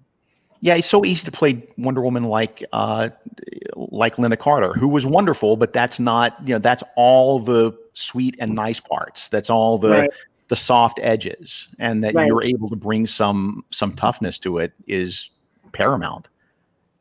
And now too, with Gal Gadot, we're seeing both sides. Yeah. Oh yeah. And truly, and that's, she's so good. God, yes. And also, Mark, really, I mean, this is 25 years ago. And I think the agency you gave Wonder Woman in this story and the necessary bounce, because these are the two guardians of good. Yeah. But at this crucial time, the Amazonian and Wonder Woman comes forth and it's like, no, this order, we're pretending that, God, it's very prescient today in today's society. We think there's order, but there isn't. What do we do? Actually, not what do we do? Diana knows what to do. Right. Clark is the one that's like, I don't know. Yeah. And that's fascinating. Yeah. So, yeah. Oh, all right. So a couple questions, and I'm, God, truly, I'm so, and also, isn't it fascinating? Because it took Mark and Alex 4 books, for prestige format comics. I don't even remember how many pages, Mark, 48 pages?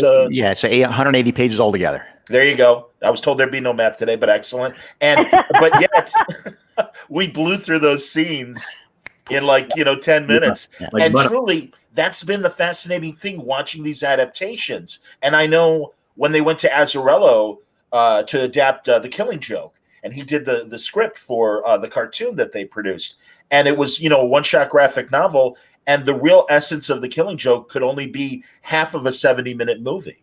And he really had to invent kind of this first act of the film to complement what was there in the original text from Alan Moore. So that's what takes up a lot of real estate in comics does not take a lot of real estate on the stage. And it's so many people today, when they knew we were going to do this, asked about an adaptation, asked about a film, done of the book, of the novel. I mean, you must have been approached a gazillion times about doing an adaptation for this. Here's a true story. So right after this came out about 25 years ago, DC, in fact, contracted with an audiobook company to do an audio adaptation of the book. And as part of the participation, they didn't have to do this, but it was nice. They sent Alex and I all the audition tapes. Wow. And rank the character, rank the actors as you see them, 1 through 5. And Alex and I both did this dutifully. We sent them all back. And then it turns out that every single actor that we rated as a 5, they cast as a 1. And it was a nightmare. It was well-intended people, but holy smokes, it just sounded like a golden book. It sounded like a child's book, and it was cringeworthy. So I'll gently disagree, but okay, Mark, you're the author. God bless you, man. It was just too many cooks in the kitchen, man. That happens a lot. It was tough. Yeah. God, that's so the audiobook is there, but what about a film? Oh my God, I'd love to. I mean, but here's the thing. I mean, for the longest time, you couldn't do it because certain studios had options on this character, certain studios on this characters. Sure. So now that it's all back under the DC umbrella, then the next question is, can you do it animated? Well, you can't. You still can't figure out a way to do it exactly like it looks enough like Alex, has been what we've been told over the years. That every year technology gets us closer and closer to where we can do something in animation that has that style or comes close to it. But we're not quite there yet. And then in terms of a film, oh my God, I would love that. But again, that's a $500 million film. So I didn't realize it's so interesting you said that about the animation. Of course, it has to look. It has to look like that. It's not just enough to have the words there. You have to make it. And so there isn't the technology to adapt that and create that? As I have been told, unless people are just, stiff arming me and saying, go away, kid. Right. I think that or likely too expensive to kind of replicate Alex's style. I mean, Alex has that great, for people, and of course the audience knows this, but it's that great paperback cover romance novel or high science fiction style. Well, Alex works off photographs. I mean, he actually has, and this is true, he had costumes made for these characters and hired friends he knew or part-time actors to come in and do poses, and he worked off of that. That's why the work is so photorealistic. But again, like we've been saying, that's hard to pull off in the animated. I know too, in the collected versions of Kingdom Come, there's so much back matter that shows Alex's sketching and character designs and a lot of those photographs. And certainly we weren't able to present him from a voiceover standpoint in this session, but Alex's art rep, Sal Abenati, another great Chicagoan, plays Captain Marvel, Shazam. And it's great because really the way Alex was able to see Captain Marvel's face in Sal's face. Right. I would never think of that. But now that and literally you see Sal smiling in that way, in that superior way that Marvel is portrayed, or I suppose Billy Batson is portrayed. Spoilers. 25 years. I don't worry about spoilers. I got to be honest with you. but truly, and it's amazing to see these actors that he found for you two, and also again, Batman and all the major characters. Fascinating. Yeah. And it's in the book. So I'm looking here here's a question for Mark. What can you say about Michael Rosenbaum's Wally West Flesh? Oh, that's great. And folks, truly, any questions for George or Susan or Mark, anything they work on is fair game. Yeah, so it doesn't have to be Kingdom Come stuff. So great question, please. Rosenbaum, bang on. Fan of his since Smallville. Fan of his since, and here's another true story. John, you know John Cassaday, yes? Absolutely. Probably the most handsome man in comics. True. To the irritation of all of us. And we were at a party not long after Smallville had premiered. We were at a big, convention party, and music's going and everybody's holding drinks and stuff. And Rosenbaum walks in the room, and it's like tossing a magnet into a box of iron filings. Every woman in the place just zoomed in on him. And I had the presence of mind to look at John and say, now you know how we feel when you walk in the room. But got a chance to talk to him a few times. Smart, funny, and sure. Really great attitude. Yeah. He's a dream. And, it's funny because when I said to him once, your manager has the easiest job in the world because you just have so much charm and so much talent. You're the easiest actor to sell because, he just has something so special. And, and he is Flash. I mean, amazing. And they never. I know I wasn't asked, but I'm still giving my opinion about Michael. No, but they never technically distinguish if it is Barry or Wally, but we all know it's Wally. We all know it's Wally. It sounds like Wally. Yeah, it sounds like Wally. Yeah. And he's the junior member of the team, and just So I love truly. Again, that's why I think all of you Justice Leaguers have this tremendous respect from all of us.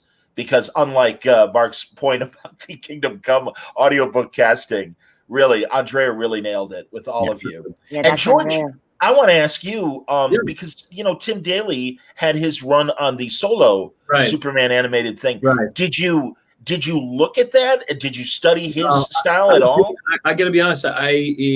Actors are notoriously myopic. I just went to the audition. I wasn't even aware of Tim Daly's involvement in it or lack of. It just was an audition, and I went, and I got there. Oh, this is for Superman, and the Justice League. Okay, and I didn't hear anything that I was replacing him because he was too busy. I didn't hear any of that. I just went and did it, and then I went home, and then I had another audition for something else, and you got it, and then I went, oh, okay, wow, this is cool. This is a big deal. This could be a big deal. And then I'd done a TV movie with Tim Daly about 15 years ago. So we know each other, but and then I saw him in another TV show, and I said, hey man, thanks for being busy. I love this job.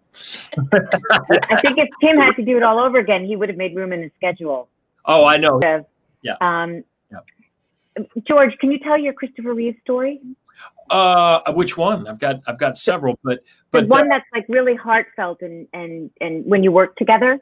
Yes, I did it. My second movie in Los Angeles was a movie called Switching Channels, and it was a remake of His Girl Friday. You know, the old movie from the 50s or 40s, I believe it was. 40s, absolutely. And, Cary Grant and anyway, Rosalind Russell. Yeah, it was a sort of a not a great movie, but for me, I had a good part. I was in it all the way. I played Burt Reynolds' assistant, and I was working with Kathleen Turner and Burt Reynolds and Chris Reeve, Henry Gibson for 3 months in Canada, and I was 22, 23. So I was like, oh my God, I get to go work with Superman. I'm going to get to work with Chris Reeve, and which one? The not getting the table or the Superman thing? Which was it? Superman thing. Superman. Because I got another. But anyway, I asked him. I said, Chris, is this? Obviously, because he was right off the movie, and I said, does it bug you that people come up to you, because they were coming up to him on the street? Superman's everywhere we went, in Chicago and Toronto. I said, does it bug you that people do that? And he said, at first it kind of did, because I went to Juilliard and I thought, I can do more than this, and I should be more than this, and then I went through a period of a couple of years when I realized, wow, what an iconic thing this was. And if I do nothing else, it's an amazing thing to be known for something this classic, and I just remember being, oh wow, that was a great thing to say. And I feel the same way. It's just so odd that he died before we got to cross paths again and talk about this, but it's kind of surreal and surreal for me to get to do this. So no, that's awesome, man. Yeah. There's a great question for all of you. Chris asks, who do you believe is the most underutilized member of the main Justice League roster? Martian Manhunter, I think. Yeah, Martian Manhunter. That's what I was thinking that too. Jumped out at me. Yeah. And the thing is that Carl, he just you talk about perfect casting. My God. And we all feel that way about him. That's the thing. He is the kindest, dearest man you will ever meet, and he's so soulful. And we all just love him so much. Yeah. And he was. He had a few moments, right, to shine, but I'd say he was the most underused. Yeah. In terms of story. Yeah. Well, and it's tough when you have seven members, right? Yeah. And then my God. And then Unlimited. And then Unlimited, where they all had the guest stars. Stuff, Yeah. Huh? Absolutely. No. And truly, so many wonderful writers that you guys had. Mark DeMatteis, J.M. DeMatteis. The adaptation of another great story, For the Man Who Has Everything. That amazing Alan Moore, Dave Gibbons comic that you guys, again, it was just, it was so great to see that come to life. And of course, the late great Dwayne McDuffie, who we continue to honor each year. And even just watching the show, I was watching some old episodes today because I just wanted to, get in the mode, get in there, get the mojo. And, I just love all the expressions they gave us. I love all the comedy that got played, not in the line readings, but in the look of the characters. Mm-hmm. And it's just brilliant. We get a lot of attention as the actors, but boy, bravo to the writing team and to the directors in that, because that really, that made it. Bruce Timm was he was really fine tuning everything. I remember the first time we saw that. We did the first season, and then we came. I think it's toward the end of the first season. We were at Warner Brothers studios, and they had some TV set up, and we watched an episode, and it was the first time we saw the opening credits, where they're sort of walking in slow motion toward the camera with that music. And I was like, "Oh my God, that's really cool!" Yeah. Dynamic partners. I've done a lot of different things in my life. TV, movies, did it, and lots of little things. But when you see a cartoon and you're the guy in the middle walking in slow motion, don't you remember at Warner Brothers, George? Don't you remember the huge poster when you went into the Warner Brothers animation studio where we recorded, and it was just this gigantic poster. Crazy. Crazy. Talk about heady. You just feel like, really part of something so special. Yeah, and I'll go into an audition, and they're like, "Hey, I'm on the outside of this building, don't you?" Exactly. You better give me an apartment. It never worked, actually. But I was going to say, if we were that popular, we would have had a reunion. Right. The great thing was the original Batman animated series was a big leap forward in animation, both in acting and design. And exactly, George, as you're describing that opening montage, we knew we were in for an event. And I mean, I said this during the Justice League table read the last time you guys were here for Mainframe. And truly, one of my best friends grew up as a comic book fan, got out of the habit, started watching the show, and his wife caught us watching the show together. And she's like, "Why are you watching a cartoon?" She's like, "You don't understand. This is like finally what I read for years on the screen. This is real acting. This is real storytelling." That's so cool. I don't want to apologize for watching so this. Cool. That's so cool. Yeah, we were very lucky. They're very lucky. Very. Absolutely. My God. I wanted to go back to an episode that is kind of synonymous to Kingdom Come, although again it's the alternate universe version, that Justice Lords thing. And George, I mean, that was obviously, that's the Superman that did cross the line, and also got in that great cold opening before we get to the credits and stuff, that smile on his face where he's finally gotten rid of Luthor. And it's like, actually, I feel pretty good right now. It's like, wow. Very few times that he really gets to have that moment.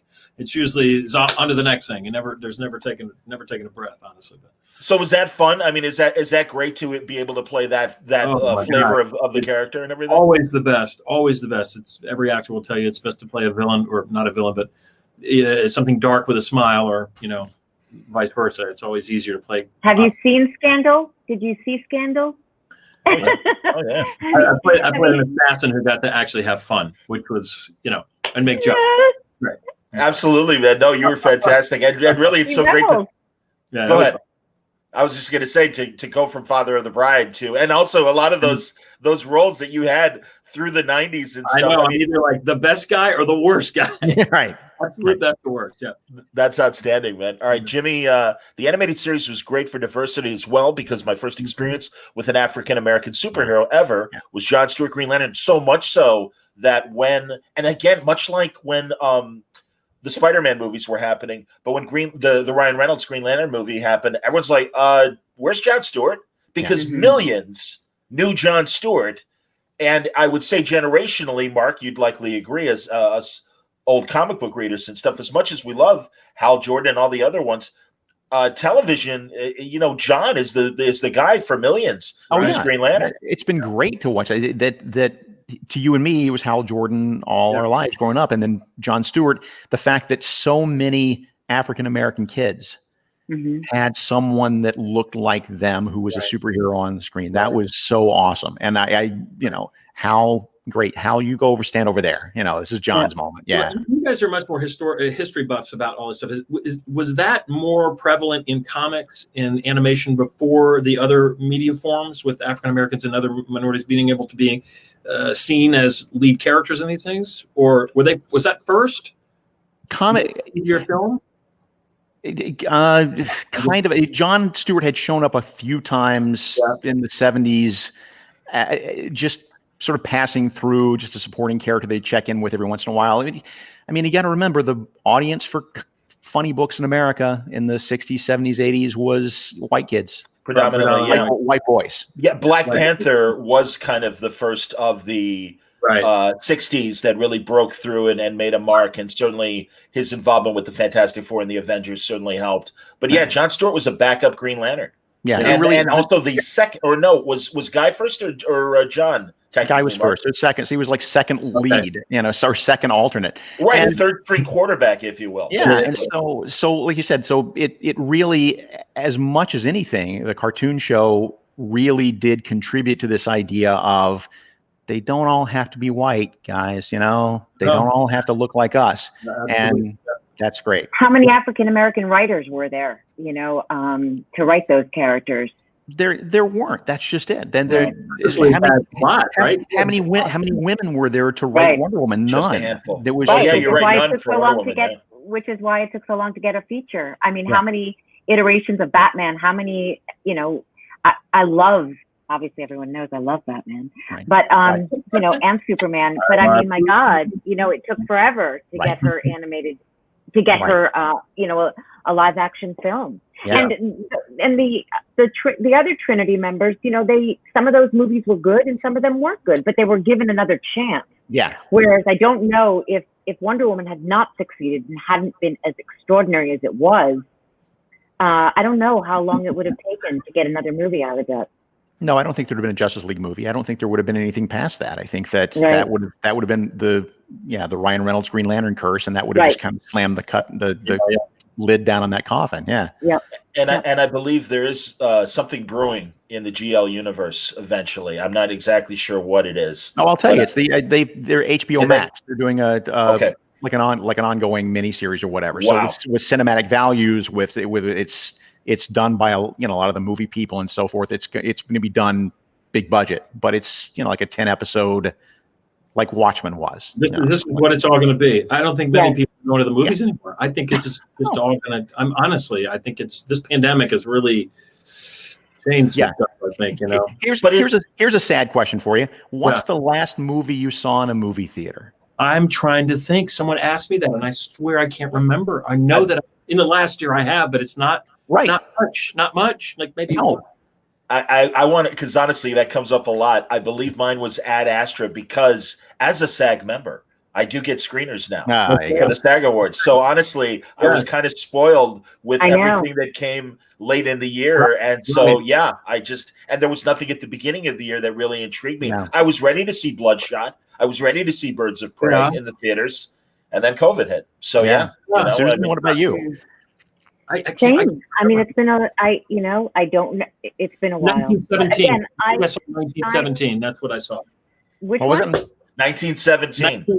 Well, you went on a good note because I won't name mine, but it was wretched, and so that's really disappointing. Yeah. But I think you're right, George. I mean, I think that's. I mean, look at what Disney's doing. doing. Seemed big, whatever the James Cameron movie that the science. What's the the big green guys? What's the Avatar? Avatar. Now that I want to see in a movie theater. Right. When it comes out, I want to see that in big. But Well, that's it. Nolan and Tenet. I mean, everyone who saw Tenet is like, you got to see it not only on a big screen, but in IMAX to really get the full effect. Yeah. No, I hear you. Absolutely. All right, I got to put all of you on the spot because it was an interesting, polarizing movie last year, and it certainly got acknowledged by the award people. Joker. What did we think of Joker as someone who has played in the DC universe? All of you. You guys go first. I thought Did it you was see it, George? really, it's really disturbing, but really good. I mean, really, really well done. I don't know how I couldn't give you an analysis of how it compares to all the other iterations, but I think it was pretty damn well done. It's a pretty great piece of art, but dark and disturbing, as it would be. Susan? Yeah. No, I agree with that. The artistry's there. I'm not a dark person when it comes to my comics. I know it's always existed, and I know it's there, and I know that that's always been a mainstay in terms of the book, in terms of the comics. But I think it's all gotten so dark, and I find I don't like that. I think that one of the beefs I had with Justice League was I just thought, how can kids come to this movie? Yeah, it just was so scary, and I thought, there's got to be some light and some, I don't know enough about Joker and Batman and all these characters that in their darkness, but I don't gravitate toward it. That's what I'll say. I prefer some good old fashioned good versus evil, with the evil not being so evil. There's enough evil in the world that I don't now that we do. I like some earnest escapism that's not going to give me nightmares. Yeah, there's not enough of that actually. Now it used to be the mainstream. Now it's the exception. So you got to stay in the exception route anymore because everything's so dark and gray. It's good to have something that are a little lighter, for sure. Yeah, I mean, the only yardstick you can really use to measure art is, did it achieve what it set out to succeed? Did it succeed to achieve what it set out to achieve? And in that sense, yes, Joker did that. It was Taxi Driver. It was very Scorsese. And on an artistic level, I was blown away. On the experience was really something. But man, I came out of that theater wanting a stiff drink. I really did. That was tough. For sure. Yeah. Oof. God. There's no one to root for in that movie. Brutal. No. Right. Yeah. Well, as you said, Mark, the echoes of Taxi Driver, King of Comedy were very clear for us old movie buffs that know those references. And Do we at have to first, use the word old in that sentence, John? I'm I know, only speaking about myself, and I'm picking on Wade. I won't deny that. All right, fine. I know. Don't say that, John. This is every time you say that. That's true. We're not. All right. We're not old. You're absolutely right, and we're doing good. We're all doing good. But no, all I was going to say was I agreed with Mark, and also at first I didn't. I mean, as a lifelong comic book reader, I didn't agree with a lot of the choices, but I couldn't deny that the movie was sitting with me, and it was in the back. It lived in my head for weeks afterwards, and I'm like, well, then that's good art. I mean, if it's good art, you're thinking about it, then they achieved something. And so, my opinion has evolved, if you will. Yeah. Awesome. We only have a couple minutes left. Let's see here. I'm just seeing if there's any other interesting questions. And just a comment from Jimmy. He's getting tired of evil Superman all over media, movies, and games. What happened to hope? Well, again, in the right hands, we do get hope, and then the right performances as well. Give that to you. Absolutely. I've written my first game tomorrow. I'm recording a Superman game tomorrow. Hey, awesome! And seriously, great way to transition as we do wrap up and see what everybody's doing and anything everybody would like to plug. Susan, please start. Oh gosh, let George start because he just started talking about. It's a game from Warner Brothers. It says Doken something or other. I don't know games very well, but anyway, I'm doing. But you do a lot of them. So I'm doing it. I'm doing game as Superman in the Warner Brothers games tomorrow from my booth, which is the first time I've done that. So this is I do through the live thing with a real live signal, not just a Zoom call. So through Source Connect. So I've never done it. Cool. Oh, I've done it. I like it. I may never go to another studio again. Actually, frankly, I'm good. If you were just going to go there by yourself, I just assume do it from here. Honestly. Yeah, no, it's pretty brilliant. So I guess the thing on my horizon is Masters of the Universe and playing Sorceress. So that's I'm excited for people to see that and there are a couple of things on the horizon beyond that, but I can't talk about them. So but Sorceress was a kick. That was fun. That came out of left field. So thank you. And an interesting showrunner in Kevin Smith and an all-star cast. We've all seen the credits, and we're all waiting in anticipation on what He-Man the Masters of the Universe is going to look like in those hands. Yeah, the scripts were stunning. I mean, it was so emotional, and I didn't know much about that universe. I have to be honest. And reading the scripts, they got me. They really did. The writers were just terrific. So I'm looking forward to it. That's awesome. Mark, a lot of rumors swirling around what might be in your plate for 2021. And I don't know how much you can or can't say. All I can say at this point is I did write my first Superman story in 15 years. Comes out in about 5 weeks. Wow. It's a real short thing that I was part of a bigger crossover thing, but it's all about hope. It's all about hope. That's what it's about. Oh, yay. It's all about Superman showing people that there is a tomorrow. Love it. Wow. Wow. After what we're going through right now, we need that right now. We'll take it. Perhaps down the Good road. timing. And it's more of it's a Clark Lois story, but of course Mark wrote an amazing short story years ago called Forget Me Not. That I absolutely, man. My God. And it really does capture an interesting Superman. Everyone should look up the paperback, The Further Adventures of Superman. You can find it on Amazon used. It's absolutely worth getting. And there are incredible short stories in there. And Mark's Forget Me Not is really one of the highlights of the book. Absolutely. You're very kind. Thank you. Absolutely. All right, kids, we got to run, but honestly, thank you, guys. Great delight. Excellent questions, everybody. I'm sorry we couldn't get to more of them, but this was incredible. Yeah. And truly, you're all, and forgive me for, I don't mean to obligate you, but would love to have you all solo on Word Balloon to talk more about your amazing careers. Susan and Mark have had a lot of conversations. George, if you got time, I could think of a lot of IMDb things on there that I'd love to talk to you about. So that would be great. Right. Well, thank you guys. Have a good. Is it Sunday? What is today? Sunday. Yeah, time with no meaning. Yeah, it's a. But yeah. Yeah, exactly. Absolutely. And, folks, I'll tell you what, we'll just take a little brief break. Maybe I'll refill my glass because we're about to have an amazing top of the hour conversation celebrating Power's 20th anniversary. An incredible book that came out of Image years ago and really blew us all away. And I think really set the tone in a lot of ways for a lot of stories that followed that. And the creators of Powers, Brian Bendis and Mike Homing, will join me. Right. All right. So, guys, thanks again. It was lovely. Thank and you. and Susan, truly, George, thank you so much. You bet. Nice to meet you, Mark. We'll hopefully see you in person. Hope so. Okay. all right, Take care, guys. everybody. Thank you very much. And stick around, folks. More Mainframe Comic-Con coming up.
Hi, everybody. Welcome back. It's time for the final hour of Mainframe Comic-Con. This is John Suntress from the Word Balloon Podcast. Thank you all for an incredible weekend. Amazing questions, fantastic conversation, and truly very excited to close things out with one of the best, the panels that we put together. It was 10 years ago that we celebrated the 10th anniversary of Powers at Baltimore Comic-Con. And I was pleased that Mike and Brian chose me to moderate the panel. It was an easy conversation because these guys have been my friends at that time already for a couple of years, and now another 10 as we celebrate the 20th anniversary and the curtain call for Powers, the best ever, the graphic novel.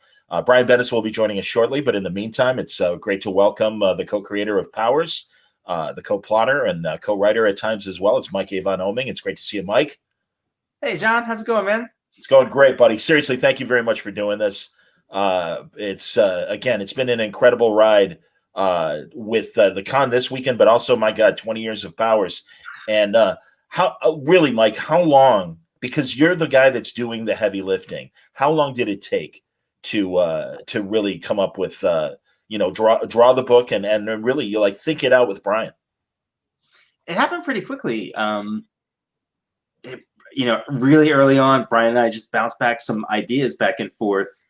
I think I just drew Walker and Dina, and they both had dark hair. So Brian was kind of like a little too much like brother and sister. So then I changed one to blonde hair. And pretty much right from there, like those are kind of the only designs or forethought that we really put into the book at the time. So we just went right into the script. But we kind of had a warm up thing with there was the Comic Shop News paper where we had Powers running in a short sort of prequel story in that newspaper as like an ad kind of thing, right? So that was sort of our like practice story, and then we did the first issue. Okay, and welcome Brian Bendis to the conversation. Good to see you, buddy. I don't know why it took me 45 minutes to log into this damn thing. It took like 2 seconds yesterday, so I apologize. I've been sitting here arguing with Facebook. Hi. No problem. Good to see you, man. Absolutely. And you must be exhausted. You have been broadcasting like Jerry Lewis at the NBA telethon. Oh yeah. Really, like my feed is just full of notices of you. So what were the highlights? Well, I was dabbling in and out. I didn't get to see everything. Well, the last hour we had the Kingdom Come voiceover theater with George. Which you were excited about. And Susan. I know. I talked your ear off about it, and it delivered. All these great, and truly, Brian, you were part of it as well, doing it on Friday. These great creator-to-creator conversations. I love those. I every time you guys were like thanking me, I was like, no, it's my favorite thing to do. It is. I feel the best use of us, and it reminds me of like when like Interview Magazine, like I think Andy Warhol was the first person to like just put people together and have them interview each other to see if what would come out, and it felt like that to me. I love it. Well, and that's again, I was really inspired by the live programming that Baltimore has done for years, where you really would just see creator to creator, and also things like San Diego. I mean, God, I remember Wade interviewing Russ Heath. And just being blown away. But my favorite, and it was at my first San Diego, was seeing Arnold Drake interview Jose Luis Garcia Lopez. Oh, and I'm so glad I got to see that. I must say, I'm more as time goes on, and I've been doing research and some historical stuff. It's a bummer what isn't filmed. A lot of this stuff was just taken for granted at the time, and now I feel like, don't you wish we filmed every Jack Kirby panel? Like, why wasn't all of those filmed, And if anything, I was thinking about how we will, as garbage as 2020 is for everything and everyone and every concept, including the comic book business, at least we're going to have an outstanding record of it. So we'll have a lot of conversation about it online, recorded forever. So that's cool. And everybody's taking advantage of that in the best way. Of having these incredible new form of entertainment conversations. Although, as you pointed out years ago, Brian, and I was going to say in terms of the things from the past that we wish people had recorded, well that Will Eisner's Shop Talk was transcribed as a book. But thank God the cassettes still exist. Mm-hmm. And that amazing Tomorrow's documentary about Eisner, the bonus features are like 10 or a dozen Eisner conversations with Kirby and Phil Suling about the direct market and the first comic conventions that he was involved with, and Milton Caniff, and all these great amazing creators. So thank God. And also the Comics Journal, I don't know where they sit in their archives, but on their website, God, they had some amazing panels of Gil Kane and R. Crumb talking to each other and stuff like that. So again, they're few and far between, but there are some artifacts of those times, and thank God. Well, I don't want to talk about even like our stuff. Like, I wish we would have like kept more stuff in the 90s. You know what I mean? Not to and also, but you're right. If anyone gets a chance, the Will Eisner Shop Talk is a great book.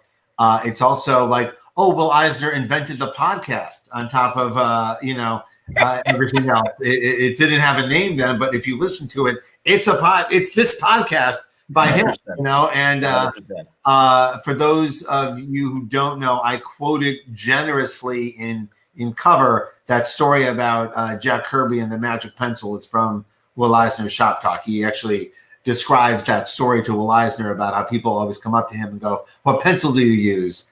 As if that's all you need to draw like Jack Kirby is the right pencil. And his line of "It's not a magic pencil," you know. So. Mike, I know that Brian was certainly inspired by things like Fantagraphics' amazing stories back in the 80s, you know, and all the amazing interviews and stuff. Were you reading that stuff too? Oh yeah, definitely. You were published in there too, right? What was that? Well, you were published in there too in the Amazing Heroes. Oh, did you know where I had my very, very first like fan art? It was like Me some too. Swamp Thing. If you find in the back of the letters pages, you'll see those little 2-inch high things, and I think Swamp Thing, and I did a couple others. Those were like my very first printed things. Yeah. And they paid you, right? Like, didn't you get like a little money? No, those are just no. I think it was like $50 or something, but because I remember it came with such a genuine thrill of you didn't feel I'm like on the phone with Chef here. Give me a second. Sure, no problem. But I remember it made me feel like a professional. Like I was like I'm there, I'm printed in a book, and Brian Boland's on the cover. I must be a professional person, right? And even though I'm like I literally was using like international male magazine models as like my for whatever I was drawing back then, you know. And that was such a great magazine, especially because it like, you know, things are so curated now, or they've been curated for a long time. But you picked up like Amazing Heroes, it would have an X-Men story right next to like some, you know, the beginning of the Crow before anybody knew who it was, and some stuff like that, you know. Yeah, that's like, right.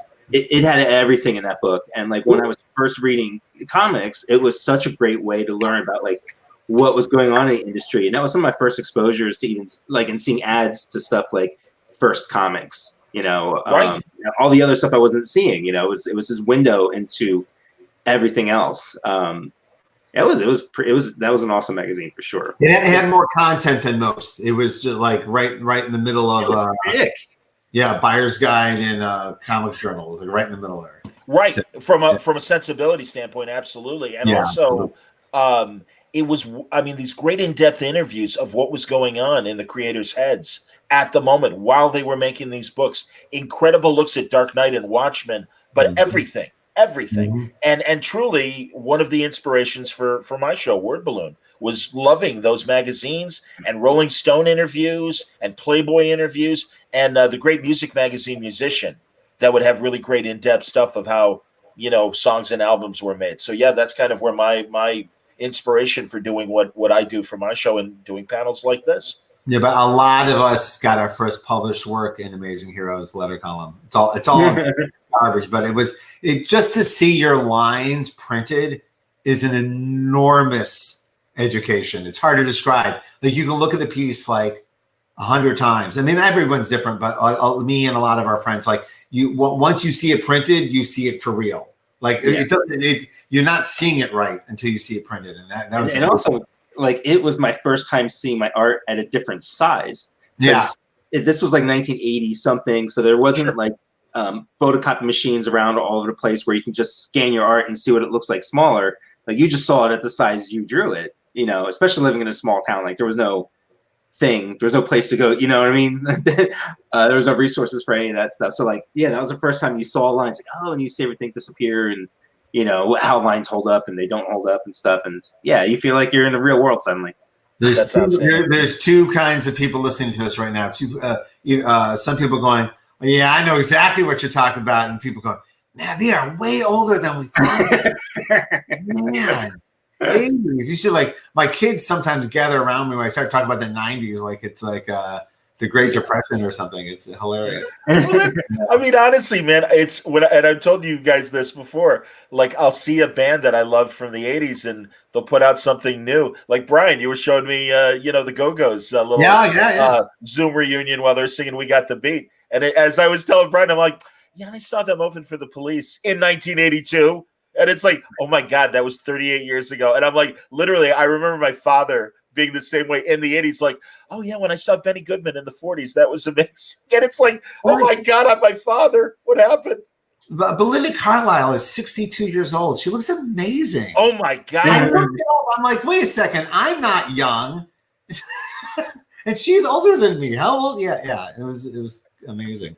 And incredible. You don't know, the Go-Go's documentary on Showtime is what we're talking about. It's a brand new documentary. It's actually better than the Beastie Boys documentary as far as content goes, because the Beastie Boys one's very good, and I'm very grateful that it exists in the world. But Spike Jonze, who was there for every second of it, directed it, so he's like, it's too in, right? Whereas the Go-Go's had a big breakup, and they got back together, which is very rare. And so because they're at that place, they were able to discuss it more honestly, and I loved it. It was filled with stuff I didn't know. Well, and they lived that rock and roll lifestyle. I mean, again, when the videos were coming out, we thought they were, the precursor to the Spice Girls. And just, aren't they cute? They're having fun. And it's like, yeah, they're having rock and roll fun, everybody. Everything you thought Leonard Skinner and Van Halen were doing, the Go-Go's were doing it as well. That's right. No, but my favorite part of that documentary is when one of them goes to get their check, and they saw the bass guitarist's check was 90 times bigger than her check. And they go, why is her check bigger than my check? She wrote the song. And that was it. That broke up the band. That was it. That all went to hell. Yeah. Oh, man. Spoiler. Yeah. All right. Sorry. So, and truly, I mentioned the Spice Girls. I mean, that's kind of the moment where Powers kind of hit the atmosphere. And the great thing, a big influence on us in this Spice. Walker, very, very posh Spice when you think about it, really. But no, because we're in the Powers all week long. The woman who was hosting the last debate is named Kristen Welker, and it's just everyone was pronouncing Christian Walker on TV, freaking me out. They were listening to this slightly gently mispronouncing with like a Canadian accent. It sounds like Christian Walker. So that's hilarious. That's fantastic. So I appreciate all the promotion. Well, I was going to point out again, and it's something we've talked about when we talk about Powers. This was really the beginnings of social media, and also I think this generation, the younger readers, might take for granted the idea of a police procedural in a superpowered world. But you guys kind of were there first. And I mean, we were. I was surprised by it. There have been other, procedurals in other like cop stories in comics, obviously. But there hadn't been a straightforward like homicide book in a world of superheroes. But there have been like, I do not take away the fact that Commissioner Gordon was solving homicides in a superhero world every time, but from the perspective of the detectives and allowing us a fresh take on superheroes. And I remember when we started it, I would literally walk around the comic store going, someone must have done this before us. Like I'm clearly this low-hanging fruit isn't just laying here. But it was, and also I'm a big crime comic fan, so I just went back in to make sure that I wasn't like remembering someone else's idea, And then while we were in production, Alan Moore had announced top 10, and remember, and that's Alan Moore post Watchmen, and I'm like, oh, that's it, we're done, we're out. We're smushed, and that's fine. That's the way it should be, but. Was so grateful when the book came out. It was nothing like, it was not at all what Powers is. And I was like, oh, great. We get to be like a compare and contrast kind of thing. Yeah. And then about a year later, and we had pitched Powers to DC. They didn't want it. And then a year later, our book was out and successful. And then we heard like they're going to do Gotham Central. Like they called us and said, it was Ed and Greg, like old friends, and they're like, yeah, it sounds great. It was like the biggest win me and Mike had ever had. They had rejected this idea and now wanted their own Powers in the DC universe. I'm like, oh, well, that's a win, right? Isn't that as close as you can get? So other than them actually publishing it, and now they are. We did get to keep our rights, though. Yeah, you did get to do what, buddy? We did get to keep our rights, though. Yes, we did. And so yeah, we were just very, very lucky. And after also Powers came out in X-Files was big at the time too. So there were a lot of like books like X-Files that would come out afterwards. They were like, X-Files are superheroes and stuff like that. But we were grateful we had found our place in the comic book sphere. Very grateful, actually. Sure. And also, again, you guys represented that second wave of Image. There was the original guys, but it was like, you guys were part, like I said, you guys and a couple of years later, Kirkman with Walking Dead, but it really did seem like, like I said, the second wave. And again, as you say, that it's a creator-owned book, it gave you guys opportunities beyond the DC universe to tell different stories, to break some eggs along the way and get really gritty with the indulgences potentially of having superpowers. It wouldn't have worked as a DC book. It would have been interesting. It would have had its moments, but what people like about Powers would not have been. There would have been no mythology building. The hard R would not have been there. Even if it was for adults, it wouldn't have gone as. We there were years there where you can tell me and Mike were like, how far can we push this? And that's still my greatest memory is. I think the only argument we've ever had over Powers was the size of the devil's schlong. And, it was the amount of schlong, I think, because he drew us. I wrote. Again, this was at a time in the book where I knew I had to write nudity because if I didn't, he was just going to draw it. So I had to control where the nudity went. I had to make it as story specific as possible because there was other times where. Yes, it was a different time. You're a different person now, but there was a time where just shirts were coming off, and so I would aim the nudity, and at this time the devil had captured Christian Walker and was basically teabagging him as you do, and because you have to imagine that the devil invented that, and so we started. He started sketching what he thought that would look like, and what it should like, really how humiliating would it like really make it something special. And he drew all these different kinds of there was a forked one. I remember there was a forked thing and a molted, and then you would send it to friends of ours. Which one do you think it is? And one of our friends wrote back, what is wrong with you guys? Like we were so far off the rails of what normal human behavior is in our creative endeavor that it took one of our other nutty friends to pull us back in. And it's not even the worst or strangest thing we got to do in that comic. Yeah. So absolutely, everyone's got to go through the volumes and see some of those choice bits. And no pun intended about choice bits, but they're there. They're definitely there. That's outstanding. So I'm grateful that the right choice was to do it as an independent comic and for us to explore everything we needed to explore and to go as naughty and wherever we wanted to go as adults. I'm looking right now at some questions. I wanted to. I didn't see. I'm sorry. We were not ignoring the questions. All right. No. Where is Taki? Oh yeah, that's true. Mike, absolutely. Jimmy wanted to know. She's in this cage here. Oh, nice. I hear that's good. Oh, cameo. Oh, I see a shadow. There you are. Hey. Hello, how are you, buddy? Colorist on the planet. How are you? Oh, me? Yeah. Yes, you. Yes, your cameo, bud. We want to know how you're doing. Absolutely. Definitely. How are you guys doing? We're so cold over here. Cold? Yeah, we're freezing. Oh yeah. Are you drawing or coloring right now, Tuck? I see the thing on your hand. Are you okay? Yeah. Okay, because I see your Michael Jackson glove, and that's why I was wondering. Okay. All right, good deal. It's part of a more elaborate outfit she puts on for we do part-time movement shots group that we're in. All right, while Tuck's on screen real fast, I want to ask about the Kickstarter the comic that comes out via Kickstarter. Yeah, After Realm. After Realm, thank you. Oh yeah. After Realm. I know. I can talk here, my buddies, but After Realm is a very, very good comic book from them, and I think the third issue is the real sell. The third issue is really, really, really original and awesome. So I hope people check it out, particularly if you love Powers. It's Mike's genre brain unfettered. I really like it.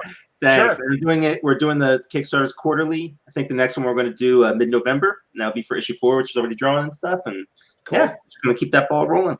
Yeah, Excellent, it's really exciting. It's really exciting when your friends do something that makes you sit up straight and go, "Oh, look at you!" Yeah, it was really cool. Thanks, buddy. When you put it in trade, Mike, is it going to be 4 issues, 5 issue trades? What do you think? I don't know yet. Okay.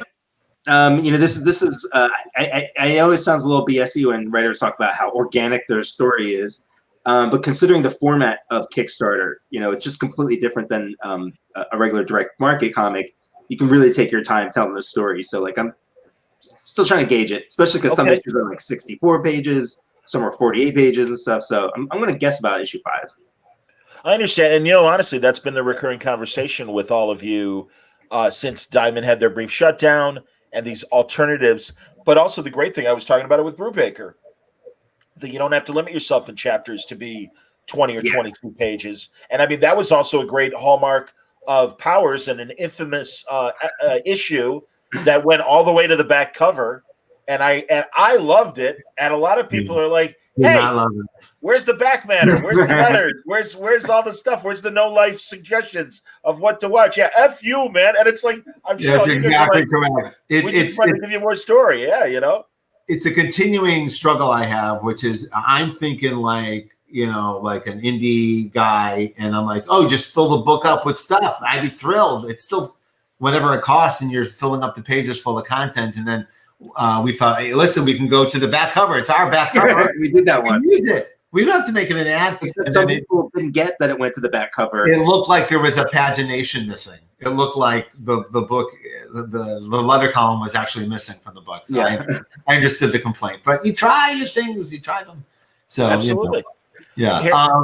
What were the other highlights from Baltimore? What did Mark say? What did Mark said something about Kickstarter too, didn't he? I got a bunch of tweets about it.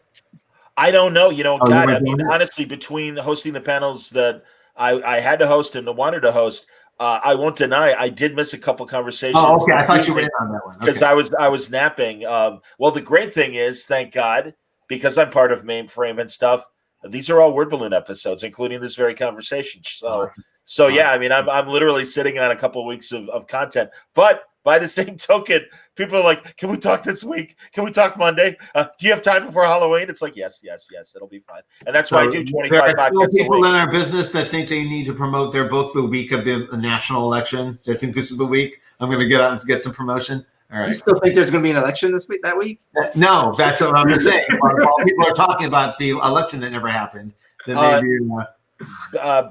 Brian knows. I was at his house last summer, and he's like, "I'm telling you, this guy's not going to want to leave office, and there's going to be a brouhaha." And I'm like, maybe. And here we are, and it's like, again, the sorry kids, don't mean to get political. We can move on, but yeah, it's not political. He looked in the camera and said, "I'm not leaving." He said it a year ago. He said it 2 years ago. He said it 3 years ago. So, yeah. Yikes. Yeah. All right, a couple questions to get back to our. Yes, our let's get back into the fun parts of the world. It's Meow Ryan. Dialogue is such a hard thing to write and draw. Brian, who do you draw from to write your dialogue? And Mike, when you read what Brian wrote, how do you visualize your characters talking? Interesting question for both of you. With the dialogue often comes a lot of subtext, acting notes, or what I think the artist wants. Depends on the artist and what the artist can do with. Everyone has different strengths and weaknesses in that. So it's not just the dialogue, but how you're presenting the dialogue to the artist and in what sense. Most of my heroes look at dialogue like music. Most of my heroes play their instrument in a way that is very appealing to listen to, and that could be anywhere from David Mamet to Aaron Sorkin to Richard Price.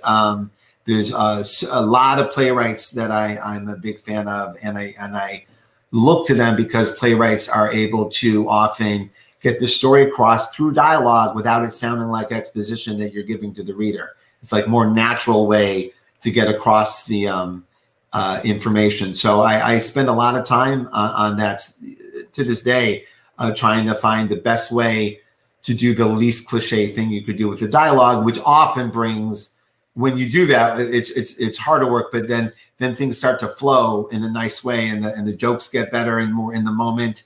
And that's another thing too, is I really spend a lot of time with the characters in the moment that they're in. I look around the room for them. I smell the room for them. I try to really be in the moment and have the dialogue reference how they're feeling. Comics are cool because you can really have people wear their heart on their sleeve a lot, and it be good writing. Whereas if you did it sometimes in TV or film, it could come off, a little bit like a thud. But in comics, people can really look at each other and say, "I love you," and it really work. Whereas in TV, you're better off with it. They can be saying "I love you," but they're saying, "Can I have some ice cream?" They're saying something else. So subtext, yeah. Mike is one of the few people in comics who can do subtext. You can say they're saying yes, but the eyes say no, or they're the opposite of what they're saying, and it's very difficult to do. Mike can do it. Alex Maleev can do it. A few other people can, but it's a talent unto itself. The characters look like they're thinking. They look like they have a history. The weight of the world is on Christian Walker's shoulders. Every single panel of that graphic novel. It makes it just wonderful to write to, because what will happen is a lot of the times dialogue will be removed in the lettering stage, because I gave them the line, I gave him the emotion. He put it so clearly on panel that the line is actually getting in the way and making it less interesting. It's funny because to this day, I had an artist this week who got flustered that I had removed a line of dialogue from a DC book, and I had to point out, you see, I was just covering up your excellent acting. I was not making it better. That if I was in the editing room with a film, I would yank the piece. I would yank the line. So it's just at that last minute when you see that art, if you're showing and not telling, show.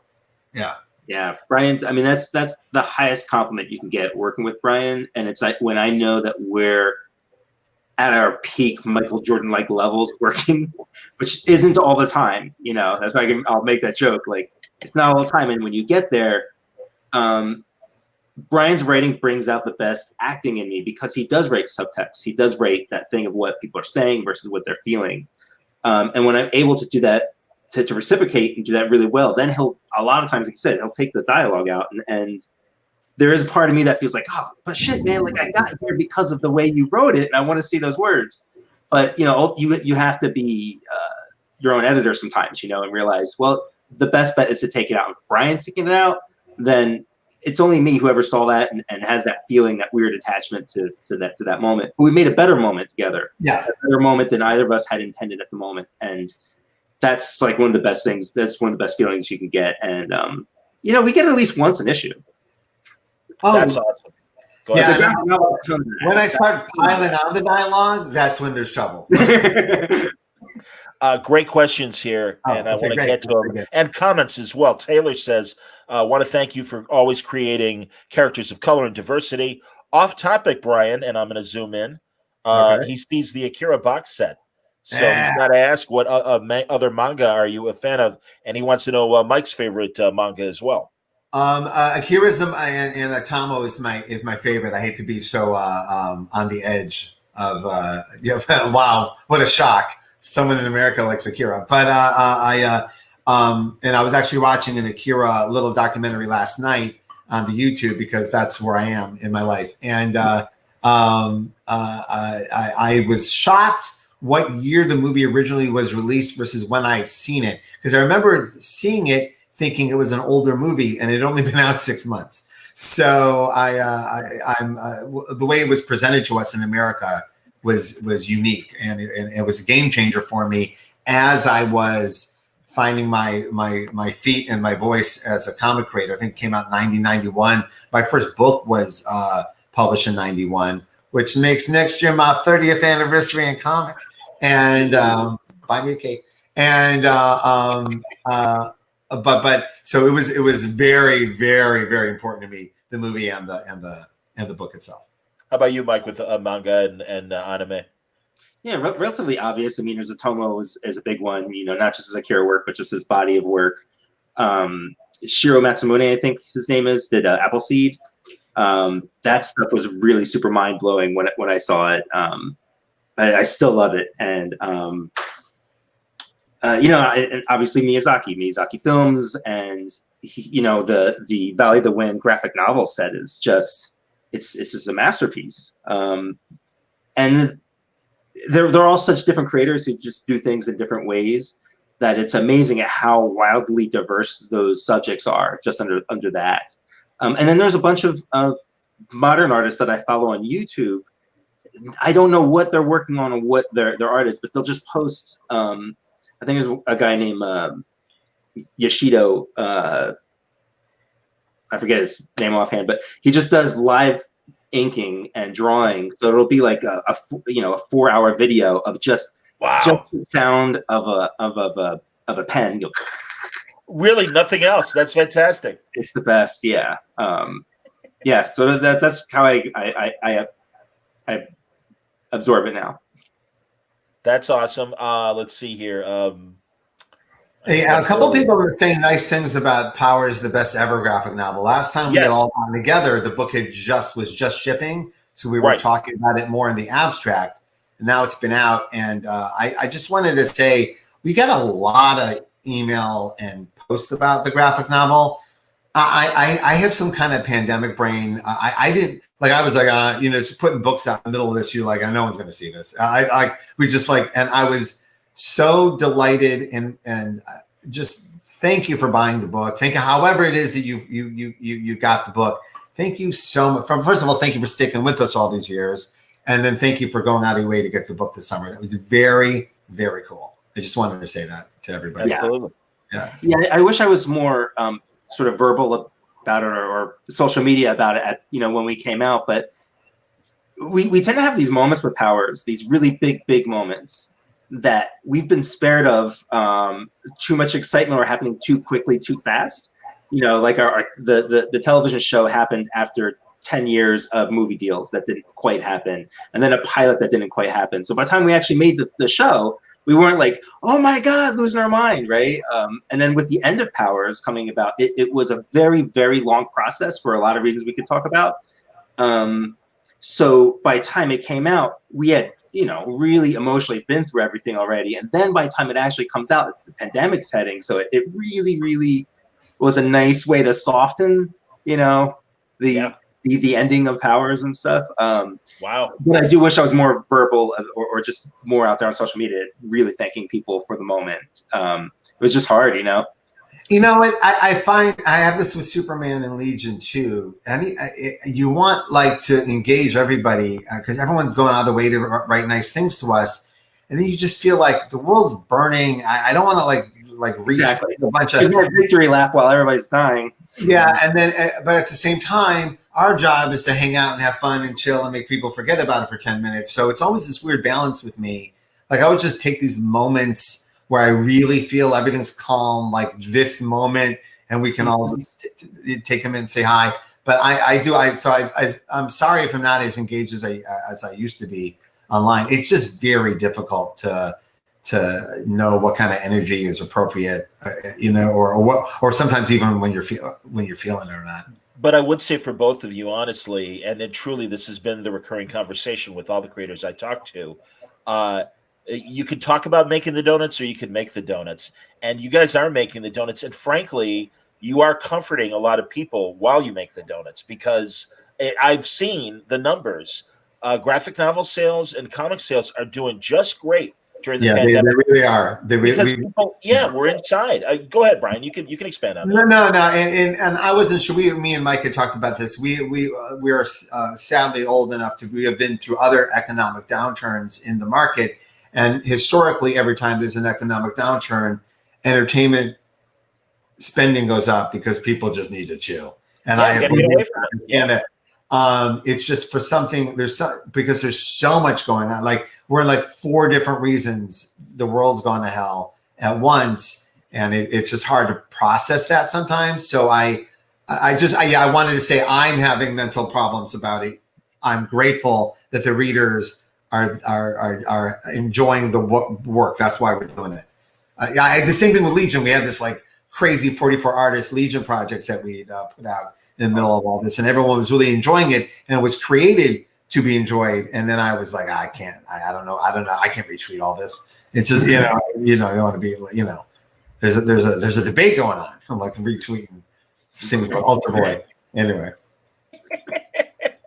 No, and again, well, Mike, with you and Taki doing After Realm and then doing it as a Kickstarter and stuff, these other alternate ways of distributing comics and stuff.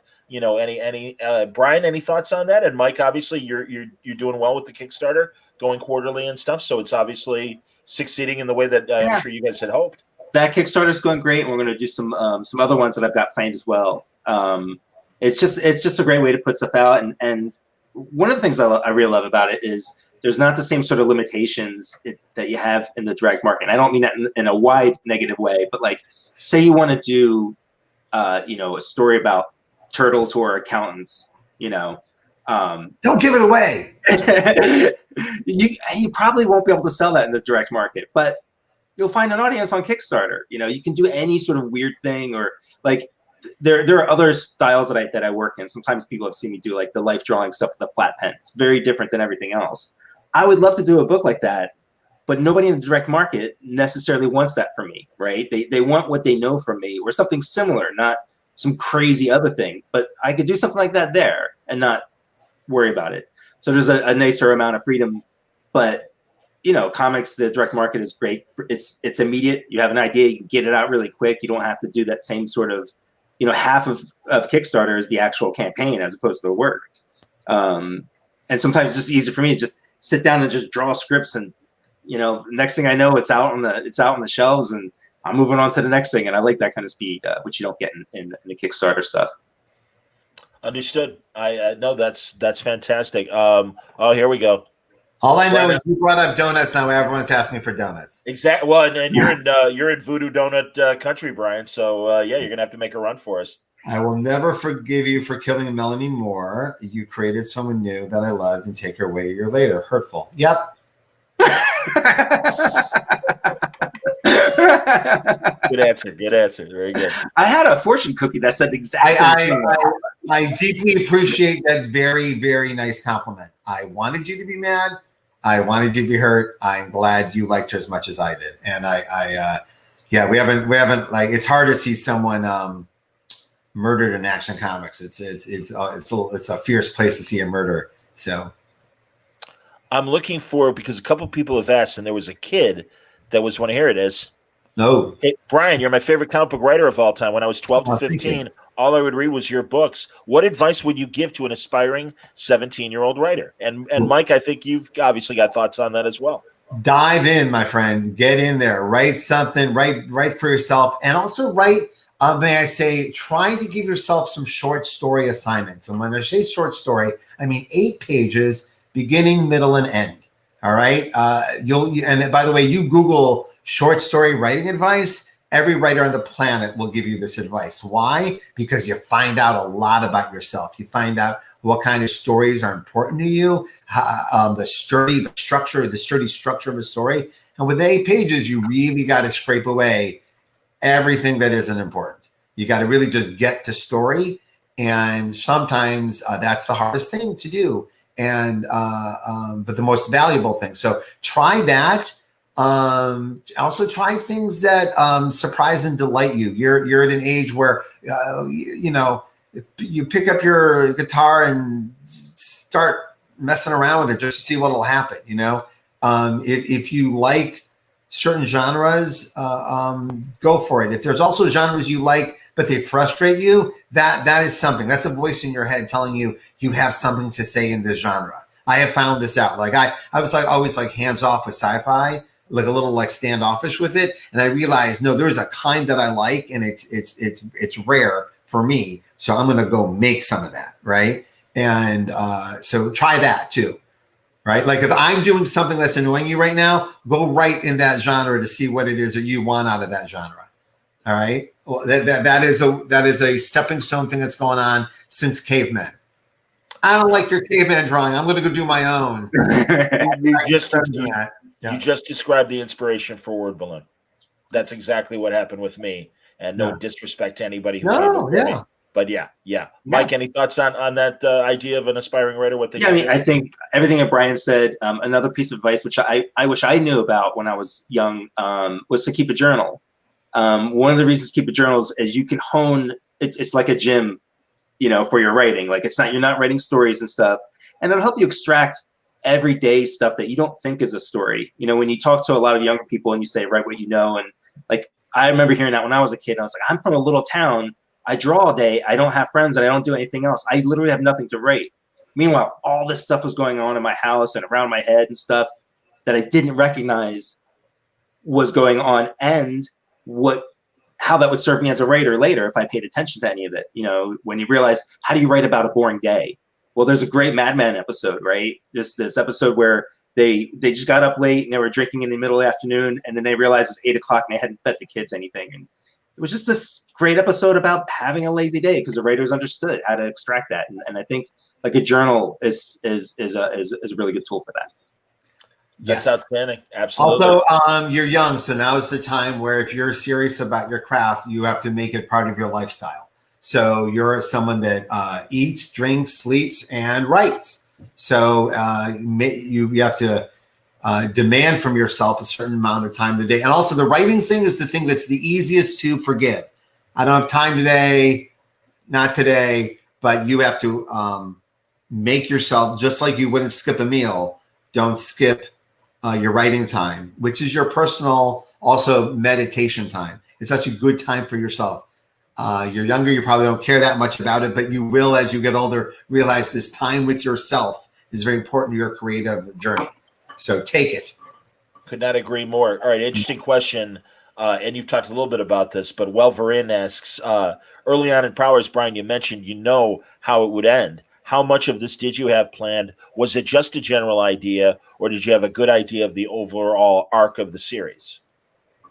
Yeah, I will tell you, it was hard to, at the beginning of the series, perceive its success and its longevity. So I did not have a 20-year plan for Powers, as I did not have a 20-year plan for anything. And also hard to imagine, anything that would come from Powers. None of it, I couldn't imagine any of it. Hope for all of it, but you can't imagine it. So we had vague ideas. We had like a terrible idea that we held on to for a couple of years, where eventually Walker was going to reveal that he always had powers, and fuck you guys. I just wanted to see what it was like. What a terrible idea that is. What a terrible late 90s alt rock idea that is. And we had abandoned that. Like, I remember he goes to jail for murder. And then we had a whole thing where Walker was going to get pinned for murder. He's going to go to jail. They're going to go, give me your belt. And he kicks up the belt and goes, well, that's my drainer. And he flies away. And then, then he goes off to the next thing. Yeah. So we didn't do that. That would have been terrible. So as I will say, around the time of the TV show, we started planning what this storyline would be. Like that. So I'd say about 5, 6, maybe even 7 years ago, this story started to plan itself. At the same time, Mike was doing the guts of what would be the flashbacks as a different story, as a different kind of story that he really, really wanted to do. I'm a big fan of when your partner comes up to you and goes, I really need to do this. I'm like, do it, go. And then when we saw the pages together, I turned to him and said, we could take these pages and apply them to the bigger idea and maybe elevate both ideas. And isn't that what a collaboration partnership should be? So that this was one of those good moments where both of us wrote a song. We came together and realized we both wrote about 3/4 of a song. So now we have a song and a half. That's awesome. Here's a great question from Bradley. Are there any characters that you wish you could have worked with more from previous story arcs of Powers? The hardest thing with Powers is that it's a murder mystery. So some of them are going to get murdered. There's going to be murder. And also, they're cases. So not every character makes it to every case. So yeah, you do get to miss them. And and also I miss writing the TV version of them sometimes. Like even when we were putting together this, I could feel the influence of the TV show on the graphic novel, which was unique. I did not feel that before in other ways. Just the overall energy of powers like bearing down on one piece of story. Yeah. It's funny. The one character I missed, we had killed kind of early as Sean was Cutter. Yeah. Great. Brian rates the best asshole heroes. Like they're people you wouldn't want to hang out with because people are complicated, right? Like, but they'll do the right thing for people, right? They just have bad personalities. Cutter, and in the graphic novel, transversely, his daughter is in it, and she's my new favorite character. I already miss her. I miss drawing her. She was in a very stylish tweed suit, and her hair looked awesome and stuff. And it was really fun, and I miss her. It's weird. That one issue, and I'm like, shit. Well, that's why I've been hesitant to call this finale because we like new Detective Cutter so much that we think that there might be something there. But I would offer that it would need to be really something special for us to like. Or El Camino, or you guys read my mind. That's what I was going to ask. Is there a Better Call Saul sideway, addition to what you guys have created in the Powers world? It's a high class problem, but me and Mike have a laundry list of shit that we were supposed to get to over the years, and we have so much we want to do and so much we can do. And then there's Powers that we love doing. And also, I love United States of Murder, Inc. Even more than Powers. And so I keep thinking of things about that. And then we want to go back to Takio. And there's 2 other things we're supposed to do. And the clock is ticking. We're not getting any younger. So part of me thinks just stop and move on. Even ER went off the air eventually. And and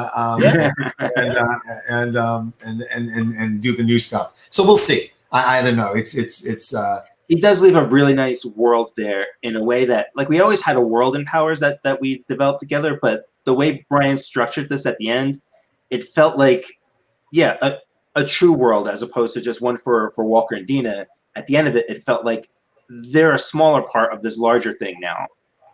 Without lessening their characters any, but we can go forward without them, having the shadow be there. Yeah, 100%. No, and truly, where everyone is left, that survives. If for people who haven't read, you'll have to read to find out who. It's still, I think, fresh enough on the bookshelves that I don't want to spoil anything. Yeah, no, but who killed Retro Girl? But I will. The response to the graphic novel made me maybe we shouldn't do anymore because it was exactly the response we wanted. It was warm and they got it, and also so get the fuck off stage. Stop. Yeah. Man. It's not my strong suit, which is so funny because I'm such a pop culture professor. Like I know we'll know when the time is right. Like I have a feeling we'll know why it needs to come back. Beyond like having fun, there will be something that will tell us it's time to bring it back. It's weird that I'm like Seinfeld is like one of my like creative like rabbis. Like I'm shocked by it. I'm shocked that his Jewish Zen Buddhist philosophy gets under my skin so hard. Like old man Seinfeld is really interesting person with a lot to say that I feel, and he is the king of getting off stage on time. Like he got like perfect get off stage, and I see that, and yet I always go, let's roll the dice one more. Like I always like, one more. Well, that's what I'm saying. There would have to be some sort of reason, and I can't really project in my mind what that would be, whether it's cultural or pop cultural. I don't know. But yeah, there would have to be a reason, a sign that we would go, okay, well, we know it's more than just this kind of like urge to, draw the characters and write the characters again. Well, we'll know if there's a reason. Yeah. Here, Michael Cooper wants to know what you guys do for downtime when you're not creating stories. Good question. What? That's an excellent. There is no downtime. Well, we're 9 months into this pandemic, so I honestly, we laugh because we created a situation for ourselves decades ago where we turned all of our hobbies into our vocation, and then didn't replace them with other hobbies. It's just. So we get paid to do the thing we would do. So I have with the kids, we do a lot of Lego work and a lot of even this stuff. Even like this week, I was like watching a lot of stuff. It was all fun as hell. Most of it was actually for work. If I had to really I'm working with the guy who made Gangs of London. So watching Gangs of London, I was having the best time. I was as relaxed as I've been like in 3 years. It was so good. Highly recommended. And then I'm like, oh yeah, but I'm still working. This is, what a boo-hoo. Yeah. So the goal is get yourself a job that doesn't feel like a job. Yeah. Right? Even with the deadlines looming and it can be pressure. And even the stress of this pandemic and everything, on the worst day, still writing Superman. It's it's a pleasure. Honestly, that's the other thing too. Like this whole pandemic, where I haven't been in my best brain like everybody else. My job made me hang out with Superman for a few hours a day. Like I have to think like Superman. You have to. And if it does, and when Superman doesn't sound like Superman, if it ain't hopeful, it's Superman. And so to get my mind to a hopeful place every day in my writing and then spill out in my day, that was a nice hobby. I must say I know that's weird, but it was like, what a grateful thing. I felt so grateful that I got to do that. So Legion does the thing too. Yeah, I gotta be honest. I literally don't have any hobbies. And I work 7 days a week. And that's not like one of these, it's a burden, I work 7 days. Like I choose to. This is how my life is designed. And I stop when my brain and my body is too tired, and it just tells me I got to lay down and watch TV all day. It's hard to describe. I've known Mike many, many, many years, and this is true every day that I've known him, but I've never had a way to easily describe to people what it's like to watch Mike. In the movie Indiana Jones and the Kingdom of the Crystal Skull, John Hurt's character is drawing in the air, and then they put a piece of paper in front of him, and there's a whole drawing. If Mike doesn't have paper in front of him, he starts John Hurting. He starts. he just starts. You might as well put a piece of paper there and cash it in because it's going to happen either way. Mike cannot stop. I've seen Mike cannot stop. And knowing what Mike was doing before he changed, because again, it's something Mike and I talked about in conversation to prepare his book, The Art of Mike Oeming. You had your time as an inker, your style was very different, and then during the 90s you were one of those guys that you've lived pencils down yourself personally during that rough time. and truly you took that time, and you were working in the booth where all those trucks were coming in and out, and you were in that like almost it wasn't a toll booth, but think of that as like a parking attendant. Yeah. And you're sitting there with your sketchbook, man, reinventing yourself. And that's fantastic that which I'm sure was a really tough emotional time for you, Mike, that you were able to channel that into your creativity. This is one of those cliches you hear all the time about how the worst thing that happened to me, or one of the worst things that happened to me, was actually one of the best things that happened to me. So very similar to what's going on now. And I hate to say it, what I think is really coming. That mid-90s crash, I had gone from building a career, taking time from my teenage years into my 20s to build a career. So I went from working on indie comics and like indie porn comics, whatever I could do to get published. Like which title, Mike? To being an inker at Marvel, to working on Judge Dredd and Foot Soldiers and stuff. And then I couldn't get anything. So long story short, I had to go get a regular job. Everything just dried up. The companies were going under, stores were going under, 50 people trying to get one job kind of thing. And my son was just born. So I needed to bring in real money. So there I was, like at 23, 24, like suddenly I had to go get a real job and get out of comics. I had to stop contacting editors and stuff. And in my head, I was like, all right, I'm going to have a job, and this is going to suck, and I can still draw for myself, and I'll still make comics and get them out however I can, very grumpily, But as time went by, I realized, I don't need what I thought that I needed. I didn't need to be in the stores. I didn't need to do signings and to be a guest someplace. And yes, I wanted to be published and be paid for drawing as opposed to, watching trucks. But I found a new self-worth in my art and my relationship to it through that. And I redefined myself because I had less time to draw, so I wasn't doing all these noodly little lines on everything. And I stripped everything away that I didn't need. It was this weird parallel between my real life and my art, both of which I had to strip away all these extra things and just pare it down. So those, what I perceived as a couple steps backwards, I needed to take a break. I needed to move back and rethink everything and then move forward, and then powers happened. And I think with what's going on now, it'll, if people keep that story in mind, I think it'll get people through a lot. Because you got to yeah, and again, back to the Go-Go's documentary.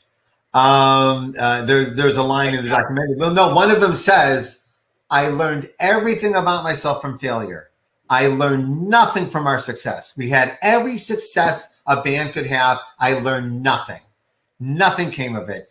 Every failure made me a better musician, made me a better partner, made me a better band member." And that really struck. We've heard a lot of people talk those words, but there's still, we live in this weird bubble right now where it's this Instagram thing where everyone wants to be their best version of themselves without actually earning it or learning anything. Like, no, most of life is failure. Most of it is falling on your ass and learning from it. It's the journey. And without that's that level of work you're not going to get to. You're not going to get to the good stuff. So we celebrate your failure, learn from it, fall on your ass, pick yourself up. All your heroes did.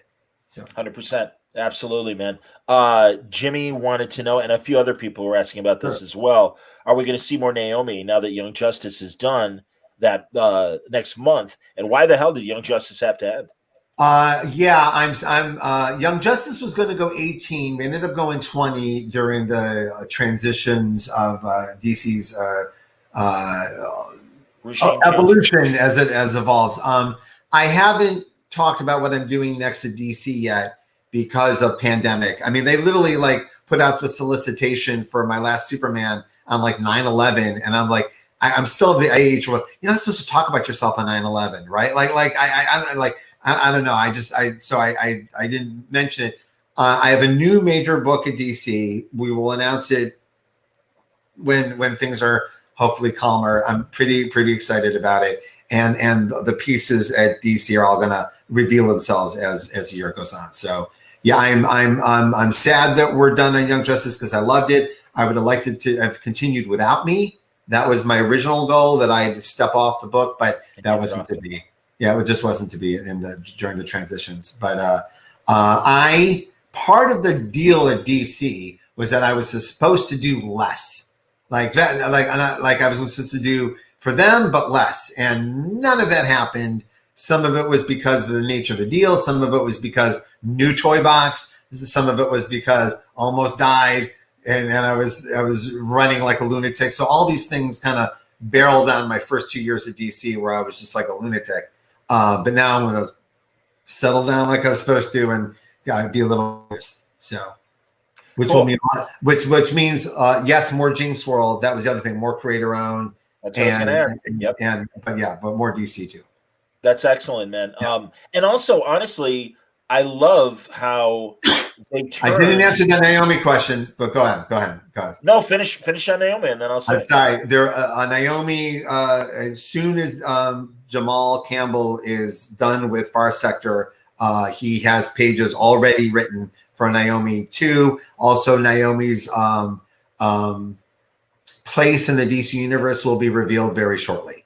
That's all I can say at the moment. So for Naomi fans, thank you for your patience and thank you for your support, because you made certain moves that we're making with her inevitable. So not to be too Thanos-y, but I'm pretty excited about that. Some really, really cool Naomi news coming.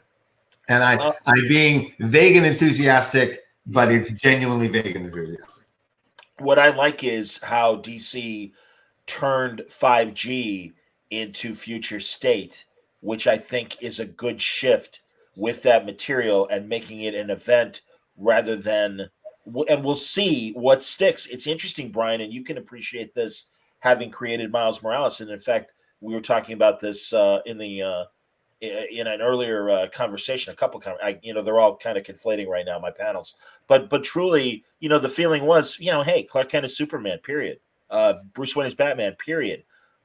Peter Parker is Spider-Man, period. And then all of a sudden, well, wait a minute, we like Miles. Miles is Spider-Man, and there's room for Miles. So it's going to be interesting to see what sticks, if anything, from Future State. But I appreciate them finding a way to use that material, maybe giving some of you guys a break in between projects and stuff. And I think that's all positive. And I was talking to Philip Kennedy Johnson about his Superman stuff for Future State. And he says it's without giving anything away, it is kind of coming out of the end of your Superman run. And I don't know how much you can talk about that, or unless is he frozen? He might be frozen. No, he just does that sometimes. I know, exactly. Oh no, Brian is in the Phantom Zone. Oh no, my God. So, Mike, I'll ask you, what are your future plans for Superman? I plan on him bringing the shorts back, wearing them on the outside, but backwards, like inside out. Because to get a second day's wear out of him, obviously, as many of us bachelors would do. But there's a very practical reason for that as well, which is one of Superman's weaknesses is magic, and if you wear your underwear on backwards, it helps keep the devils away. I think El Chapo was up to that, and some other drug lords. I think it would be good for Superman as well. Oh, there's Brian. Hi. I was just pitching my. Dude, I literally went from John about to say something about Philip Johnson, and you went right to the magic underwear. I'm like, right. Okay, anyway. What did Philip Johnson...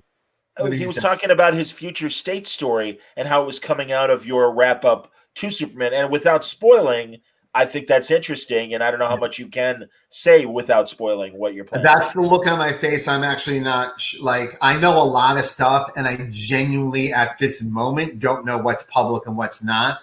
I will say that there is some 5G sprinkled in the Future State, but it's not a total re-engineering of what 5G was. 5G was not all the way down the line yet. It was so I can see what people think Future State is 5G or whatever, and there are bits and pieces, but it's not totally that. Just saying. My Future State project is very excited about is Legion of Superheroes with Riley Rosmo. I've been like the day I walked into DC. They just printed Martian Manhunter #1 with him and Steve Orlando, and I was blown away by this dude. And then we did a retreat with him where every sketch he did, every design was blowing everyone's mind. And I was, and one of them I actually stole. Actually, can I have that design for Xanadoth, the villain we used in Superman? He was just coming up with like villain designs, just like demons in his head and stuff. And I was like, can I have that? Like it was that good. And we've been talking the whole time about what we would do. And then like him, like just tearing into Ryan Sook's world of Legion was really exciting to me. So we're almost done on those two issues. For those for Legion fans, just FYI, these two Future State issues are in continuity, and consider them issues 13 and 14 of Legion of Superheroes. Honestly, this is if things were continuing in a numerical way, they would be. This is the move I'd be making. I would be doing a time jump and shocking you with what happened between issues 12 and 13. Yeah, I absolutely love this. This was thrown in front of us, and I love it.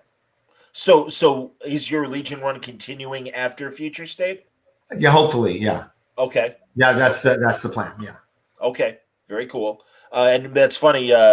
Talking about Riley sketching like that, Mike, reminds me of the times you guys both were telling me in the Powers television room when you and Ben Edlin would be off to the side sketching and stuff like that, and just coming up with crazy shit. And the creator of The Tick was one of the writers for the show before his own show took off. Right. And we were in there in the writers' room, just it's like high school. Oh, again, the adults are talking, and there we were, just sketching funny faces and crap. Yeah, it was amazing. Bradley points out a great scene, and man, Brian shared it with me before it came to print. But when Perry White hugged Clark Kent, when he revealed no dialogue, just a beautiful moment, and ending with that hug. Yeah, seriously, man. It's a beautiful place to be when you know your entire creative team will just nail it. There wasn't there wasn't a plan B. There wasn't another version of it. There wasn't some line I was going to drop in if needed.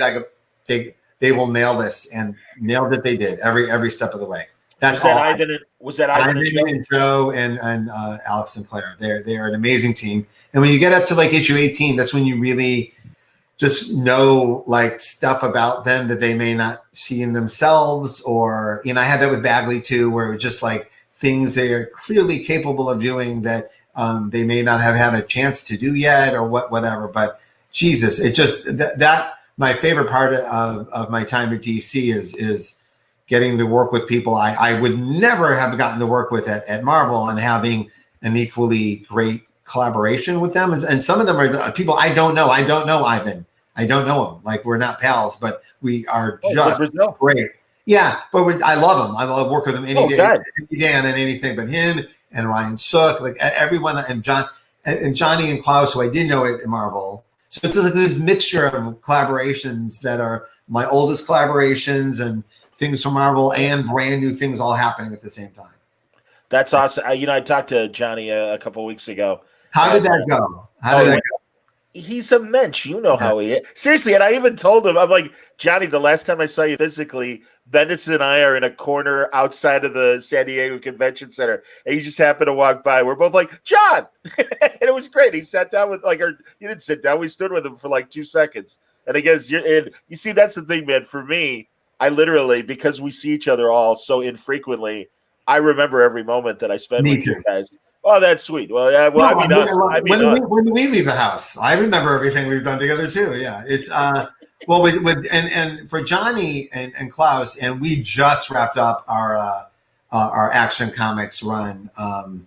Like, we're not even done with our last issue yet, but we're headed towards the end. And in the last script, I don't mean to embarrass them, but I wrote a note to Klaus and John specifically saying, well, this was just lovely. I mean, just from little, not a moment. It was just lovely. And it was not the first time that I've been in a room with them where it was just absolutely professionals being professional and doing everything they can to do their best. And I've worked with Klaus and Johnny together and separately at stuff at Marvel. And it was also felt like that. So I know for some other people, it was like, well, you guys have been together for years. That was Avengers was 10 years ago, but for me, John and Klaus were people I read growing up. And I don't mean to make them sound like Methuselah, but they were names. They were names of reasons I wanted to be here. And then I got here and I worked with them and made me want to do even better. Right. And now, everyone who wants to grow up, you want to grow up and be Klaus Janson. That's you want to be an elder statesman of such high caliber, like Dave Gibbons and Walt Simonson, just like these guys that like held their shit together, still have all their powers as a creator, and are just doing their work and getting it done. It's just so inspiring to me. So I just wrote them a note about how, you'll never see it this way, but you guys were the guys to me. And now we're here. We may be like 15 years into our creative relationship, but I can't imagine if you grew up playing guitar and then you got to play guitar with Eric Clapton, it would ever get old. You would never go, like, even 15 years later, go, shit, there's Eric Clapton. It would never, and that's how I feel about them. And it's what a great experience. And to have done it on Avengers and Superman, kind of cool. Absolutely, my God. All right, here's a good Powers question from Leandro. Is the whole Powers series in print right now? How can one get Powers today? Well, there are 7 essential volumes from DC Comics right now. It is no joke, my absolute favorite format those stories have been printed in. They're big, thick, pretty inexpensive. Each one carries about 1.5 years of material in it. Wow. So like little mini omnibuses, there's 7 of them. It takes you right up to the front door of our storyline here. So there you go, man. Are you happy with the format, Mike?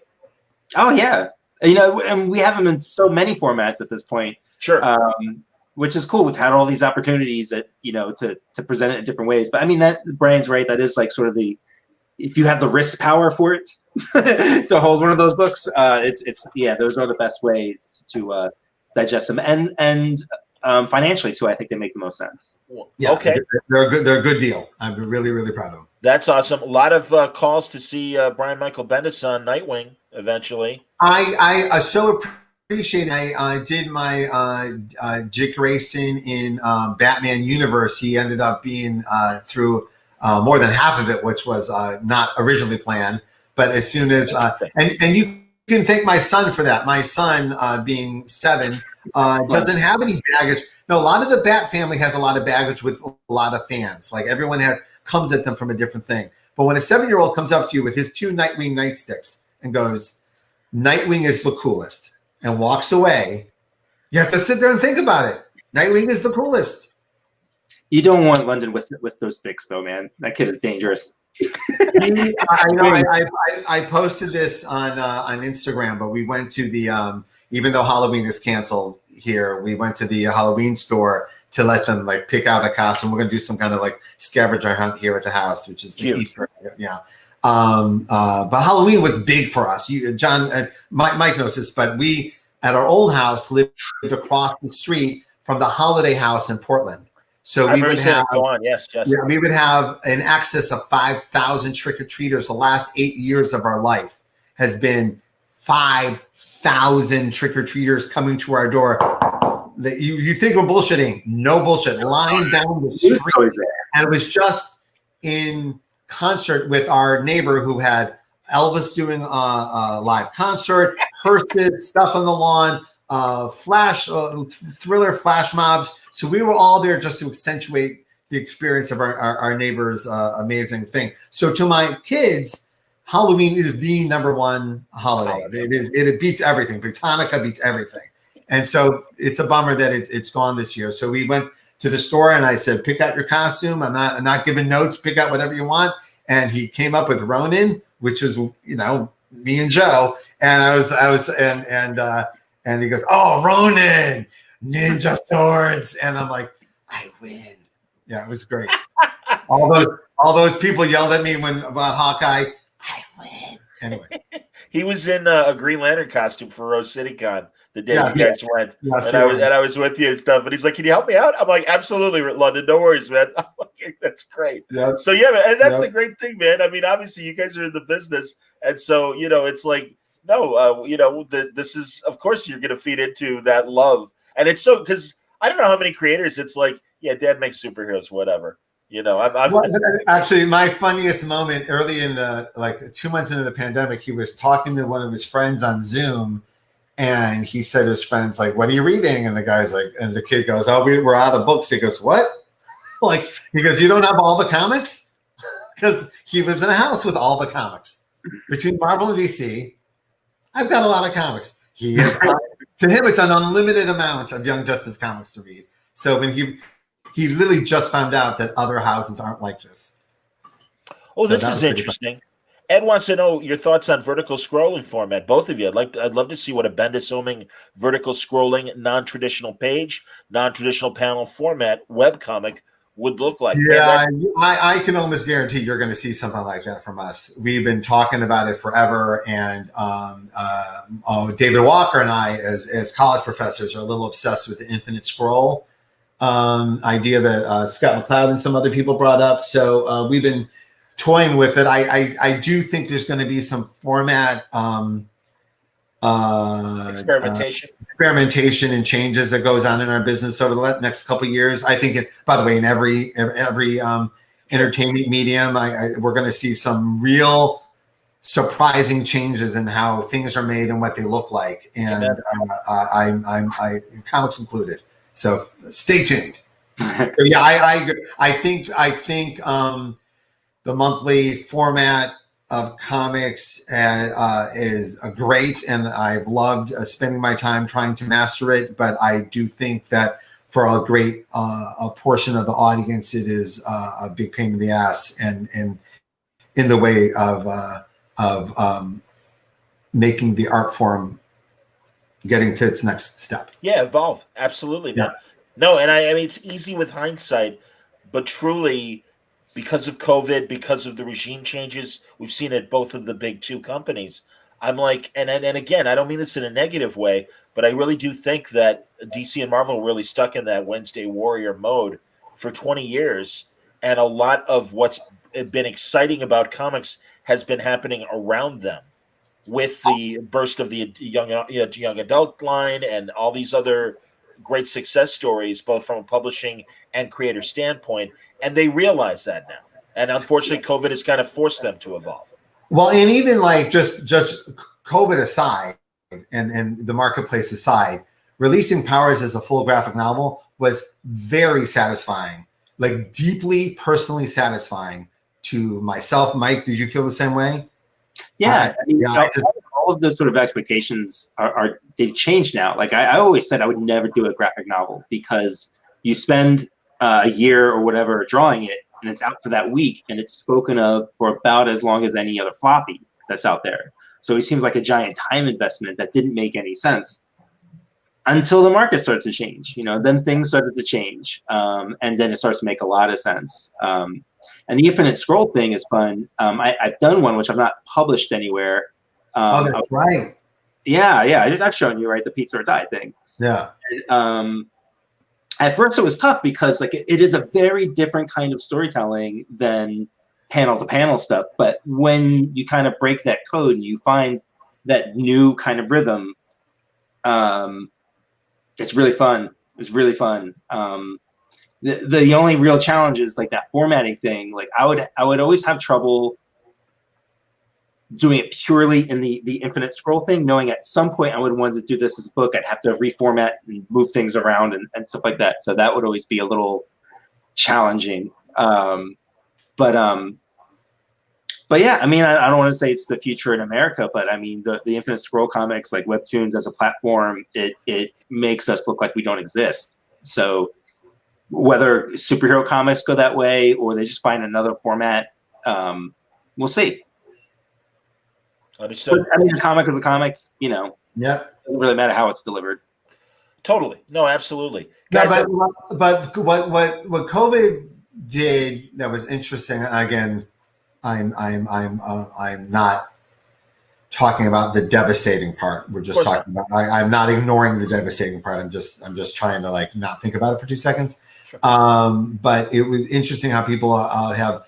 It has altered people's relationship to their entertainment. It is solidified some people's relationship to their entertainment, while other people have reinvented the relationship. We, from the day the lockdown happened up until like 3 hours ago, someone has been tweeting at us. I just binged everything.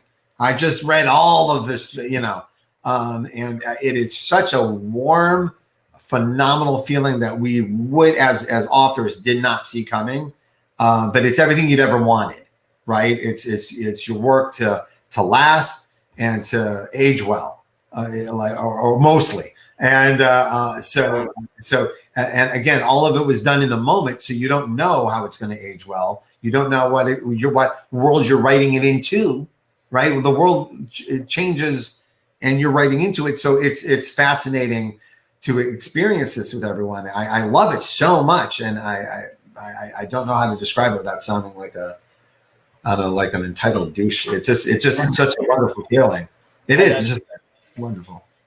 It's such an insane thing. Like you plan for success. Like, let's not lie. Like every time you do a book, you think you're going to fail, but you know you have certain reasonable expectations.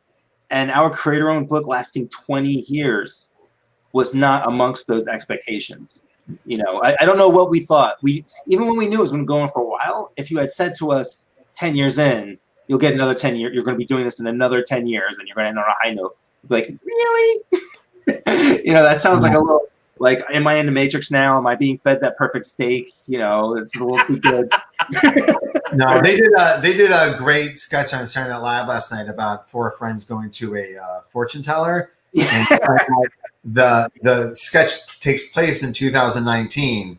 So the fortune teller is like holding her hand, and it's Kate McKinnon. She goes, "You're washing a bag of potato chips and you're yelling, 'Not enough soap.' Why?" I don't know. This is over. Like it's just these little bits of how our life is now and how we're entertaining ourselves. It was a great sketch. That's outstanding. Yeah, but I think that a lot. Like I think if someone would like send a copy of the Legion of Superheroes trade paperback that came out this week to me in a time machine and just showed me, here's your name on the cover of this Legion trade paperback, I'd be like, what happened? Like in 2015 when I'm working on Miles Morales and blah blah blah. Like what? Yeah, everything about it. And then I turned to the back cover and see the skinny picture of myself and go, yes. I understand, man. No, and again, no, and you know it's interesting, Brian, because really at the very beginning of the pandemic, we had a conversation, and you were really cheerleading in terms of, look, we know it's going to be tough times, but this is when the most creative ideas sometimes come, as Mike said earlier as well. I'm still waiting for that, but yes. Yeah, but now, you know something, I understand. But again, these shifts that all of you and all of us in creative fields have had to make, again, we wish that circumstances were better, but it really, in the back of our heads, even in our most depressed moments, made us go, all right, adapt. We gotta figure out how to do what we do well and do it under these circumstances. And I'm glad that it isn't a block for you guys to churn out stuff. I mean, or whatever. It takes longer to get to the good stuff. I say this not to freak anybody out, because I know I'm like I'm a little writing machine, and so but I want to be very clear. It is almost everyone we know. It is very hard to sit down and write funny, hopeful stuff when I'm here in Portland, and sometimes literally stuff is on fire. And Rome is burning. Absolutely. Yeah, and I don't know how it's going to end. And I literally wrote a book about Portland burning, and I don't know how it's going to end. So so what's been interesting to me is that we all have a philosophy. It's an Elmore Leonard philosophy. Sit your ass down and start typing. Right? It's not like the water don't come out unless you turn on the faucet. Like that, however many ways he has said it. So I do that, and I'm always amazed that I ended up getting pages done at the end of the night, because it feels like one letter at a time, one word at a time, and it's not usually how I go. But then at the end you go, oh, I got 6 pages done. I think it's such a weird feeling. And I'm only saying that because I know a lot of people are feeling this way, and I feel it should be normalized and not shamed in any way. Absolutely. We are all under severe mental stress, deep mental stress. I think that the only lucky thing that happened to me throughout this is that I've been through this once before when I almost died. Like I had been through a creative mental stress. So I made some choices for myself based on that first thing that I brought into this pandemic that I'm very grateful for, that I was like, all right, I know what to do here. I know. And part of that was if for the other writers and artists who want to know, it was I focused very strongly on what kind of energy was going to be in my work.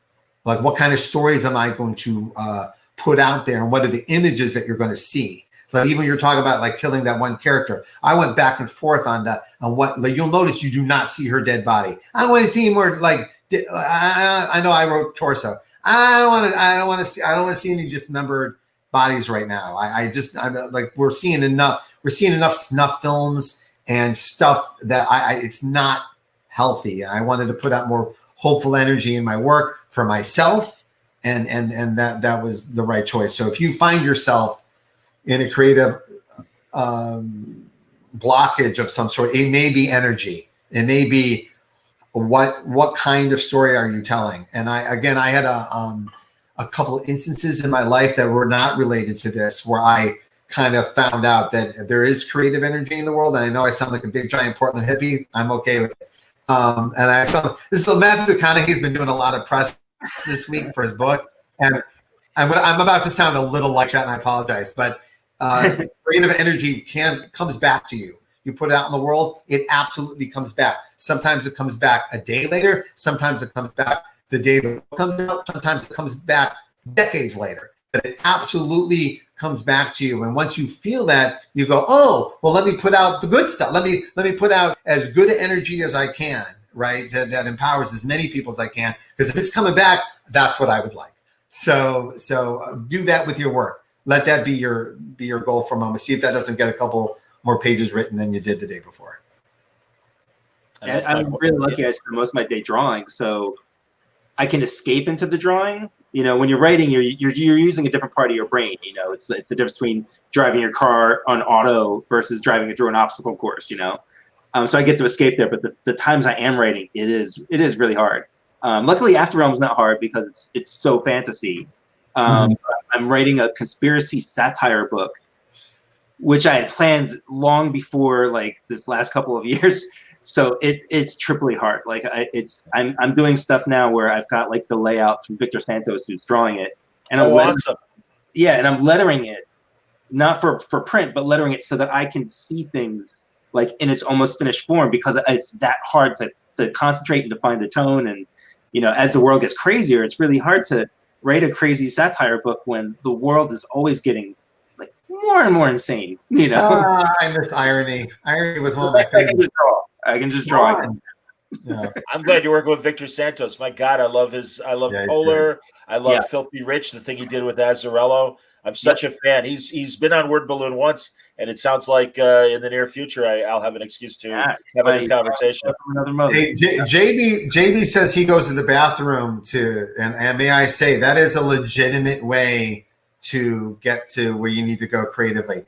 I just read a very short book by one of my heroes, John Cleese, who I ended up mailing a copy to a lot of people, because it's a lot like On Directing Film by David Mamet and a couple these like very short books. It's almost a pamphlet because he gets right to the point. And it's called Creativity, and it's mostly about allowing your brain to let go of everything and play. And if you really think about it, every time you've done that, that's when the good stuff happened. So allow yourself the time, but most adults won't let it happen, you know, because we're adults and we need to think adult thoughts. But if you go ride your bike or go play Candy Crush on the toilet and just stop thinking about whatever it is you're thinking about, there comes the good stuff. It happens daily for me. Every time I go, oh, it happened again. Wow. It's as amazing to me as any function my body does. It's just I'm stunned that that's what it takes, that you can't just go at this many years into your career, you can't just flip the switch to the creative part. You have to do this whole song and dance and build to it. But he relates that children are creative constantly because they're almost constantly in that state of play. And that's where you need to be. So anyway, read the book. I think it'll allow a lot of you to free yourselves from what you think is work versus what work really is. Mike, and also if you're stuck, really just start writing. Just write. You know, you're not building a shed where like if it's gone wrong, it's going to fall on you and you're going to get hurt, or you put all this physical effort in the thing. Like if it sucks, you can get rid of it, or maybe you'll have one part of it that's really good. You know, just throw it out. But just write it and throw it out. Just get it out of your system. Do it. Well, and to build on what Brian was saying about Cleese and creativity, I remember an actor's studio with one of our favorite creative people, the great Mike Nichols, from stand up to his directing, and he said the same thing. And he said it was so hard to explain to producers and studio executives how important downtime is, and to let your brain relax and do nothing. And that's when the good stuff creeps in. So it is not surprising. And Cleese is a man who has explored cognitive thinking for years. Yes. So I've heard about this book, and I'm glad you're reminding me of this. No, I bought it digitally, so I was reading it, and I may have been reading it up with a British accent because I was loving it so much. And because I love his voice. I mean, I know almost everyone on the planet does. I deeply love his voice. And I was so shocked when the book was over. I was like, oh, that was it. I really thought that was the first chapter, and it was over. It was such a great book. The next time we're on the Word Balloon platform, because right now I'm at Baltimore Comic-Con, I'm going to have to show my 3-minute conversation that I did with John Cleese this summer. a meet and greet opportunity. I know, dude. Again, and truly, folks, a free advertisement for Cameo and Fameo, because I also did one with Jamie Farr, which was amazing. Well, I didn't do it, but Jamie Farr answered us. But you got to do this meet and greet with Cleese. He released this like 45-minute, just him sitting on his couch telling the same stories we've heard a million times, but it was great. And then part of the package was, if you wanted to spend a little more money, you could do a meet and greet for 3 minutes with John Cleese. So I got to ask him questions, and it was so incredible. And I'm like, God only knows what's going to happen. I love the man. I certainly don't wish him any ill health, but this might be my only chance to speak to John Cleese, especially in these crazy times and given his advanced age. And thank God I did it. And I really am. I'm so pleased that I did it. I think a lot of us are feeling that about. I mean, we have a job where we get to travel a lot, and also is that if there was one thing about our jobs I took for granted, it was how much travel that was just offered us, right?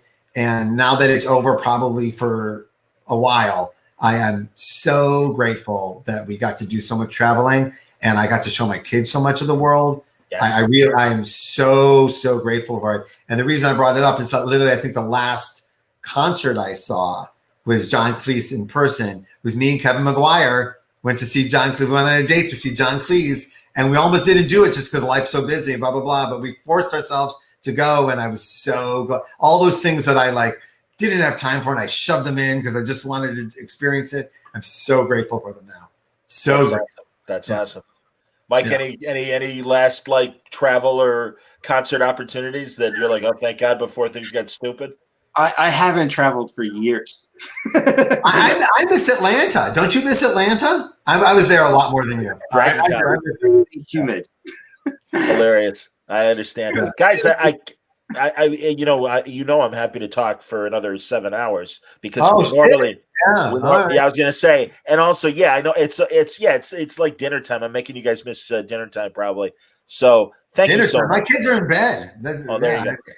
Well, you got to get up early. 4:30, like an elderly man should. That's true. Exactly. Early bird special. Did we miss any good questions? Did we miss any solid? When is Ginny Hex back? Ginny Hex has a one shot coming out from our friend Mags, and it is really. And Gleb, it is really, really good. I can't wait for you to see it. It's a one-shot Ginny Hex created by myself and Nick Darrington in the pages of Batman Universe. So we're thrilled to see her get the light of day. Any plans, Brian, to write a Wonder Woman story? Yes, but I'm not taking over Wonder Woman. That's kind of those trick questions from I know there's a little speculation on what I'm taking next, and some people think it's Wonder Woman. It's not. But yes, I like writing Wonder Woman, and for those who want to check out last issue of Young Justice was almost a spotlight on Cassie Sandsmark, kind of setting up a new status quo for her that separates her from the other Pantheon characters a little bit. We're pretty excited about that, so check it out if you want. Okay, what are the main factors one should consider to pitch a story in 2 minutes? Does it come naturally during your first story pitch? I am a bad story pitcher. I always have been. I will tell you that I've learned some interesting lessons over the years. I try to apply them.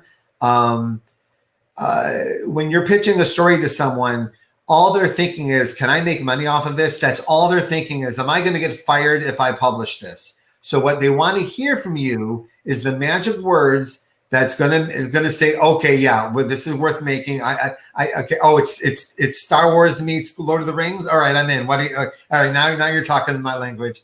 And particularly in this environment, people are getting fired for no reason whatsoever. They're just getting let go for numbers and a lot of our friends are. So everyone's a little fearful, but that's the time to get a little ballsy. All right. The person that's, yes, some people being ballsy are going to fall on their ass a little bit, but the person being ballsy is also going to be the next person that creates the next Teenage Mutant Ninja Turtles in this environment. There's going to be someone who captures the exact moment of that, a character that embodies our stress and our excitement for the future all at once and takes us forward. And that can only be done in a fearless way. So when you're pitching to that person, they're living in fear. So you have to be fearless, but you're pitching to someone living in fear. And I'm not saying that as a derogatory. It's just honest. It's just if someone's an editor at a publishing house right now, they don't know what to do, right? So you pitch your thing and make it sound like they think, oh, that's what I was missing. That's the piece that's what'll get me to the big office and see it from their perspective, right? And sometimes the answer is it's a very personal story, and I'm the only one that could tell it. And they get very charmed, and they feel that your truth matches their truth, and it gets you there. So you don't have to like oversell what it is. You sell it for what it is, but do see it through their eyes. Mike, any thoughts on that in terms of pitching? I have something pithy that I've always gotten. Go ahead. It's just the industry stuff right now. I'm biased because I lean towards creator-owned stuff. The sense of control, like even if this stuff wasn't going on right now, there's just like, it's up to you to make it or break it. I don't know what publishers are looking for right now. I don't know how to pitch something. I don't have the best advice right now. Well, and I would say, especially my years in sports radio, I always loved the athletes that said, and it's an axiom that I continue to pursue: luck is when opportunity meets preparation. Absolutely. And and it really does. It's like, and believe me, again, this year and through the good graces of the League of Word Balloon listeners, I have lived this because I was facing just what Brian described. Got downsized. They loved me, but it was numbers. And I'm like, all right, I can try to get another radio job that I'm like, or I really believe in Word Balloon. And again, it's because of the good graces of my listeners and also people like yourselves that will waste 2 hours talking to me as we've done tonight. Absolutely. Dude, you have no idea how therapeutic this is for me. Me and Mike get together and stare at each other. I love this man so much. It's lovely to talk to you guys. We talk shit about you all the time. We really do. Shit about you all the time. And real quick, before we go, let's thank Mark Nathan, Baltimore Comic Con. Mark, do it. Me up with my first, when I was doing the first time I did Baltimore Comic Con, I think it was the first year. It was the first year that Powers came out, and I had my very first line ever at a con at Baltimore Comic Con. So thank you, Mark. Yes, thank you. And we're saying thank you because this is the man comics as long as we have, and he has wrestled through every single struggling thing that's happened to the East Coast. It was worded to us for fucking 9/11 and Sandy to like everything, and he's been able to keep this. And also Baltimore Comic Con is a big one for our family. My wife's from Baltimore, Sabatino's, and so we were grateful we were able to put this show together, which I heard from other creators felt a lot like Baltimore Comic Con in the virtual space, which is kind of cool because that's a very unique energy. So that's cool. Well, that was our hope, man. And again, we appreciate Mark and Randy Tischer for giving us that opportunity to work with them, put this show on. Jim McLaughlin works his ass off. Absolutely. God, yes. Refuses to take any kind of acknowledgement, but he's been working all weekend long, and God bless. And let's put up the heroinitiative.org because, as I always like to point out, doing these online conventions, 80% of their fundraising happened at live shows. Well, obviously, live shows aren't happening right now. That's one of the main reasons why Mainframe Comic Con started doing our independent shows. It gave us the opportunity to do more with Hero and Baltimore, with the Drink and Draw and a few other sponsored events that we have through Hero. And we thank Jim very much for his involvement. I thank my cohorts and the creators of Mainframe. I came in late in the game. This is our fourth event. I only came in on event number 3, but my guys, Chuck Lindsay and Chad Raspin for creating Mainframe.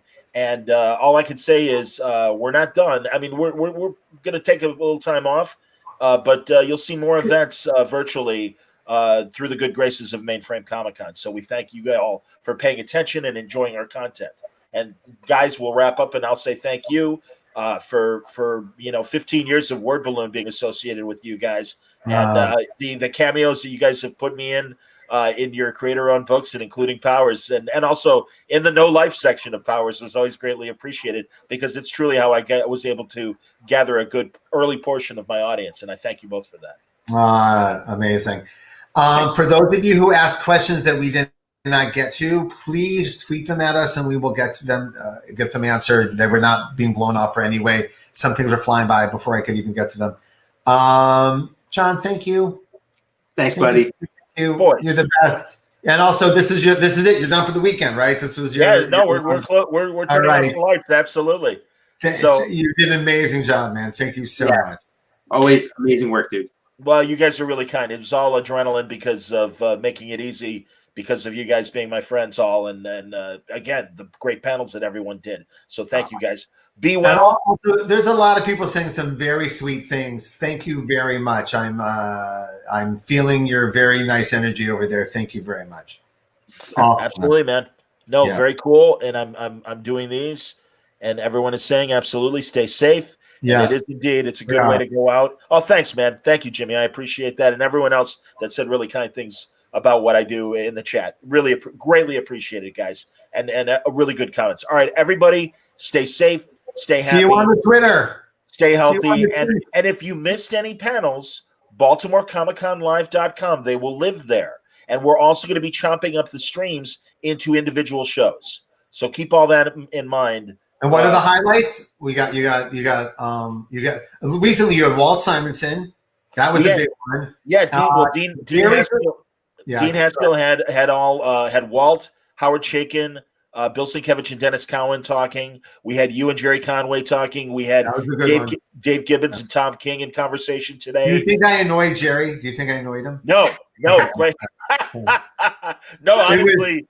I know it was a thrill for both of you. Seriously, you both and it was Jerry. A thrill for me. I don't know if it was a thrill for him, but no, he's like, oh no, I really enjoyed talking to Brian. So no, I already got feedback and everything. Okay, good. So, absolutely, it was so on the edge of Chris Farleydom. I was good for like a half an hour, and then as soon as we hit Justice League 200,